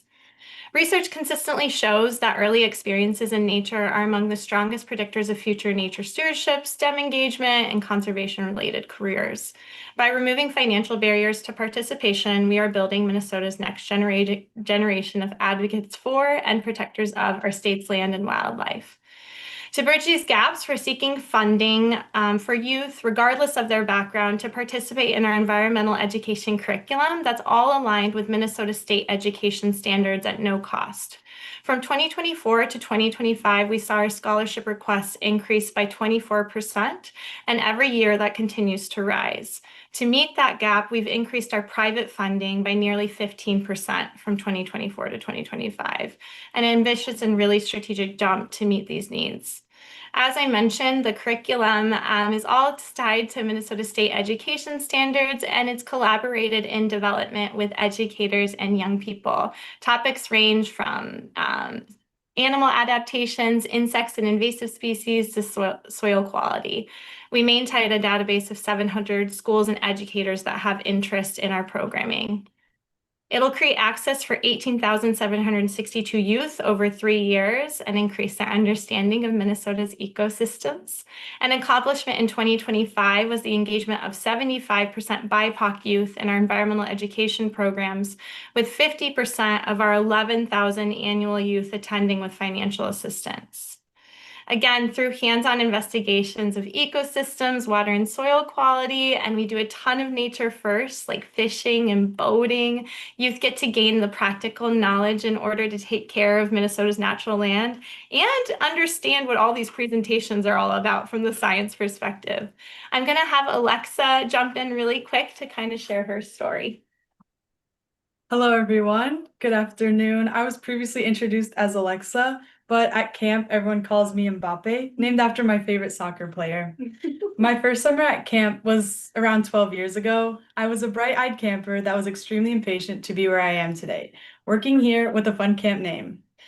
My trajectory for leadership started as a day camp assistant and counselor in training. These programs are central to camp. It's where you're allowed to grow, encouraged to make mistakes, and most importantly, it's where you learn to be comfortable with getting uncomfortable.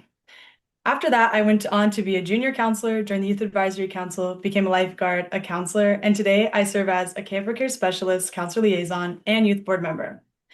I'm often asked to isolate my favorite memory here, but if you know anything about camp, you know it's impossible to name just one. For me, it's the intangibles. It's the fact that I honestly have no clue where my phone is right now. It's mud fights and not being afraid to get your hands dirty.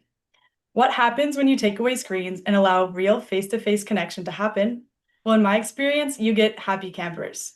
In addition, camp is an essential third space for the children we serve, a home away from home, if you will, where kids can just be kids in the outdoors. The intangibles are all around camp, shaped in the form of nostalgia. Last Friday, our closing ceremony, surrounded by all the families and children, I noticed that I knew over half of these campers. I had been their counselor or met them in passing over the past 4 years. To my right was a CIT who will be a new counselor starting today. The exact same thing I did years ago. At that moment, I felt a parallel between my childhood and my adulthood. I still hold those feelings of being an eager camper who just wanted to play and make friends to the person I am now. But none of this would have been possible without access. I am the reflection of what happens when you empower youth. Without Campfire's generous scholarship funds, I wouldn't be here in front of you all today advocating for the next generation of campers and our environment. While the demand for phone-free spaces is growing faster than ever, our limited funds hold us back from opening up space for all. We are passionate about continuing our reach to ensure every child is given the opportunity to find their spark. Thank you. Thanks, Alexa. Sorry, we're coming in and out. We're ready. All right. Commissioner Faber, first question. Thank you, Mr. Chair. I'd be remiss if I didn't say Sarah Mbappe. I mean, we got the USA team. How about a Pulisic? Or, I mean, come on. You know, it's on home soil. Sorry, we're talking about money in Minnesota. How about a little loving for the US team? That's right. Ford They're my family. home team, but France has my All right. heart. I love Mbappe, but I don't dislike him, but in this, yeah, okay. A question for you, since I'm not actually clear and you don't state it very clearly, do you have a single camp where you take the kids or you have multiple camps? Can you just explain that first and then I got a follow-up? Love that. Yeah, it's a good question. So our single camp where we have 103 acres is out in Excelsior on Lake Minnewaska. So we steward 103 acres of land that we've had for over 100 years now. And then our environmental education program, a large portion of the young people that would be impacted through that programming is where we go into the schools as well. So we do field trip sites in community parks. We'll do it at the school. We'll bring them out here. As busing costs have been reduced for the state of Minnesota, we cover busing and transportation. So both kind of what the educators want, either coming out here or us going to them. Okay. Yeah, great. Thanks, Sarah. So then my follow-up is, and I don't know that I've had this question from many of maybe the newer members when you think about, you know, you're asking for a nice chunk of money, the scalability. And I'm hopeful you might say that if we said if we reduce the amount, is it just mean you're going to be able to reach fewer kids? It's not going to change your, there isn't one part of it or another or something because, I mean, we've got to ask for a lot more money than we have. And so I think scalability is a fair question to ask because we like to know that before we just say, well, we're not going to give you the full amount you have to. Where are you at with that, Sarah? Yeah, so right now, currently, as I mentioned, scholarships continue to increase year over year. And we've really worked really hard on increasing private funding to ensure that we can meet that gap. And then again, utilizing state funding to kind of secure that gap that we already face.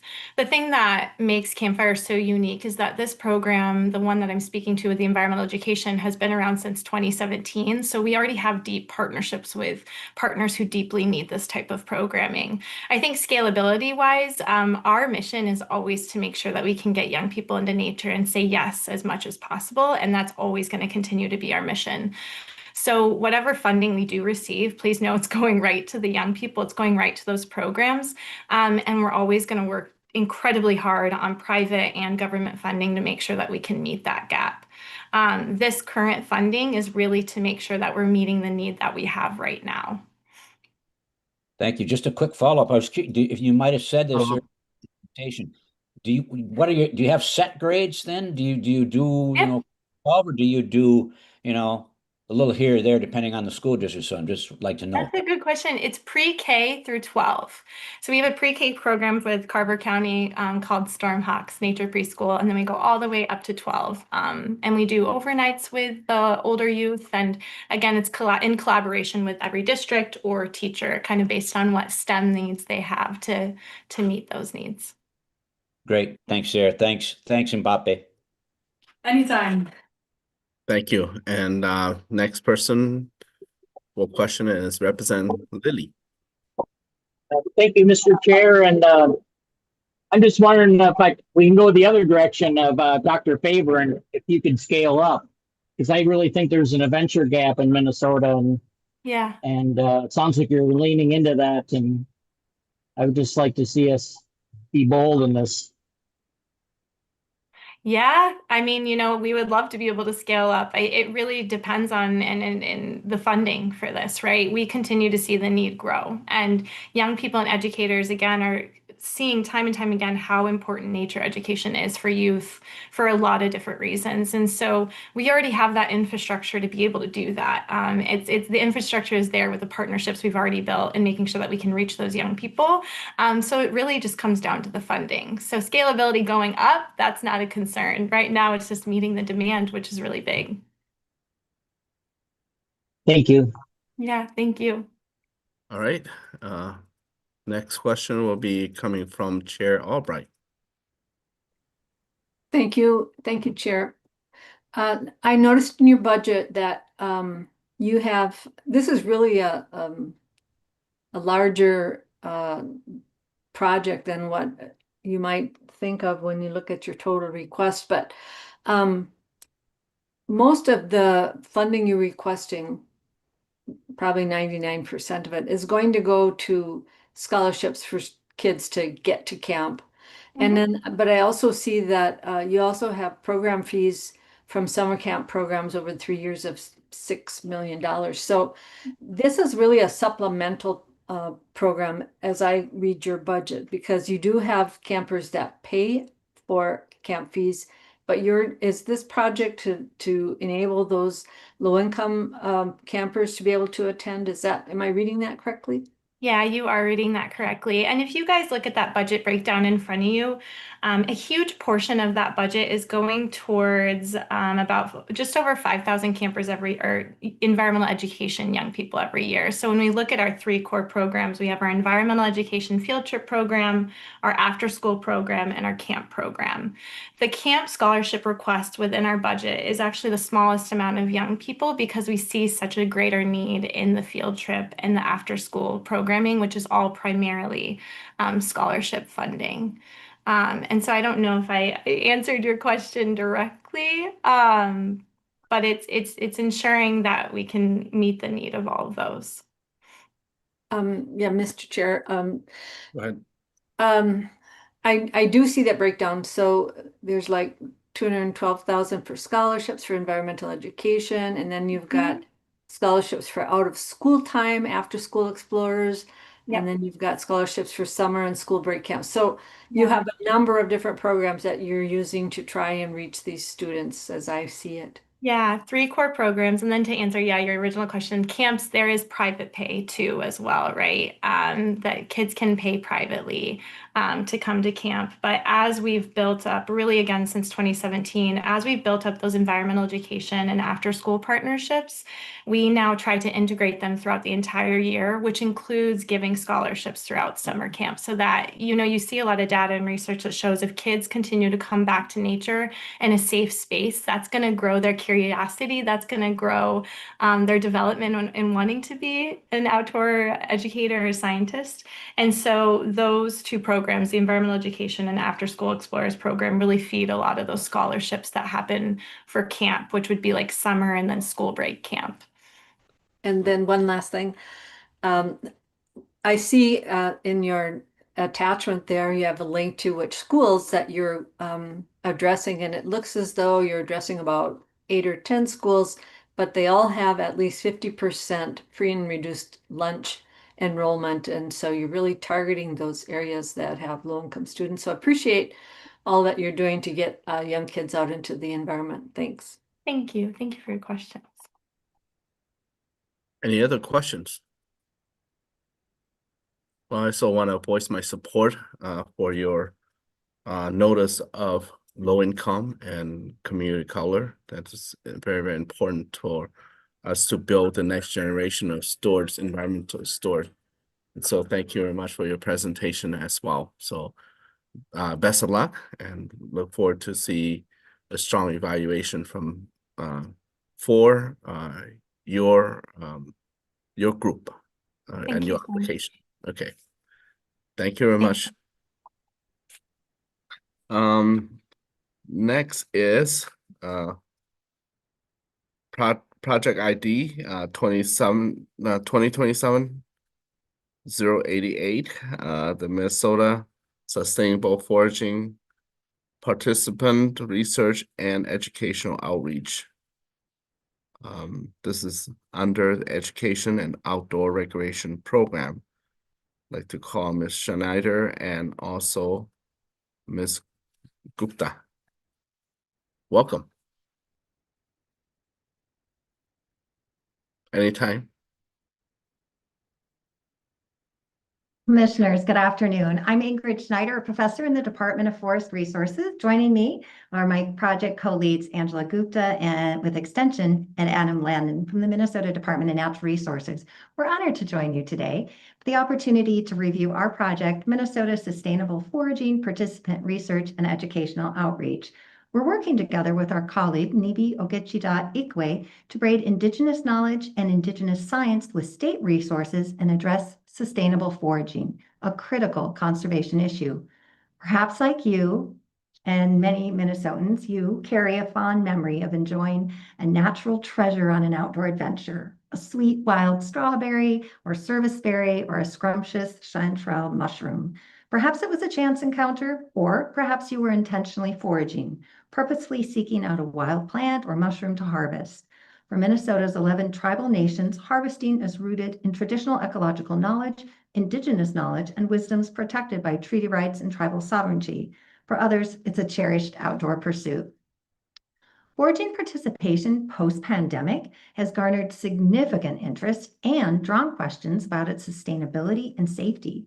Resource managers and others are asking fundamental questions about participation in the state, including who's foraging and where? Is participation increasing? Concerns about participant safety are front and center. Who and how many are getting sick or worse from a lack of awareness about safe practices and species identification? Equally urgent are concerns about sustainability. Are we practicing reciprocity with the land? Will there be enough for this and the 7th generation? Are invasive species unintentionally being spread? The interest is so high that the legislature convened a sustainable task force in 2025 to study the issue. This group, which I and several our team were part of, identified several key gaps, among them a lack of a baseline data on non-commercial foraging participation, and two, an absence of standardized public educational curricula to address sustainable and safe foraging. This project explicitly and simultaneously addresses both gaps by collaboratively creating and implementing original research to inform structured curricular design and dissemination. By understanding existing foraging behaviors and knowledge, we can create effective educational resources to enhance sustainable and safe foraging practices that will conserve our natural resources and honor existing rights and Indigenous practices. Further, the work can inform public land use and protect vulnerable biomes. In our co-created research, interwoven equally with Indigenous knowledge and Indigenous science, we will ask Minnesotans about their foraging participation, behaviors, and knowledge with a representative survey. And then based on the survey results and advisory committee insight, we'll ask detailed questions about foraging experiences in foraging groups and interviews as appropriate by population. We'll work consistently and closely with tribal input and perspectives throughout the process. We'll then weave this new knowledge into targeted education for active and aspiring foragers. To share more about that process is my colleague and friend, Angela Gupta. Thanks, Ingrid. Hi, I'm Angie Gupta. I'm a forager and a task force member and an extension forester. If we were in person, I'd offer you white pine tea and ginkgo nut muffins, but alas. Instead, I'm offering you a concrete solution towards safe, sustainable foraging. Building on a rigorous statewide survey and targeted focus group, we will build Minnesota's first ever sustainable foraging educational certificate. We will pilot this program across both rural and urban centers, ensuring it covers species identification, toxic lookalikes, food safety, and the prevention of invasive species spread, imbued with traditional ecological knowledge, while honoring and respecting treaty rights and tribal sovereignty. The materials and pilot certificate program will be based on the audit of current foraging educational materials in partnership with our advisory committee and the best practices of community science and Indigenous knowledge. After the pilot and improvements to the curriculum, we anticipate our final program will result in a measurable increase in the sustainable harvesting, safe foraging, and food preparation practices, as well as an increase in resource protection and stewardship. Like those berries we occasionally or frequently find when we're foraging, investing in this project is a sweet spot for LCCMR, as it empowers public access by cultivating an educated and self-regulated populace that conserves the land so it can stay fruitful for generations to come. If you are ensuring that we can sustainably and safely practice a scientifically supported and honorable harvest. As such, our natural resources will remain bountiful, Minnesotans will remain safe, healthy, and respectful while undertaking this historical and contemporary practice with expanded opportunities for deep engagement on public lands. So thank you so much, and Ingrid, Adam, and I delighted to take your questions.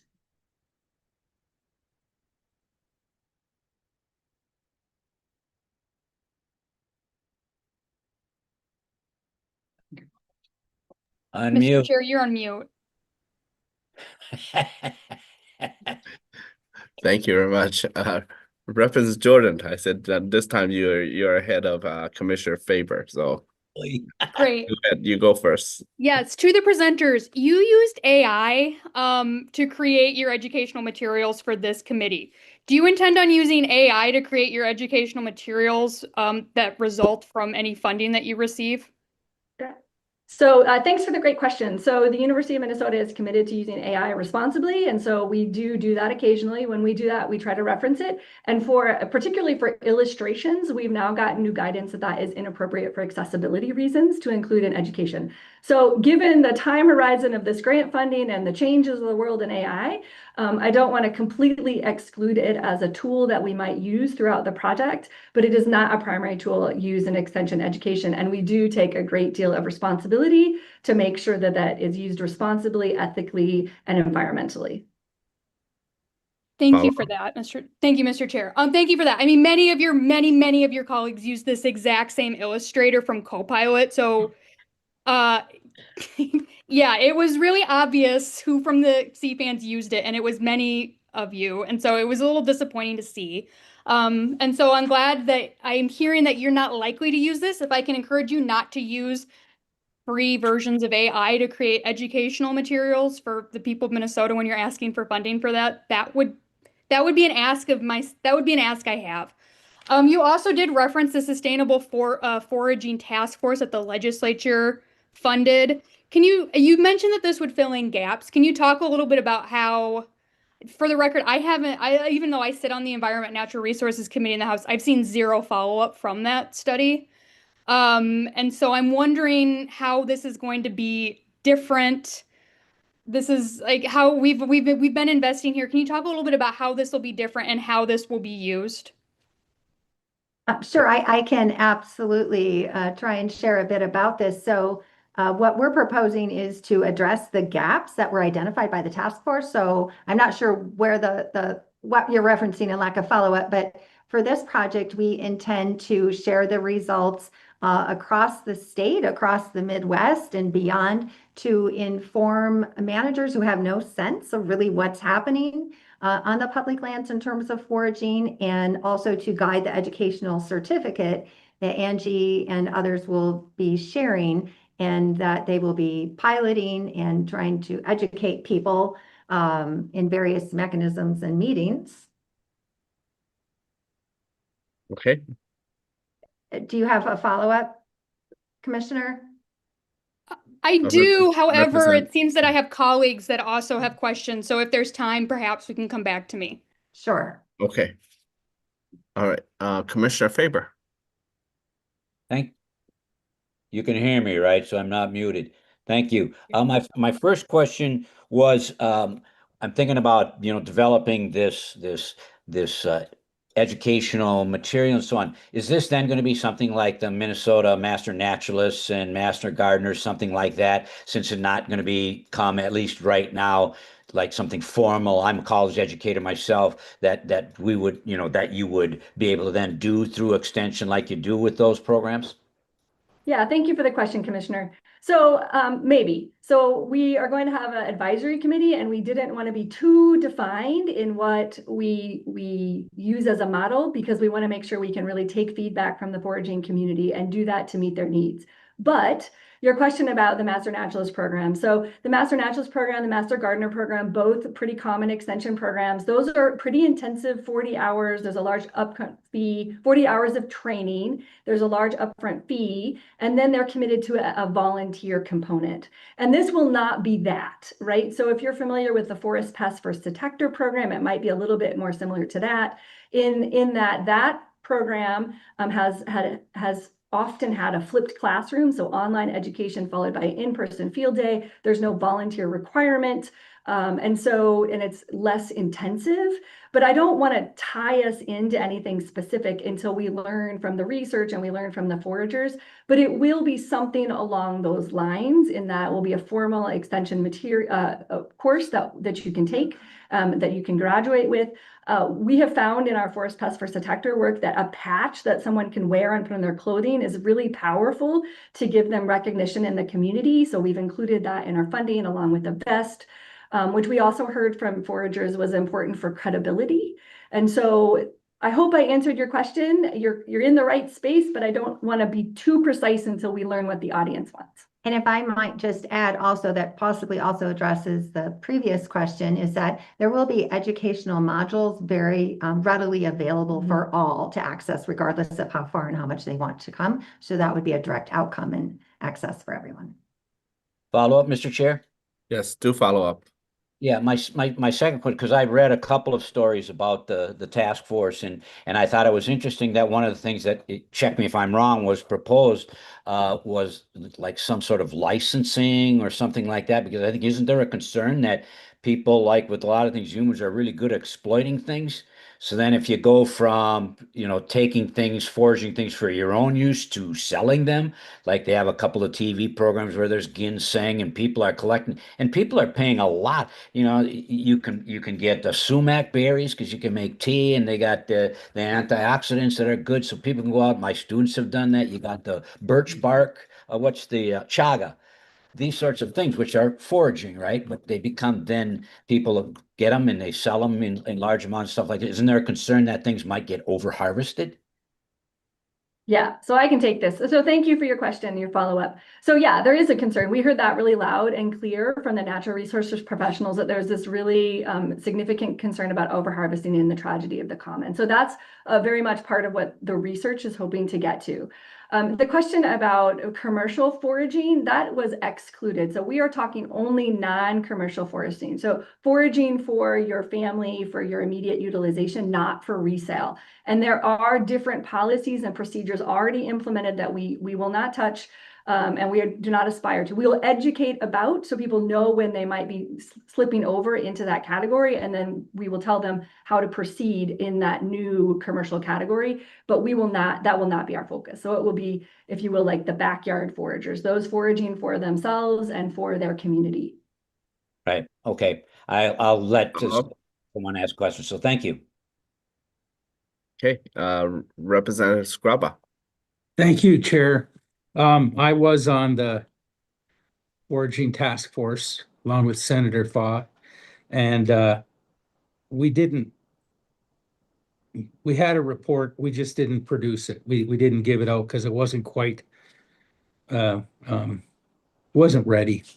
But one of the observations I had is sitting on the committee watching the users, so the foragers come together, trying to educate other people is the goal, because the new people coming in see something and they just learn from who they learned it from. And there is, at least to the best of our knowledge, no formal, this is the best way to do this. This is the best. It gets passed down through generations. So, the question that I have, one of the questions I have is, and I tried to listen as much as I could. We got a big storm going through here right now outside, but I'm trying to keep my attention on this. But where are you going to work with the DNR? Because the DNR seems to, the minute we started, boy, they came in with all loaded, like, whoa, this is what we want to do. This is what we're going to do. So have you had an opportunity to work with the DNR to get to this level? Thank you. Yeah, so I can Schneider? take that. Oh, No. sorry. Go ahead. Commissioner, thank you for the question. So my name is Adam Landon. I work for the Minnesota DNR. So as a co-PI on the project, I'll be a conduit to the agency and making sure that the work that we're doing is applicable to both the agency and to Minnesotans and our tribal communities. All right. Thank you. Okay, Commissioner Moore. Thank you, Chair Herr. I'll have to speak quickly because Commissioner Faber took 3 minutes to introduce his question. Can you just answer specifically how you will be integrating traditional ecological knowledge into your products? Sure, I'll start, but it's lockstep together. We have a partner and we will be meeting with equal access and weaving it throughout the entire project process, start to finish. And thank you, Commissioner. We're also intending to have them actually help co-instruct in the educational and outreach materials. So it should be, again, lockstep together in a braided fashion. Thank you. Representative Jordan. Commissioner Moore, you still? Yeah, just a quick follow-up. Go ahead. Have you identified who those indigenous partners will be, and will they be funded through the LCCMR project as well? Yes, our key colleague is Nibi Ogechida Ikwe, who will serve as a conduit for access, as well as, Adam Landon mentioned the DNR liaisons and others are welcome at the table. So that is who, for now, that'll be a starting point with our advisory committee. And there is funding in the educational outreach component to make sure that they can come and co-present and do all of those things. So yes. And all of our advisory committee members will be compensated. Thank you. Thank you. Commissioner Jordan. Okay. No. All right. Well, I believe thank you we're very out much. of time. Okay, sounds Okay. good. Thank you. Thank you so Thank much. you for your presentation, Ms. Schneider and Ms. Gupta and Mr. Lander. Good luck. Thank you. Thank you. Next is proposal ID 2027 092 under education outdoor recreation category, and the subject is caring for Minnesota premier hiking trail. I'd like to call that group to come forward and state your name for the record, and go ahead with your presentation. Hello, everyone. My name is Lisa Locola. Thank you for this opportunity to speak with you today about caring for Minnesota's premier hiking trail.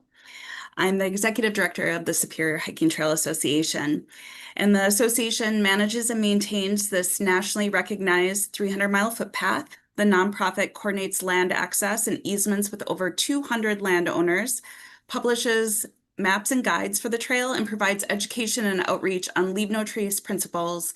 We coordinate over 600 volunteers who make up over 10,000 hours of service on the trail each year. 40 years ago, a group of visionary land managers, North Shore businesses, and outdoor enthusiasts came together to create a long-distance trail to run along the rugged ridgeline overlooking Lake Superior's North Shore. Today, the trail sees over 400,000 user visits each trail season, serving as a connection to nature and touching the lives of now millions of people since its inception in 1986. Today, we are seeking support to renew our oldest section of the trail, a 12-mile section between Brinton Peak to Lutsen Mountain. It's a mix of aging infrastructure and erosion due to natural causes and also visitor use that have heavily impacted the trail tread, creating safety concerns along this very popular trail corridor. The need to renew and reset the lifespan of this trail section is vital not only to the health and well-being of the land and water, but also intrinsically tied to the economic and community vitality of the North Shore.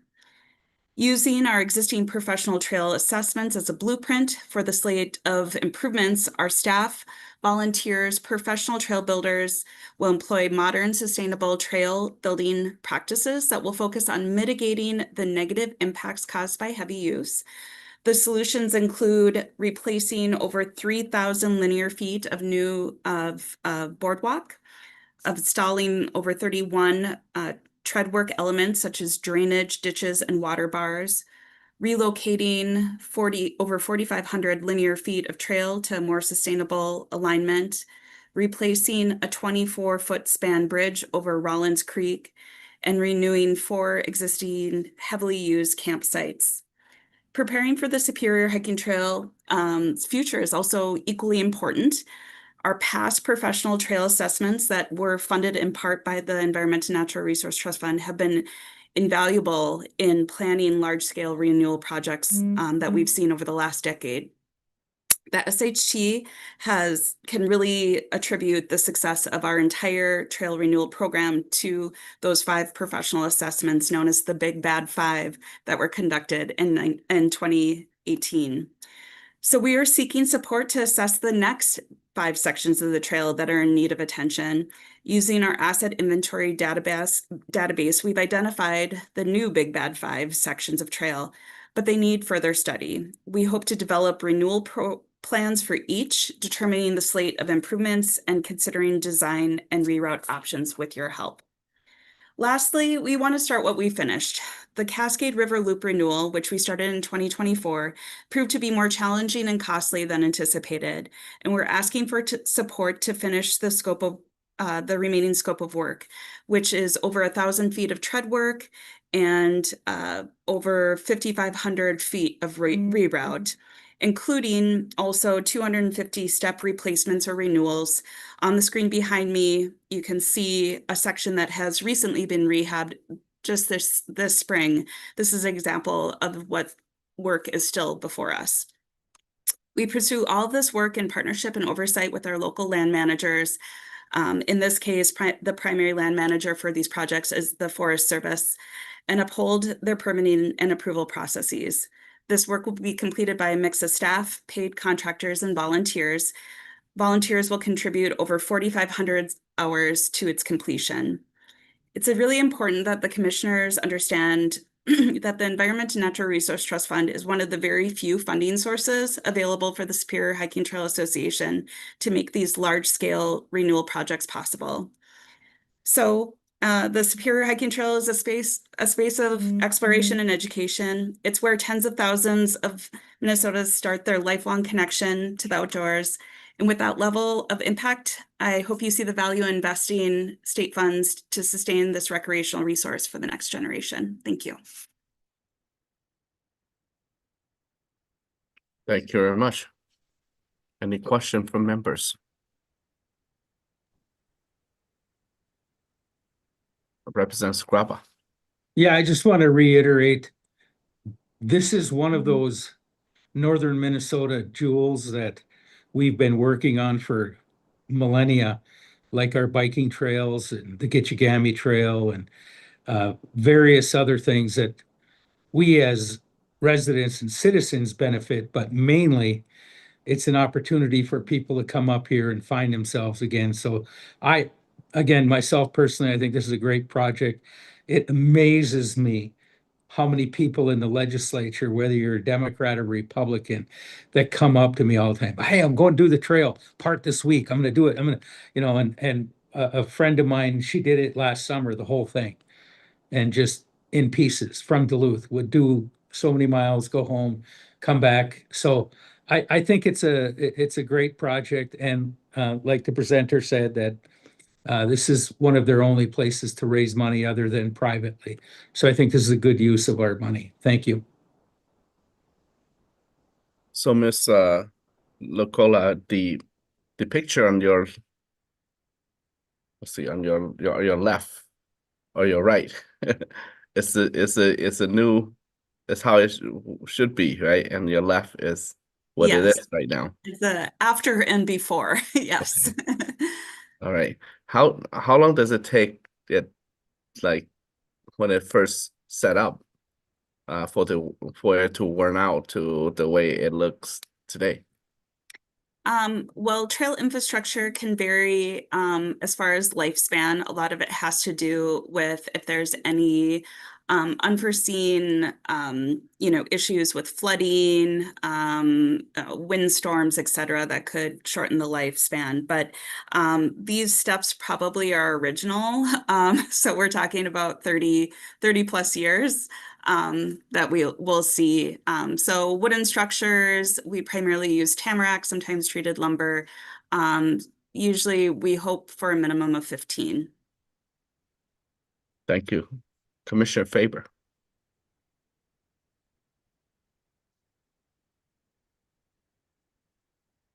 You have to unmute Commissioner Faber. Oh, sorry. Engage brain before mouth. Thank you.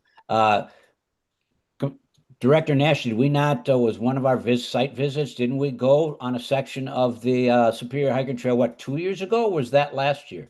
2 years ago. And so I want to concur with Representative Scraba. That's a bucket lister of mine, is to do the trail again. And so I lend my full support to this. And again, people got to understand this isn't a biking trail. Obviously, it's for hiking. So you walk this thing, which I think is fantastic. So thanks for your presentation. That was less than 3 minutes, Representative Moore. Bye.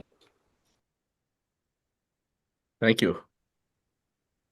Any other questions that may take less than 3 minutes? I do have humor too. All right. So thank you very much for your presentation and good luck. Hope to visit hope to visit that area soon. Yeah, I'd love to bring you back on trail. Thank you. Happy hiking. Thank you. All right, next is proposal ID 2027-11-5. It's under educational and outdoor recreation. This is Minnesota State Trails Development. I'd like to call Mr. Ken Scar to present. Welcome. Thank you. Mr. Chair, members, good afternoon. Yes, my name is Kent Score, and I'm the Senior Development Project Manager for the Department of Natural Resources, Parks and Trails Division. where I'm responsible for state trail development. I want to thank you on behalf of the Minnesota DNR and the Parks and Trails Division for the opportunity, obviously, to appear before you today to provide further information regarding the specifics of our current proposal, Minnesota State Trails Development. But I would also like to first thank the Commission for its past support for Minnesota State Trails. With your support over the last 10 years, we have been able to develop over 19 miles of new state trail on 11 separate state trail corridors. We've been able to upgrade approximately 42 miles of existing state trail on 12 separate corridors, and either install, replace, or rehabilitate 39 state trail bridges. Our current proposal before you includes 12 separate state trail improvement projects to be completed on 11 separate trails. Each of the 12 projects has been prioritized by the department itself, providing opportunities to either improve user safety or provide critical trail connections, with each project reflecting significant local support, partner participation, or user support.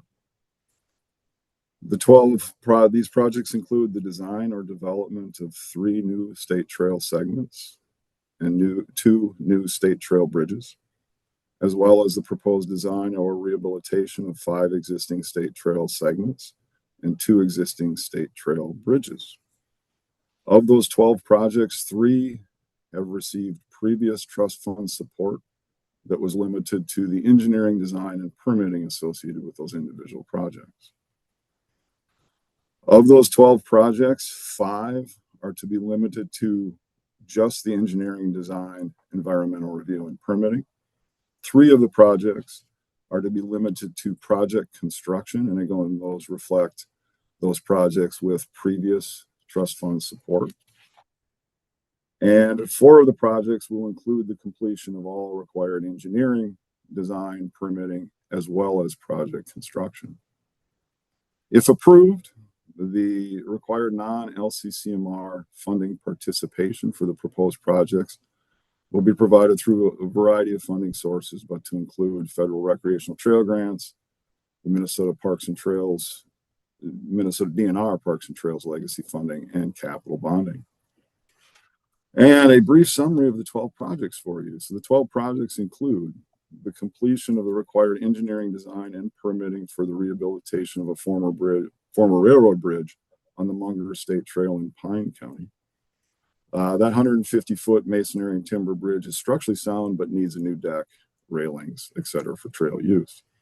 The installation of a replacement bridge on the North Shore State Trail located over the Gooseberry River in Lake County.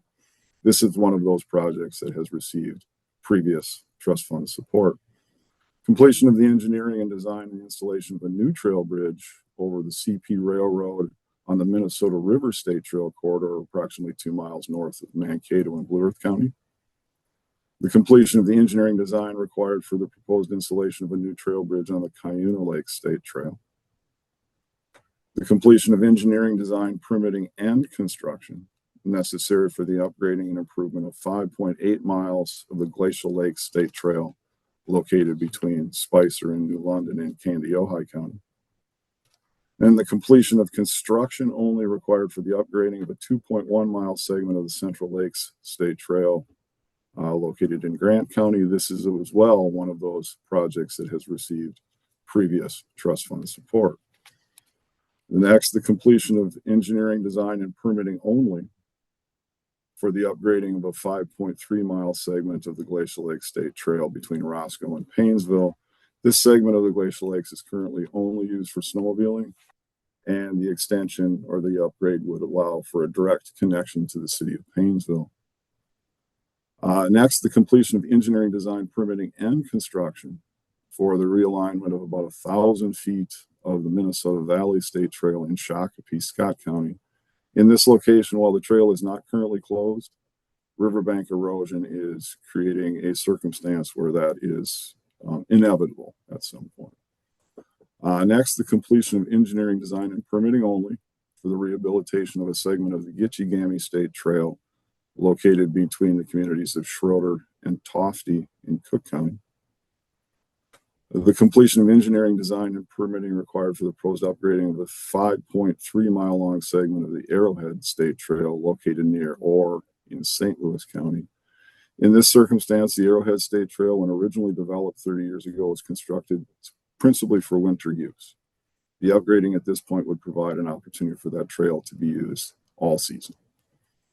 Next, the construction of a 2.6-mile segment of the Gateway State Trail located within William O'Brien State Park, Washington County. This is also one of those projects that's received previous trust fund support.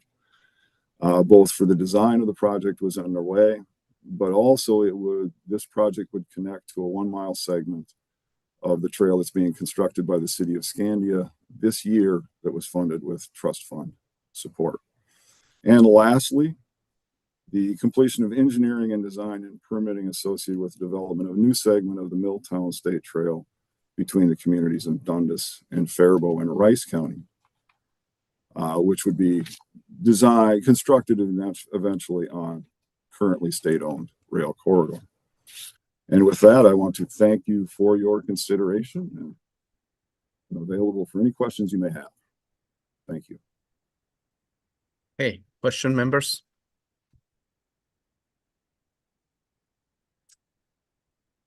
All right.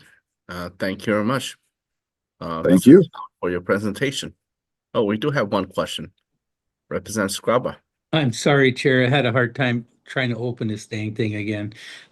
Anyway, I'd be remiss not to bring up that the DNR very strategically picked some really good projects, so all of us members have something in there, and and I think it's good that I look at the projects that you're doing, and it helps them get ready to come, like engineering, things like that, and to do some work on the trails. So, and the state has so many miles of trail that they can help. I'm glad it's a formal request the way it is, so we can see where it's going, what it's doing. But for the most part, I don't have any objections to it. It's an ongoing thing that I think the citizens of Minnesota are aware of. And if it doesn't come from this kind of fund, where it doesn't directly come from property taxes or taxes from fees and users, this is a good supplement to keep our outdoor recreation going. So, thank you. Thank you. And Chair Albright. Thank you, Mr. Chair. Thanks for your presentation, Ken. I'm trying to figure out, I maybe just missed it on the application, but what's the time period over which the DNR will utilize these funds if you are funded? Is it over the next 3 years or some other time? Mr. Chair, member, at this point, the projects are structured individually. So some of them will run for less than the 4 years that the appropriation would be available. There's certainly 1 or 2 of those that would extend through that entire period, but they're kind of staggered throughout. Okay, thanks. Yes, thank you. Okay. Any other question? Thank you very much for your presentation. Thank you. So next is the Native American Veterans Memorial Plaza and Shoreline Restoration in Dakota County. The proposal ID is 2027-120. And this is under the education and outdoor recreation category. So is Mr. Woodzka, if you're ready, go ahead with your presentation. Sounds good. Well, good afternoon, Chair and members of the Commission. Just want to thank you so much for having me here today and for the opportunity really to speak to you about funding for this project and this restoration. My name is Tony Watskas. I'm the Greenways Manager, which is our regional trails in Dakota County. In Dakota County, our greenways we consider as linear parks. They perform multiple functions and provide community benefits in the areas of water quality, habitat, recreation, and non-motorized transportation. And in general, for our park system, we are a nature-based park system, stewarding over 6,500 acres of parkland, and we have over 3.4 million annual park visitors to our parks and greenways. We have a thriving greenway regional trail system. Our county board has a vision for more than 200 miles of interconnected regional trails and local greenways that link our cities, our schools, our parks, and our townships across the county. And today we have 8 regional greenways, and they make up just under 60 miles. And specifically for the Veterans Memorial Greenway, it's a 5-mile greenway, proposed greenway in Central Dakota County, located in the cities of Eagan and Inver Grove Heights. And it's got an opportunity really to honor Dakota County veterans and have 8 memorial plazas that do that share their stories and provide spaces for learning. Today we have a 1.5 miles built, and we'll have another 2 miles scheduled to begin construction later this summer. And in terms of the project for this application is looking to restore approximately 1,000 linear feet of wetland shoreline and approximately 7 acres of prairie and woodland restoration. This is located in currently Dakota County Park Conservation Area, as well as Egan's Lakeside Park. And then the other big component for the project is a dedicated memorial plaza. As I mentioned before, it's one of 8 proposed along the corridor. This one specifically honoring Native American veterans. That will include enhanced landscaping that provides space for reflection and honor. And in terms of that kind of opportunity of this project, it's looking to coordinate two projects in one, right adjacent to the Veterans Memorial Greenway trailhead on the west side of the project. It'll include investment in protection and restoration of habitat, water quality, and placemaking, and then reestablish native plant communities, increase biodiversity, and improve ecological health along the site and along the corridor. And in general, supporting placemaking is done here with a plaza interpretation, really designed to honor and celebrate Native American veterans. And then supporting restoration efforts that help manage stormwater, reduce invasive species, and support pollinators and wildlife.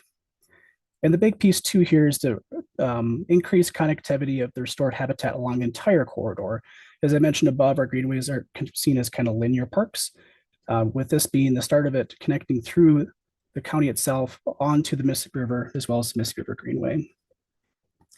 And this project is incredibly unique. It's a linear Veterans Memorial, and the project itself has been able to garner some federal and state support as well for the main trail construction.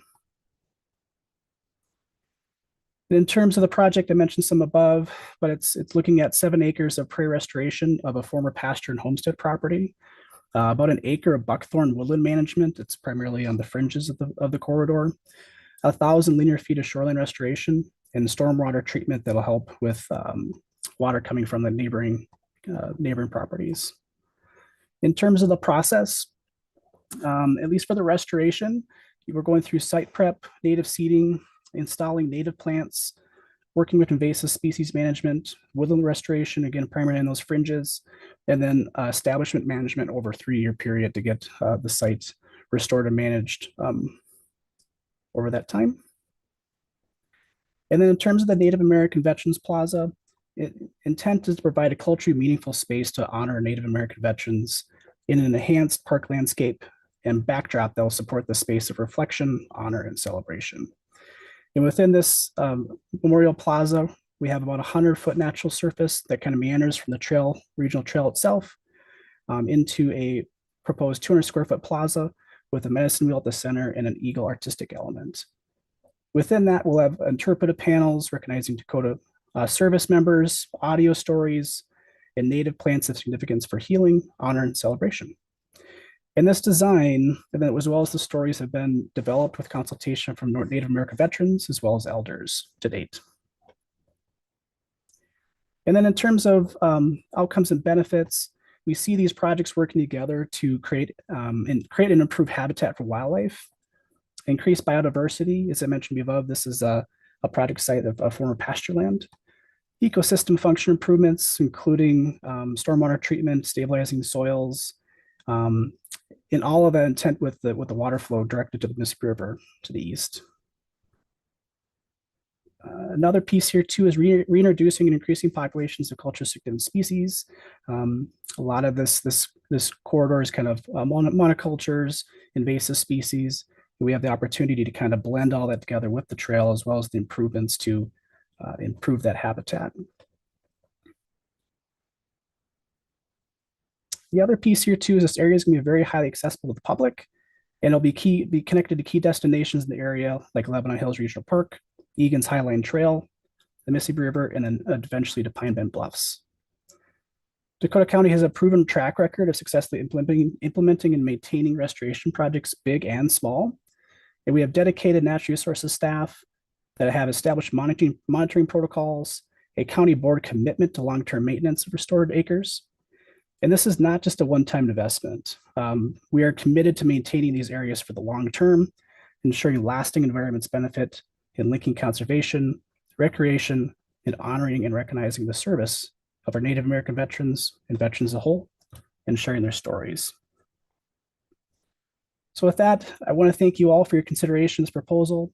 I'd welcome any questions that you have, and again, thank you. All right, we had two hands up. Let's start with Chair Albright. Thank you, Mr. Chair. Thanks for your presentation. Just briefly, I can't tell from the application, but it looks like on your map that the lake and a portion of the restoration area will be in the city of Egan, and it's a Dakota County project. Is the city of Egan adding anything to the cost of the project? Thank you for the question.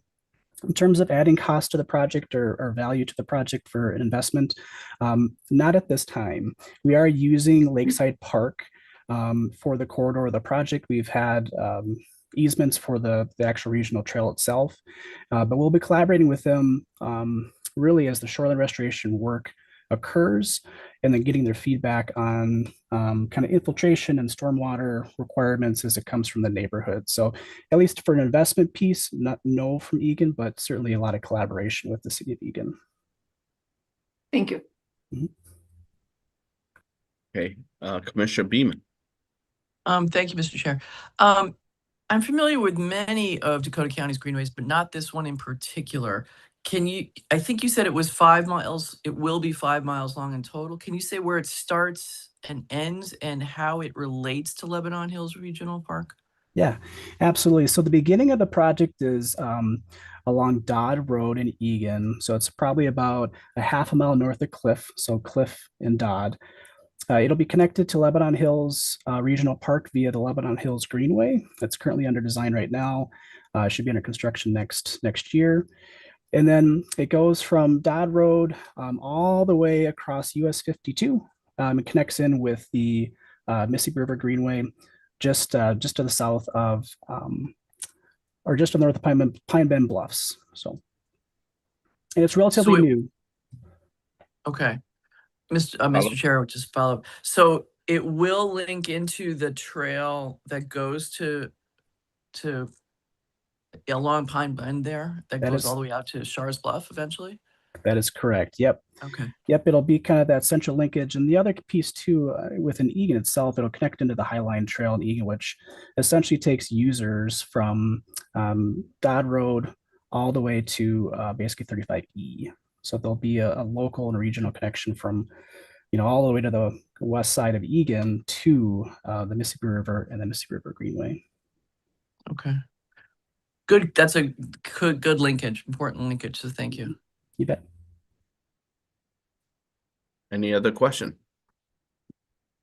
Good. Thank you very much for your presentation. Thank you very much.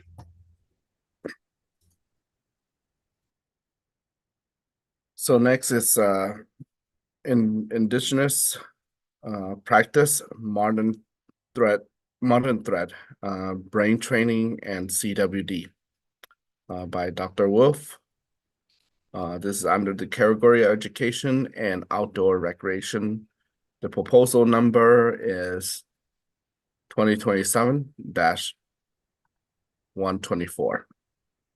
So welcome, Dr. Wolf, and you may present anytime. Good afternoon. Thank you, Mr. Chair, Commission members. My name is Tiffany Wolf. I'm a wildlife veterinarian and associate professor at the University of Minnesota in the College of Veterinary Medicine. And I'm also the co-director of the Minnesota Center for Prion Research and Outreach, also known as MinPro. Before I get started, I first want to take this opportunity to thank the Commission for its previous support of MinPro research, as well as for this opportunity to present to you this new proposal here today. The art of brain tanning leather is more than a craft. It is a connection to ancestry, identity, and the land. And that tradition faces a threat that no one has yet examined. I often take part in discussions about chronic wasting disease, or CWD, with tribal hunters and community members. Now, normally these meetings cover wildlife management and hunting concerns, but one question gave all of us pause. What is the traditional practice of brain tanning deer hides to make leather capable of spreading CWD? Put another way, could traditional leather products be contaminated with CWD prions? These are vital questions for practitioners of traditional leather preparation. One practitioner told me they felt obligated to abandon the use of a key ingredient in the process, which is deer brain. These weren't isolated concerns. The Great Lakes Indian Fish and Wildlife Commission, or GLIFWIC, an intertribal natural resource agency serving 11 Midwestern Ojibwe tribes, was hearing the same questions. Recognizing a major gap in the data, they identified MinPro as the research partner that can help them get those answers. Now, we know that CWD prions are concentrated in the brain. It's their primary headquarters in the body. They can also be present in the skin, but at much lower levels. So theoretically, we might presume that leather made from CWD-infected deer could become contaminated, as could the water that is used in the tanning process. But we don't truly know these risks. We also don't know if the intense physical and chemical changes a hide undergoes to become leather naturally eliminates the threat. As some in the room know, CWD prions are incredibly durable. They can persist for decades in the environment. Because these beautiful leather products are shared and passed down through generations, we could unknowingly be moving prions across communities. But here's the catch. Nobody has actually tested this. Fortunately, we are uniquely positioned to find out. We have the infrastructure. Previous Environment and Natural Resource Trust funds have helped to develop MinPro into one of the world's most advanced labs for the study of prions.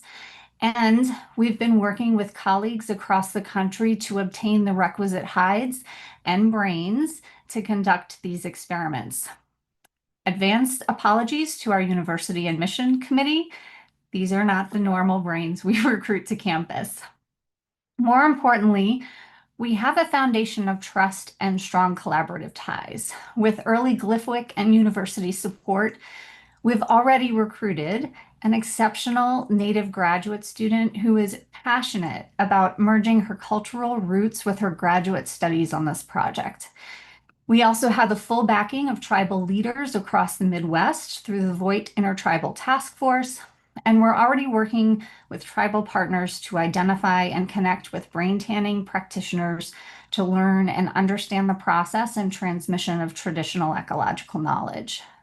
So today, we're asking for ENRTF funding to help us expand this research so that we can include interviews with more practitioners, including Dakota tribes right here in Minnesota, to bring this exact traditional process into the lab so that we can systematically test how and where prion contamination might occur, as well as to co-create video documentation of this traditional practice, the traditional ecological knowledge, and the science behind CWD contamination risk.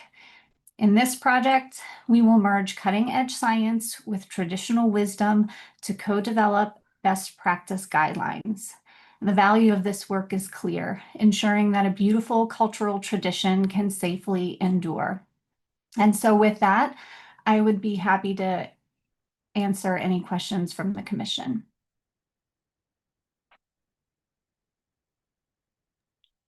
Any question from members?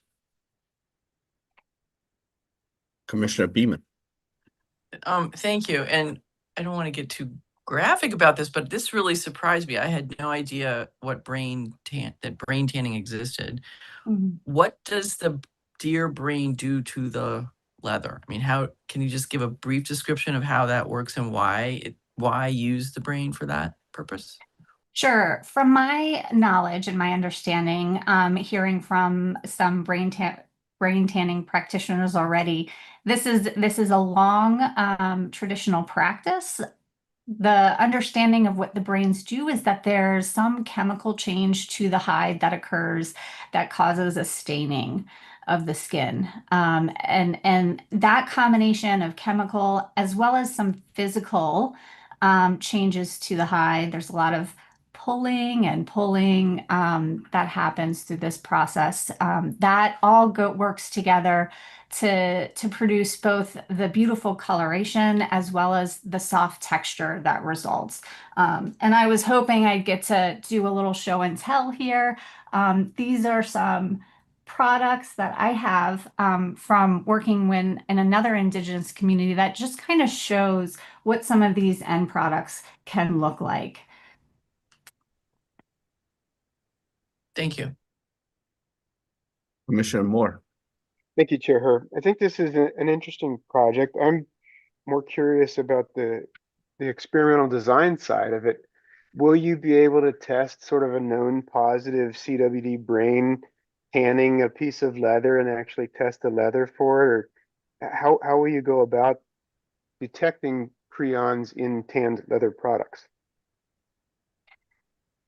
Thank you, Commissioner Moore, especially for opening up the opportunity for me to just geek out on science here. Our vision is to work directly with a practitioner to learn the process so that we can replicate that in the lab. I mentioned already we're working with colleagues who have been helping us to assemble the requisite hides and brains. And these come from other studies. So studies where deer, for example, have been experimentally infected with CWD or confirmed in some other way to have CWD. And our plan is to then take tissue samples from those animals, as well as those that have also been tested and determined to be negative for CWD, into the lab. And then we want to do combinations of experiments where we can combine tissues, both positive brain and positive skin, together and take it through that process, sampling at every step of the way to test to determine at what stage or what point are we able to detect CWD in the product. But doing the same with combinations of tissues, negative brain, but positive skin, or positive brain and negative skin, also a fully negative combination. So that's kind of the approach that we're taking to look at how this might occur in the lab. Thanks. Representative Heisman. Thank you, Mr. Chair. Not that the other activities are bad. I just would like to ask if this project could narrow the scope specifically to testing the materials for CWD or whatever the other testing that's being done, if that could be the focus of this. It seems like that could be extremely relevant and helpful information. Maybe I'm missing the goals from your perspective that might be the primary, but from the science perspective, that seems like it could be the most important part of your proposal. Just a question. Hopefully there's some answers. Thank you, Representative Heinzman. We certainly could, if the commission was preferred that we limit the scope of the project, we could limit it to the laboratory testing. but I would argue of the benefits and value of the other activities. First, having the opportunity to engage with more brain tanning practitioners, and in particular, those from Dakota tribes, would help us to understand how much variation there is between in the process across those who are conducting this practice. And that may be important to know before we go in the lab, if how much variation there is between the practice across different tribes or even cultural groups. The other piece is what we learn from the experiments that we conduct in the laboratory. We want the opportunity to get that information back into the people it is most important to. That's the people who showed up at these tribal community meetings to ask those questions, as well as the practitioners themselves. We want to be able to directly inform their questions with this research. And so I think having the opportunity to follow up through effective outreach and to be able to document this important tradition side by side with the science that we're doing would help us do that. Mr. Chair. Representative Heisman, follow up. Thank you. Go ahead. Yeah, quick follow up. I have been in and out of internet. It's been a little spotty since this storm came through. I might have missed it, but is there other examples of CWD being detected or other research in this area that might have already been talked about? Could you just confirm one way or the other? Thank you for the question, Representative. There's no research that has been examining the potential for CWD contamination of products leather products that have been made through the brain tanning process.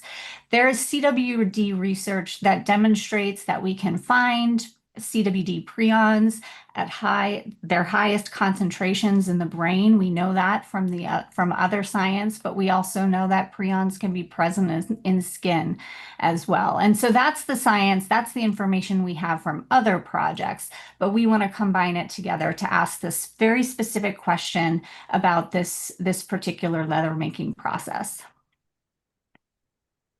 Follow up, Representative Heisman. Mr. Chair, if Yes. I could, I would just ask you. Yes, thank you, Mr. Chair.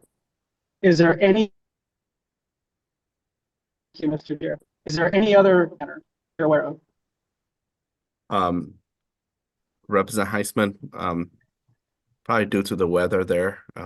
Hopefully everybody okay, but like your audio is distorted. If you can repeat your question one more time.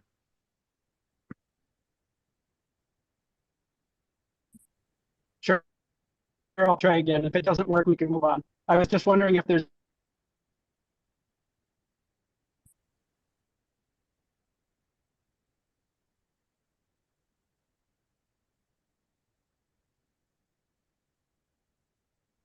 Sure, I'll try again. If it doesn't work, feel free to move. Okay, unless anybody hear the question, I couldn't hear myself, but if anybody heard it, feel free to repeat it. Move on. Okay, well, thank you, Representative Heisman. Hope the storm pass quickly. You know, we do need rains in a while, but not a distraction to our livelihood. But thank you very much. First of all, any question from other members? If not, thank you very much, Dr. Wolf, and good luck on your proposal. Thank you. The next is the CP Rail Regional Trail South Segment Construction. The project proposal ID for this is 2027-125. It's also under the category of education and outdoor recreation. So anytime the presenter is ready from Three Water Park District, do introduce yourself and your presentation. Great, thank you so much. Good afternoon, Chair and fellow LCCMR Commission members. Thank you for having me today. My name is Maggie Hirung, and I am a planner at Three Rivers Park District. For those of you who may be unfamiliar with Three Rivers Parks, our mission is to promote environmental stewardship through recreation and education in a natural resources-based park system. We manage over 27,000 acres of parks and trails and serve 15 million visitors annually in the suburban Hennepin County area and beyond. Through extensive regional trail planning in partnership with Hennepin County, local communities, and community members, Three Rivers learned one of the most significant problems in the regional trail network is the lack of north to south regional trail corridors that connect community members to local and regional destinations, specifically regional parks and park reserves, and that there is a need for protected off-road multi-use trail loops of varying sizes that support walking, biking, running, rolling, and more. Further, through our 2040 system plan, engagement efforts, and vision to connect people to nature every day, we recognize the importance of providing recreation opportunities and access to nature close to where people live, especially in more developed communities.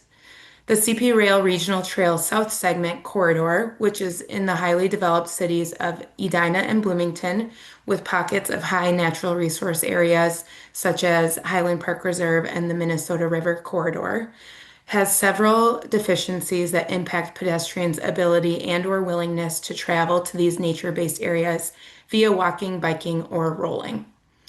First is the lack of continuous off-road walking and biking facilities due to fragmented and/or inconsistent facility types, signage and striping, as well as outdated accessibility standards. That is, over half the corridor forces pedestrians and bicyclists to share the road with moving vehicles. For example, there are 14,800 vehicles per day along East Bush Lake Road, making them vulnerable to accidents, as there have been 18 vehicle conflicts and collisions and 4 pedestrian and bicyclist accidents recorded since 2012. Second, there are major crossing barriers at CP Rail and Dewey Hill Road and the North I-494 off-ramp, in addition to outdated crossing facilities at 3 other crossings. These deficiencies make it extremely difficult for the vast number of residents to access natural resource and recreation destinations nearby. This project delivers the solution by creating a highly desirable, consistently designed 4.7-mile north to south recreation and active transportation facility across these 2 communities. This project specifically addresses the corridor's deficiencies in the following ways. It will provide a continuous trail facility that is consistent, fully accessible, off-road, and multi-use with consistent and clear wayfinding signage, which we have heard through engagement is very important. It will resolve the 2 major crossing barriers, CP Rail and I-494 North, off-ramp, and add accessible pedestrian signals at the remaining crossings. It will directly connect to important natural resource and recreation destinations in the area, including 9 Mile Creek, Highland Park Reserve, and the Minnesota Valley National Wildlife Refuge. Lastly, it will provide trail network connections both locally and regionally to further encourage recreation in the area, including 9 Mile Creek Regional Trail, which directly connects to 5 other regional trails and Hopkins Southwest LRT, Bloomington Ferry Road and the Minnesota River Valley State Trail, local trails around Normandale Lake and the greater local trail networks in Bloomington and Edina. And then the future expansion of CP Rail Regional Trail will ultimately create a continuous 21-mile corridor across 6 communities with direct connections to 6 regional trails. Three Rivers Regional Trail Network serves as an important nature-based recreation resource. This project will expand nature-based recreation opportunities in the region by connecting to 9 Mile Creek, Highland Park Reserve, and the Minnesota Valley National Wildlife Refuge via a protected off-road, multi-use north-to-south trail. We believe connecting people with nature makes them environmental stewards, as it encourages an appreciation for and the preservation of nearby natural resources. While recreation and connection to natural resources is a primary focus of this project, the CP Rail Regional Trail South Segment project also supports active transportation options like walking, biking, rolling, and the use of mobility devices to support people with a wide range of abilities. In doing so, this project also supports environmental health through a reduction of vehicle miles traveled, greenhouse gases, and related pollution. Ultimately, Three Rivers will use this funding to solicit competitive bids for the 4.7-mile trail project and hire a consultant for design and construction administration. This project is a high priority initiative, and Three Rivers is committed to fully funding construction through grants and agency resources. To date, $5.5 million in funds have been secured, and an additional $2.2 million of community project funding through Representative Morrison's office is pending. Additional funding will be pursued through GO bonds and legacy funds, and if successful, each ENRTF dollar invested in this project will be matched by about $4.6. With that, I can answer any questions from the committee. All right. Thank you, Ms. Herron, for your presentation. Representative Jordan. Thank you, Mr. Chair. And to the presenter, I have sort of an unrelated, but if we're talking about trail connectivity, I'm wondering if you have an update on the River Bottoms trail connectivity that also goes kind of in this same area. I know there's a bit of a dispute. Is that, and we're talking about the Mississippi, the National Wildlife Refuge and trails going connectivity. Is there an update on what's going on with that land dispute with the River Bottoms Trail? And are we going to run into any issues with this one? That is a great question, and I don't have the answer to it.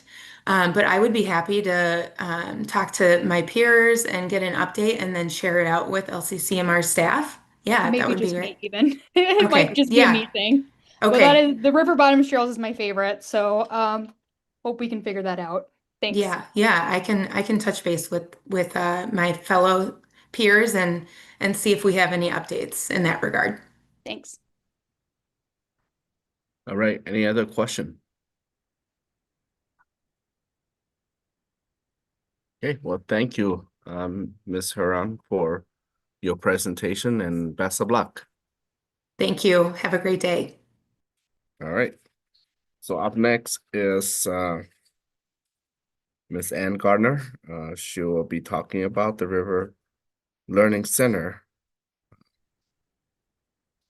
And that is proposal ID 2027-139.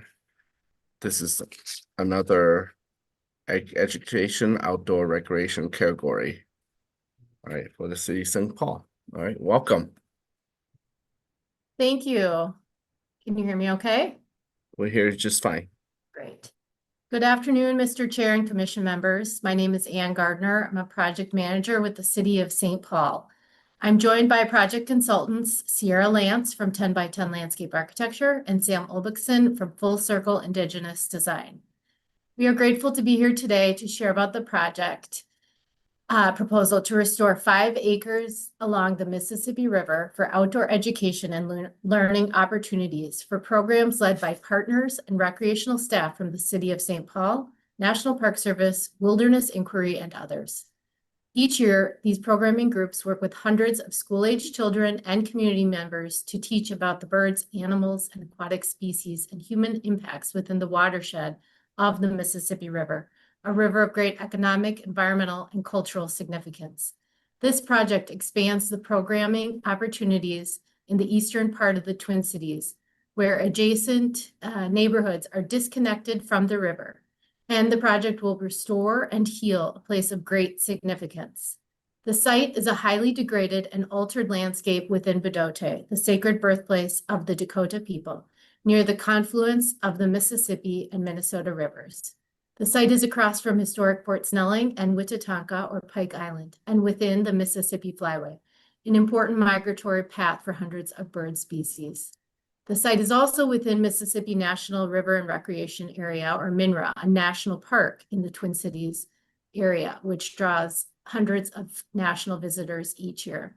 The vision for this overall project is to create a hub for learning, experience, and river-centered activity drawing local, regional, and national visitors. Currently, there's no place where Minnesotans can go to learn about the forces that define and shape the Mississippi and Minnesota River Valley, and also provide a connection to and on the river. The Peninsula Restoration Project will restore land along the Mississippi River for immersive educational and recreation experiences. Thank you, Anne. And as Anne was saying, this is much more than just revitalizing an abandoned construction site. It's really one of the most important historical places in the whole state. And it's the confluence of the Mississippi and the Minnesota rivers, and people throughout the state have connections to this place. Working first by listening to the community, and we engaged people from, again, all over the state, tribes and the general public, to understand the meaning of it, but the importance of it as a cultural place has essentially been forgotten and not recognized. And this is a way to develop a reconnection to this place, to restore that disconnected and broken connection to this place is incredibly important and will benefit everyone in the community. Also activating the site, not just restoring it, but also creating a place where everyone can come down to the river to learn, to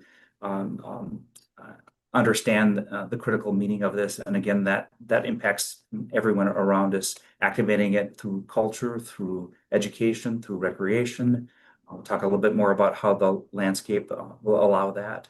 But also talking about stewardship and about how do we think about maintaining this once we restore it. Who are the people and who are the connections that will help make this a success. Again, this is an incredibly important place for the Dakota, for all people in the community. And through many, many hours of listening to people throughout the state, just understanding how important this place is, we've spent a lot of time designing and thinking about how this can be such an important place to connect back to the river. Thanks, Sam. There are so many ways in which this project sort of represents a healing of the landscape and an increase of cultural connection that really is more than the sum of its parts. There are 5 sort of key programmatic themes that have guided this project and continue to that really speak to that idea. So those 5 are orient, gather, restore, connect, and learn. So orient is really about the very important location of this site, as Sam spoke to, both within Bedote and also adjacent to historic Fort Snelling and at the confluence of the Mississippi and Minnesota rivers. So from geologic, environmental, cultural, and historical standpoints, this is a regionally significant and important place. And coming here to learn about the river is something that can speak to the whole region, not just to this one particular spot. Gather is really about all of the classroom spaces, gathering spaces that are nested with throughout the project and the site that allow community to come together, whether that's classroom groups, educational groups, citizen groups, birdwatching clubs, cultural, ceremonial purposes, all of the above. This is a place to gather and be community at the river's edge. Restore, which Anne and Sam have both sort of spoken to, that idea really works in this project beyond the typical definition of restoration. It is about healing a gap between Crosby Farm and Hidden Falls regional trails and parks. It's about healing that wildlife and thoroughfare corridor. And it's about restoring the shoreline function that has both upstream and downstream impacts by restoring and revitalizing the function of the shoreline, which is so heavily impacted. Connect is really about connecting not just people to the river, but with each other and with the broader ecosystem. This project really connects to a lot of other significant cultural sites and ecological sites up and down the river. And the way that the project has been designed from the beginning in collaboration with our Indigenous partners has been to think about how it can serve a life beyond just the lifetime of any one member of the design team, but really do more as it continues to grow. So for example, our planting design, which is crafted really carefully in partnership with our Indigenous plant knowledge keepers on the team, is designed in such a way that it can provide foraging, educational opportunities, and also serve as a seed bank to source hard to find and increasingly rare native plants for future projects, restoration projects to come. And finally, learn, which is this really critical overlay. Learn as an idea that permeates all the other programs and design intention on the site, from actual educational programming to a landscape that is didactic in and of itself, an opportunity to learn from the land and with the land, and leave a legacy that's better than where we found it, giving inspiration to the next 7 generations of river stewards. Thanks, Sierra. And in conclusion, I'll wrap this up quickly. The project has advanced since we were here last year. We did submit a request last year. We have reduced the cost request for this year's proposal. We've explored further environmental testing and developed detailed construction documents. Another exciting development I wanted to mention is that through our outreach and partnership, we were selected by the Army Corps of DNR for a NEST project, Navigation Ecosystem Sustainability Program. And so they will be looking at the feasibility of a sediment deflector and enhanced aquatic habitat directly adjacent to site. So all of this shows the example of agency partnership that we have maintained throughout this project and the commitment to the project by other agencies in the state of Minnesota, and supports the vision as this place for river recreation and restoration. Thank you very much for this opportunity, and we will take any questions. Thank you. Let's start with Commissioner Beaman. Thank you, Mr. Chair. Your last statement helped answer part of this, because my question was going to be, weren't you here last year, and how is this project different, if at all? Or is this just a narrowed dollar amount request for a piece of, in essence, the project that was presented last year? So that's kind of my question. And also, did you receive any state funding? I think you went in for state funding this year at the legislature. Go ahead, to the presenter. Thank you. Thank you, Mr. Chair. Yes, thank you for that question. I was hoping it would come up. We've done quite a bit of research since being here last year. We did request funding through deed.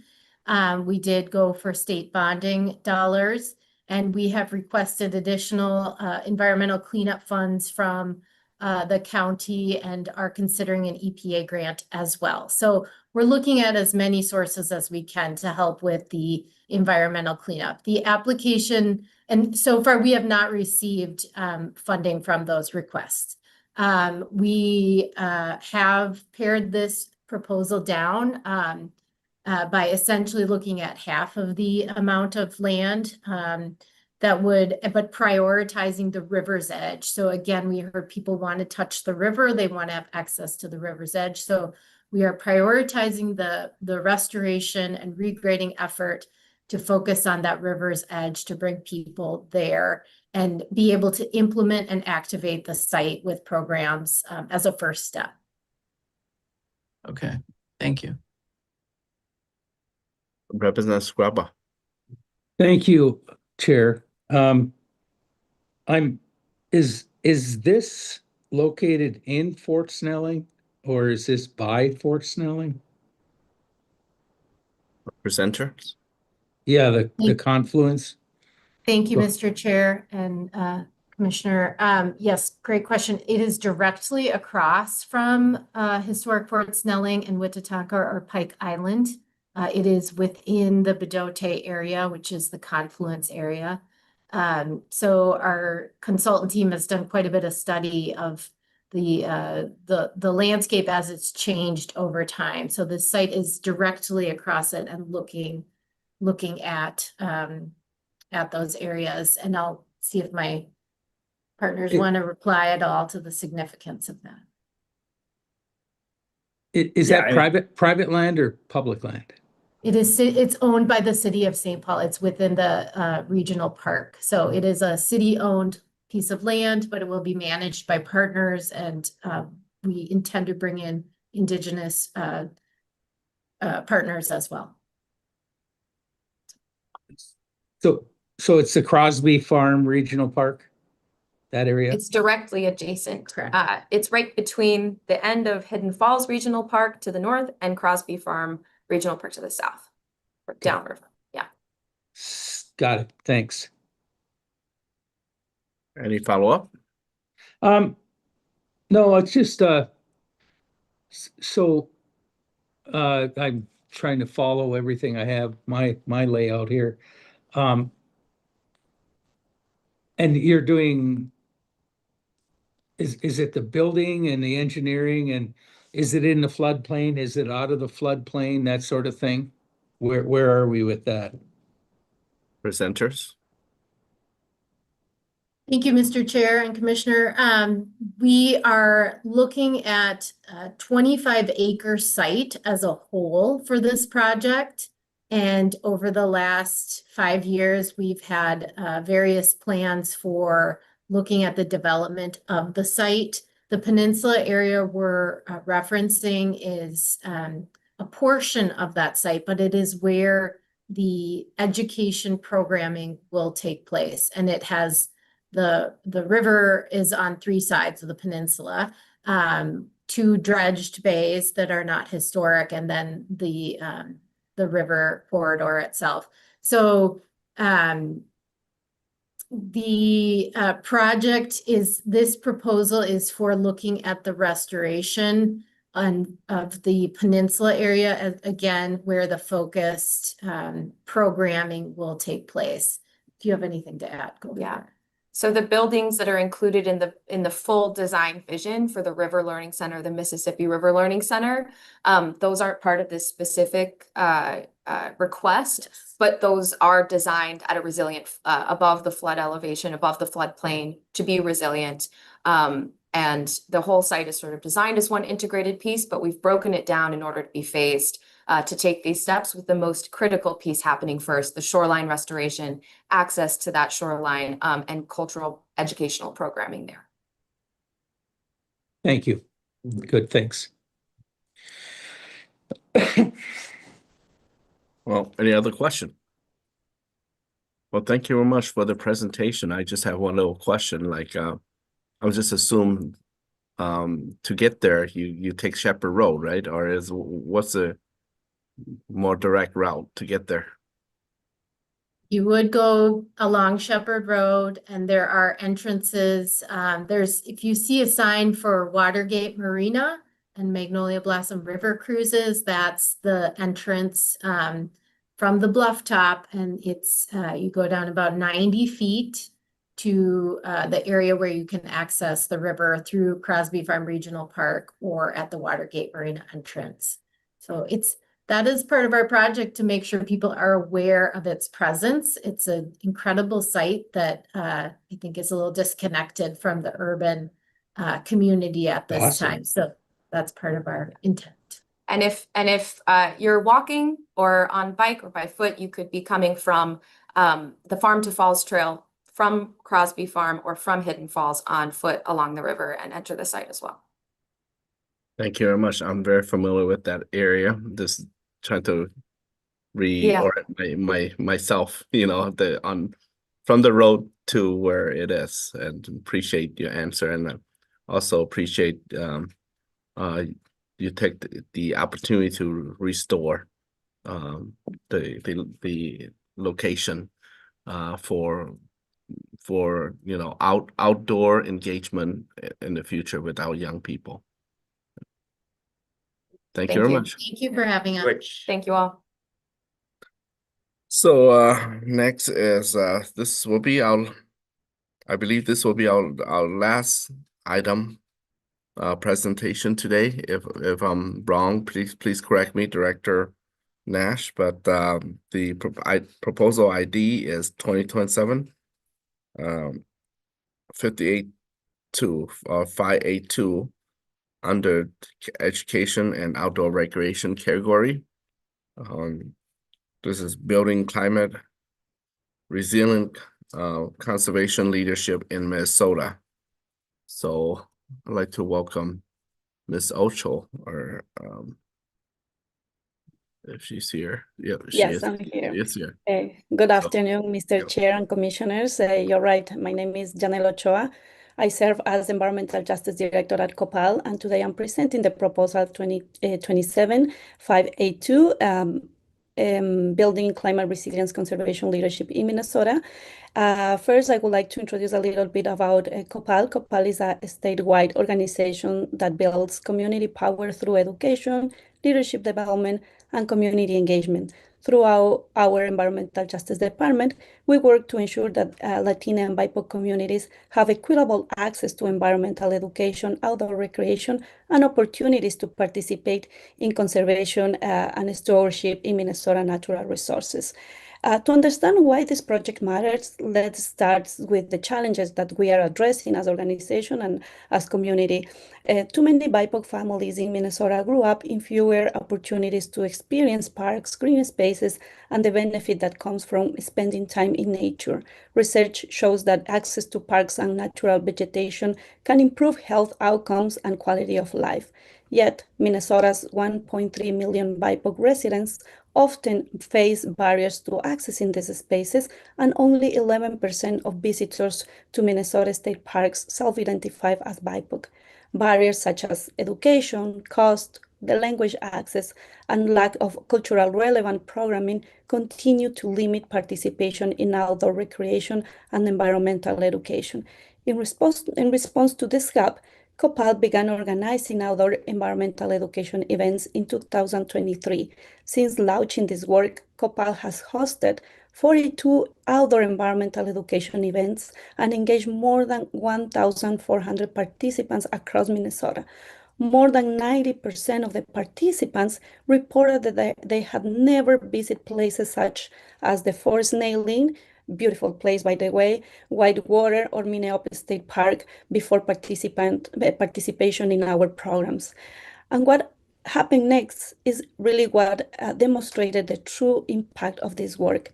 Participants did not simply attend an event and leave.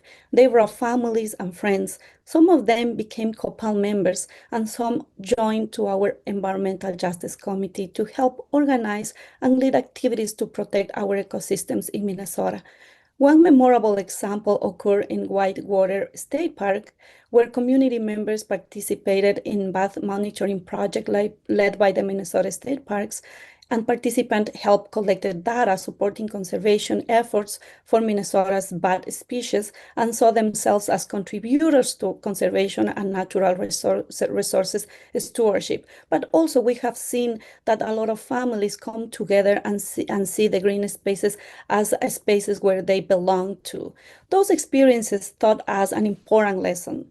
Access is only the first step. When people connect with nature, they often want to continue learning and becoming more involved. That's why this project represents the next evolution of our work. Building climate resilience conservation leadership in Minnesota combines three interconnected strategies. First, we will continue hosting outdoor environmental education events throughout Minnesota focus on conservation, ecosystem awareness, stewardship, and climate resilience.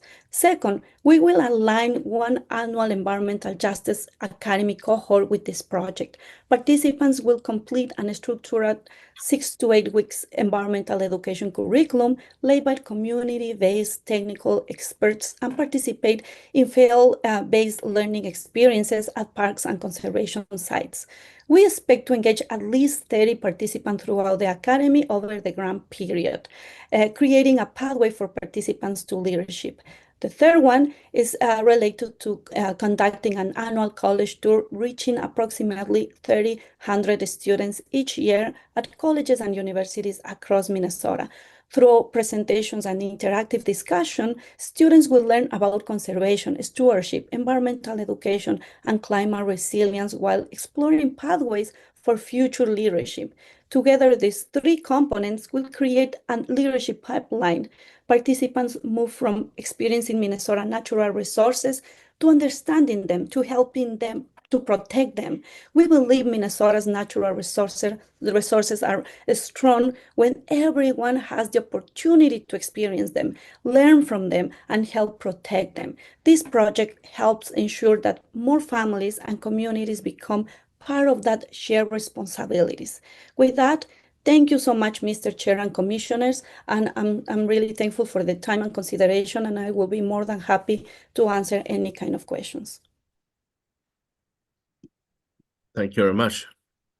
Any question from members?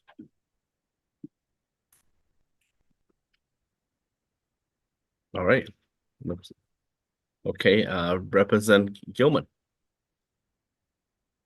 Okay, thank you so much. Did you say 30? Thank you, Chair. Thank you, Chair. Just a quick question in regards to, there was mention of 30 participants. Did I hear you say that right? In the outdoor events, we have reached 1,400 participants. The 30 number that I refer was related to the Academy Justice, the EJ Academy cohort. So we expected to have leadership, like trainers, community members that will be able to spread the word about in their communities. Not the outdoors, but the EJ Academy. Okay, thank you for that. Thank you, Chair. Just so following up, the breakdown of that piece of it, is that for the, I see there's travel, there's different, expenses and different things like that. But basically this full dollar amount is to train 30. Is that correct? Or is there's other things as well? No. Go ahead. I think, Mr. Chair, you have something to follow? No, just direct the question to you. Okay, thank you, Mr. Chair. No, the outdoor events, we serve more than 1,400 participants in outdoor events. In top of that, we want to create the trainers. Okay. All right, thank you for that, answering my question. Thank you. Okay, any question from members? Okay, thank you very much, Ms. Ocho. Mr. Chair. Yes, Chair Albright. Thank you. I want to revisit that. I'm looking at your attachment, Boundary Waters in Our Backyard. And the purpose of your project is to increase access for Northeastern Minnesota students, teachers, and families to the Boundary Waters. No, this is a different project. I'm sorry? And Madam, Mr. Chair, Yes. I think the project is a different project than the one that Chair Albright is asking a question about. I'm sorry. Okay. I have the We went out of order. It's the project is 2027-582. Thank you for that reminder. Okay. Which one did you have, Chair Albright? I thought it was a Boundary Waters in your backyard, but I'm sorry, I was at the wrong place. You jumped. Any other questions for Ms. Ocha? Okay, well, good. Thank you very much for your presentation. And Thank you so much. Thank you so much. Yeah. Remember, although we have about a little over an hour, 1 hour, 10 minutes, and there's I know that there's weather condition up north, and sometimes audio doesn't come out well, and at the same time I had this little accident in my district that need my attention as well. So I like to let's see, in this meeting that I think we heard all the presentation already, so we did well in terms of time, and I like to adjourn the meeting now, so I can attend to the need of my district, and also the weather up north has not cooperated well yet. So I think we'll just push anything that we need to talk in further, something that need more attention to tomorrow. So this will be it for the business of the day. Any other members that have questions or want to mention something before I adjourn this meeting? Okay, going once. Director Nash. If no members have any other questions, I have a question for you, Mr. Chair. Yes, go ahead. Ash. Mr. Chair, would you like to cancel the Thursday meeting, provided that we can get, that people are okay staying late to get business completed on Wednesday evening? Yes, I would want that, yes. Okay, we will send that cancellation notice out. And then just a reminder also to members that we start at 8:30 tomorrow, so half an hour earlier than we started this morning. And I think if we go in the same pace as we do today, even though there's a few overtime, I would say a couple overtime presentation, we still able to catch up. So if we go at the same pace today, we'll be okay with the 3 day that 3 days that we are taking care of this. So, well, thank you very much, everyone, for giving me an easy task to chair the first of the 3 hearing on our presentation. And Mr. everyone, Chair, yes, just a quick comment. We didn't start actually presentations till 9:30, so we made up over Right. half today. So I right. don't think that Wednesday is going to be any problem thinking about that. We made up a lot of time, and I don't see that. I see no reason why it shouldn't be the same. That's just the way we've got this going. So yeah, absolutely. I don't think we would, even if we have to stay till 4 o'clock on Wednesday, I think we should still be done, early enough. And we're all on Zoom anyway, so don't have to rush it, get out of town. So Yeah, and we can also listen while we drive too, So, Good job, Mr. Chair. thank Good you, job. Mr. okay, thank you very much. Oh, Thank you you guys all stay tomorrow. safe up there and take care. See you tomorrow. Yes. Rise and shine. Bye-bye.